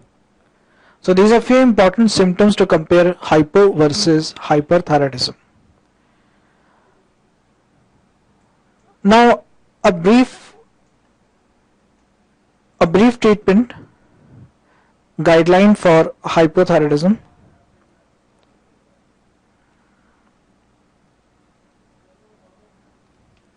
If I want to treat a patient with hypothyroidism, I treat him with a drug very often, that is levothyroxine. Levothyroxine is very comfortably used in a dose of 1.6 microgram per kilogram per day. So the dose of microgram per kg per day is to be remembered about. So if you've seen any time any levothyroxine tablet in your ward or OPD, it is in microgram. It is not in gram, it is not in milligram, it is always in mcg, microgram. And the dose that you need to start the patient is 1.6 microgram per kg per day. Now you start your therapy, but you need to remember you decrease the dose of levothyroxine in one group of patient. One who is having a heart disorder, ischemic heart disease, and a patient who is elderly. Because in the All India exam, somewhere in 2011 AIMS pattern, they had asked this question that in a patient you see MI, and with MI you diagnose him with hypothyroidism. Do you start the levothyroxine at the same dose, higher dose, lesser dose? I started with a lesser dose. Okay, I started with a lesser dose. In ischemic heart disease, if you give levothyroxine at the normal dose, it can cause palpitation, sweating and all, problem with the patient. So don't do that thing. So start your dose at a lower phase. Now you maintain the therapy with levothyroxine and you check something, TSH. Not after 1 or 2 weeks, after a gap of almost 1.5 months, after 6 weeks time. Normal TSH, I remember, ranges between 0.35 to 5 international unit per ml. That is a normal TSH level. The target TSH that we know is somewhere 2.5. So it should be somewhere midway. Can be less than 2.5 up till 3.35, but it should not be 7.6 at all. It should not be 4.5. Now the target is 2.5. Sometimes in clinical practice I start the therapy with per kg. If I don't achieve the TSH target of 2.5, I keep on increasing the dose by 25 microgram, 25 microgram. So something is not very strict, the per kg formula. Okay. We need to replace the thyroxine till the target of TSH 2.5 is achieved in the patient. There's one more disorder which came into limelight this season, was this subclinical hypothyroidism. The word is hypothyroidism, but the word is subclinical. All the clinical symptoms don't appear, minimal some symptoms will appear, subclinical. To biochemically define these patients, they are having a high TSH, yes. And if I look at their free T3 and a free T4 level, it is actually on a lower side. They are found to be low normal. So subclinical hypothyroidism patient have got a high TSH and a low normal T3 and T4. Treatment. For such a patient, the book recommends if the TSH is more than 10, then start your therapy with levothyroxine. If the TSH is in a range of 5 to 10, that's the gray area. In that case, you start with levothyroxine. If the patient is having TPO antibody positive, thyroid peroxidase antibodies are formed in inflammation. Patient might have got thyroiditis that has killed the thyroid gland, and the story is subclinical. Okay. Another reason why to start therapy is in a female, if they're coming to me with infertility or if they are pregnant. So in pregnancy, what I was mentioning, that the TSH rises and the T3, T4 dips down, maternal hypothyroidism very often presents with a TSH between 5 to 10 with a low normal T3 and T4 level. So in that patient, you always start your levothyroxine therapy for one good reason. If you leave the mother untreated, you leave the fetus also untreated inside, and the child which is born to a hypothyroid female can also be hypothyroid, cretinism. So that can be a blunder with the patient and the fetus inside. So subclinical hypothyroidism, TSH more than 10, give levothyroxine. If it is between 5 to 10, if the TPO antibodies are positive, then you start. In a female, if she is suffering with infertility and pregnancy, in that situation you start your therapy. Last two things in this chapter of thyroid disorders that you'll again read in your surgery classes. One of them is Jod-Basedow effect.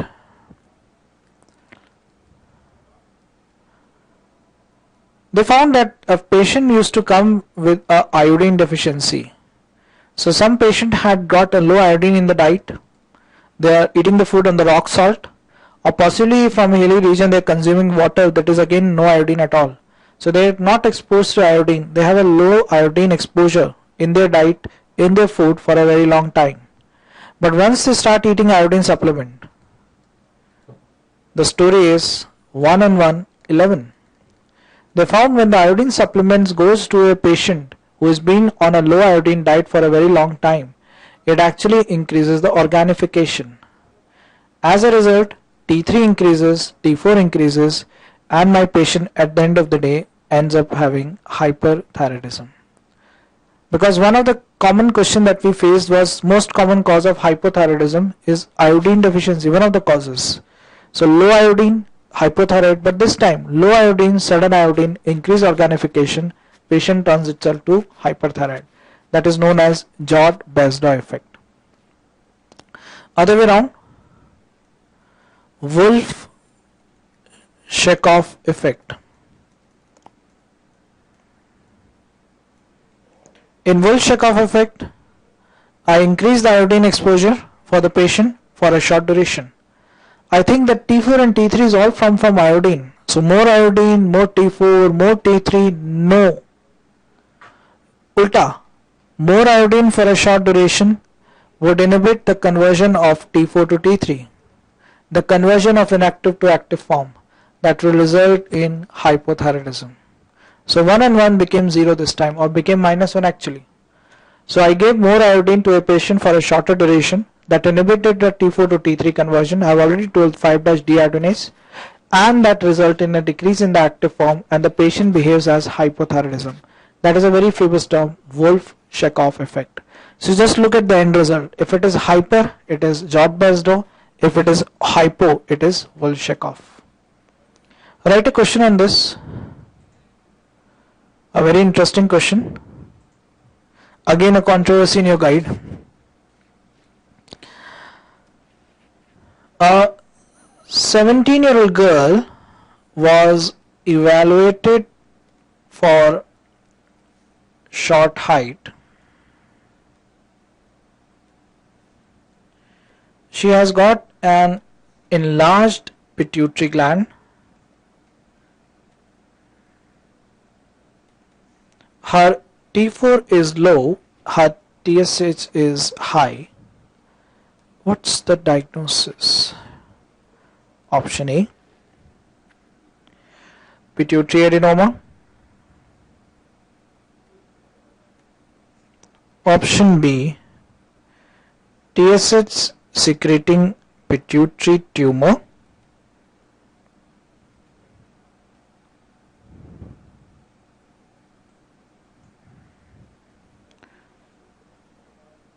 Thyroid target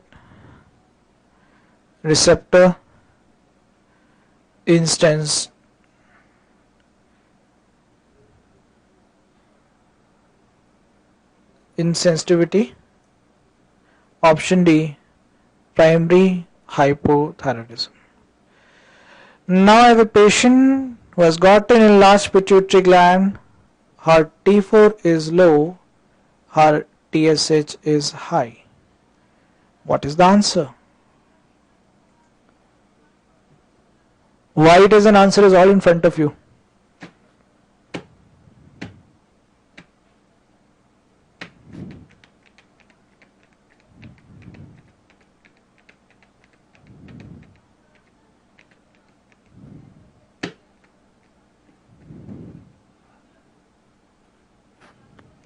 Controversy, I know. If the T4 is low and TSH is high, I believe that thyroid hormone is not found in the gland. Hypothyroidism, which I remember as primary hypothyroidism. So the answer is D. Why it is an answer is all in front of you. Why not the other people around?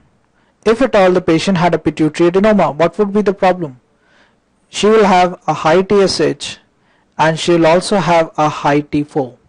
Her TSH and T4 both will be high, not high and low. Okay, so unlikely to be A. And A and B are the same thing. TSH secreting pituitary tumor means A only, pituitary adenoma. What is this? Thyroid target receptor insensitivity. We found in clinical practice some patients who are exhibiting hypothyroidism. Why? Because the T4 and T3 could not act on the peripheral tissue. So there was a resistance of T4 and T3 on the peripheral tissue, maybe heart, brain, anywhere.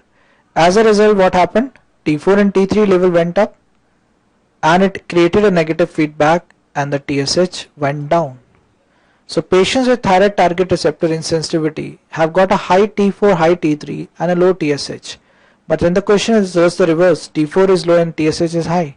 So it cannot be C. Best answer is D.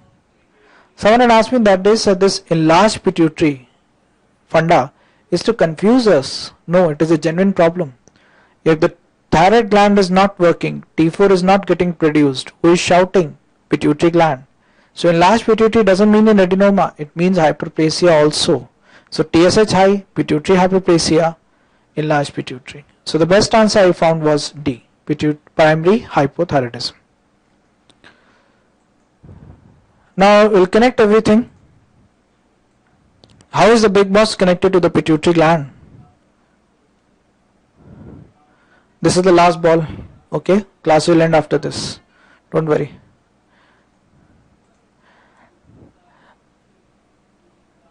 Hypothalamus is connected to the pituitary gland with a narrow gully that is known as pituitary stalk. We divide the pituitary gland into two halves, the anterior and the posterior pituitary. The anterior pituitary produces TSH. Hypothalamus helps so that it produces TRH.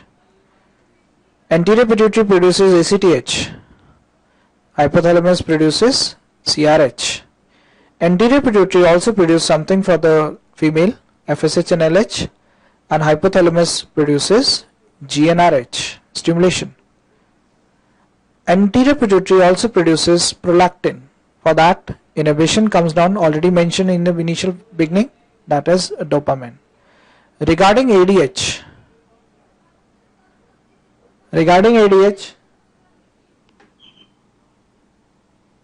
Regarding ADH, ADH is not produced in the posterior pituitary. It is just stored in the posterior pituitary. A old physiology question. ADH is produced in hypothalamus. It is only stored in the posterior pituitary. Whenever dehydration occurs, it comes out from the posterior pituitary and helps me out. Okay. Now there is a lesion between the connection. The connection between the two was stalk. So there is a lesion in the pituitary stalk. What will occur? Let's see that. Now if the patient is having a lesion in the connection pituitary stalk, what will happen? No TRH, no TSH, hypothyroidism. No ACT, no CRH, no ACTH, no cortisol, no blood pressure, hypoglycemia, hypertension. No dopamine, more prolactin, hyperprolactinemia. Tell me one thing, will the patient have DI or will the patient have SIADH?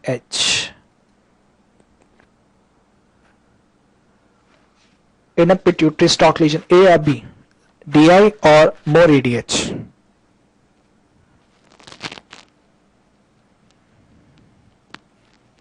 Always DI, because the hypothalamus cannot just shift out the ADH directly from there. It has to come through this God-given route, stalk lesion. So if there is a stalk lesion, patient will have DI. Better word to define DI would be deficiency of DI, which we know as central DI. Okay. Note down a question on this. Something again problem in your guide.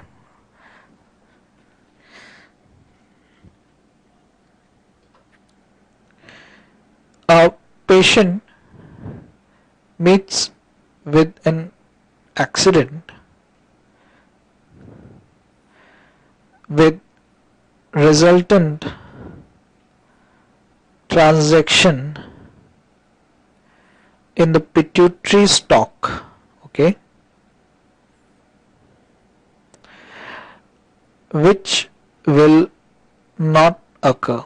What will not occur in the patient? What is not seen in the patient? I'll give you option A as diabetes, option B as diabetes insipidus, option C as hyperprolactinemia, and option D as hypothyroidism. Tell me an answer for this one. Diabetes mellitus, insipidus, hyperprolactinemia, or hypo? A quick answer, diabetes, because hypoglycemia will occur, not hyper. Answer is A, simple. But one of the guide gives option C to confuse you as SIADH. Now what is the answer? DM or SIADH? Double dip.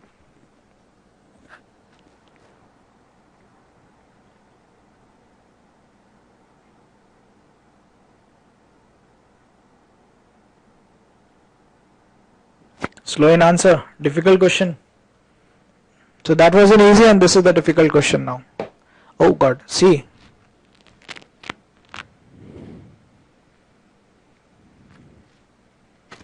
I got this question, this thing in AIMS. In AIMS don't have to put the correct but the most appropriate answer. Okay. Oh, because diabetes is not specified as mellitus. What is this Allahabad center? It's not specified as mellitus. Dekho, one thing which I taught you that head injury patients come initially with more ADH, SIADH. After few weeks and months they develop DI. Okay. Now the question is that he met with an accident with the resultant transaction of the stalk. It can be SIADH initially and then convert itself into DI. So SIADH can occur in initial stages of any head trauma. Yes, but diabetes mellitus I believe will never occur. There is no hyperglycemia which initially is or later seen in the patient. Okay. So the answer is A all the time. Even SIADH can occur in a head injury patient. That's one reason for that.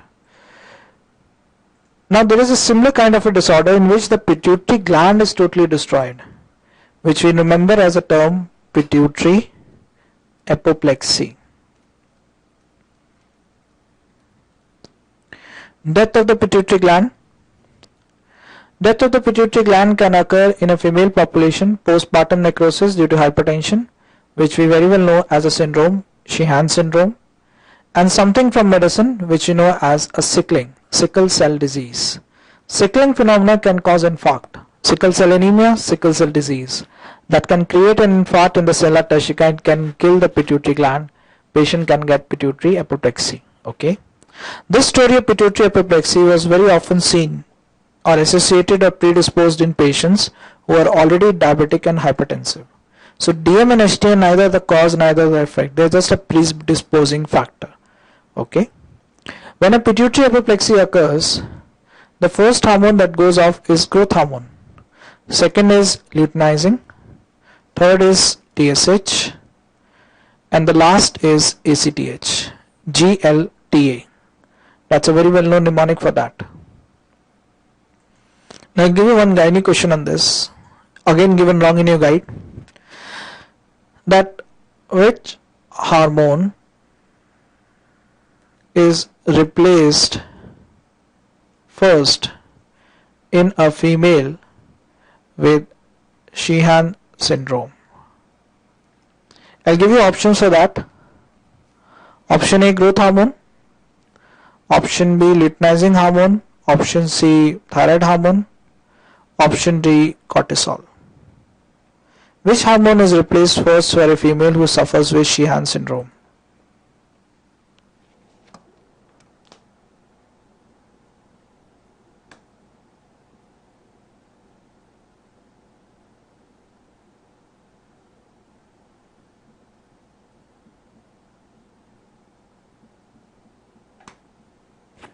Rhythm correct, I believe.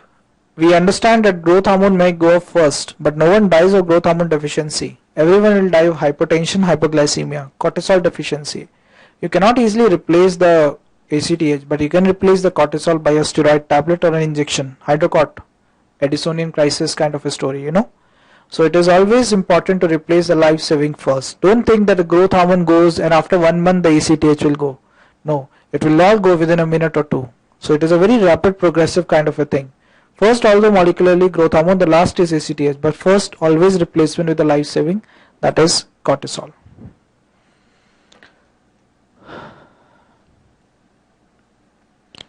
So the answer is this. Okay, that completes our extensive discussion on endocrine. I may be falling short on discussion of thyroid and parathyroid, but I would like to acknowledge you on that because these two topics are more important from surgery point of view, not from medicine point of view. And a topic which I left behind was pheochromocytoma and Men's syndrome, again something from surgery. Okay, you can read it there. Earliest symptom of Parkinsonism is tremor, sickle cell disease, sickling, sickle cell anemia, sickling in the will.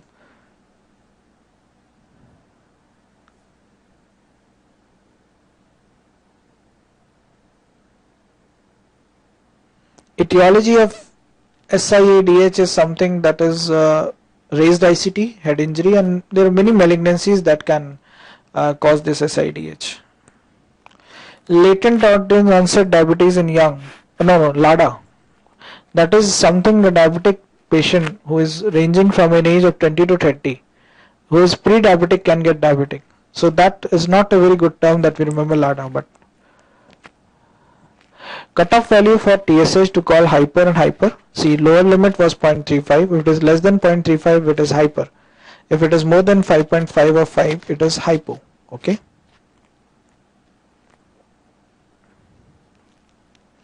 Hyperthyroidism to a very severe extent is known as thyrotoxicosis. Okay.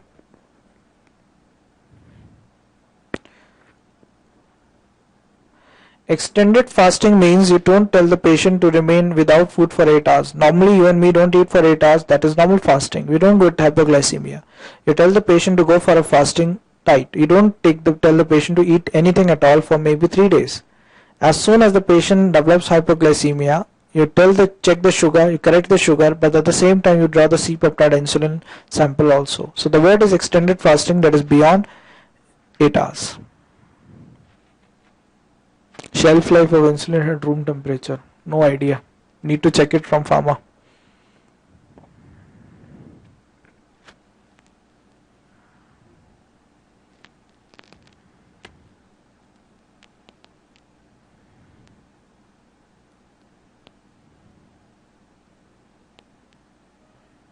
HOHA can be used in type 1 diabetes. I'll check on this. There was an MCQ in pharma about it. Okay. I'll check on this and let you know later. Which book to read for medicine? Harrison. Reading Harrison is tough. Reading a guide is always easy and reading the note is very easy. But there are two guides of medicine. One is AA and one is MK, Mudit Khanna. I found Mudit Khanna to be more genuine a book for one reason. Questions and answers are correct with the authentic reference. AA, confabulation. Question is wrong, answer is wrong, and suddenly everything explanation wise also goes wrong. So I found a lot of errors in AA. They're trying to improve over the next few years, but MK is much better. Addisonium pigmentation order to accept it involves the oral mucosa. It does not involve oral mucosa is wrong. Okay. See, AA recent edition and old edition doesn't have much of a difference. Some 10-15 MCQs only. Okay, because the question bank of All India, that is NB one-liner pattern as well as DNB, cannot be officially published. So that's a major drawback. Whatever the question keeps on adding is from AIMS. So AIMS questions in medicine are over the period of time is coming down.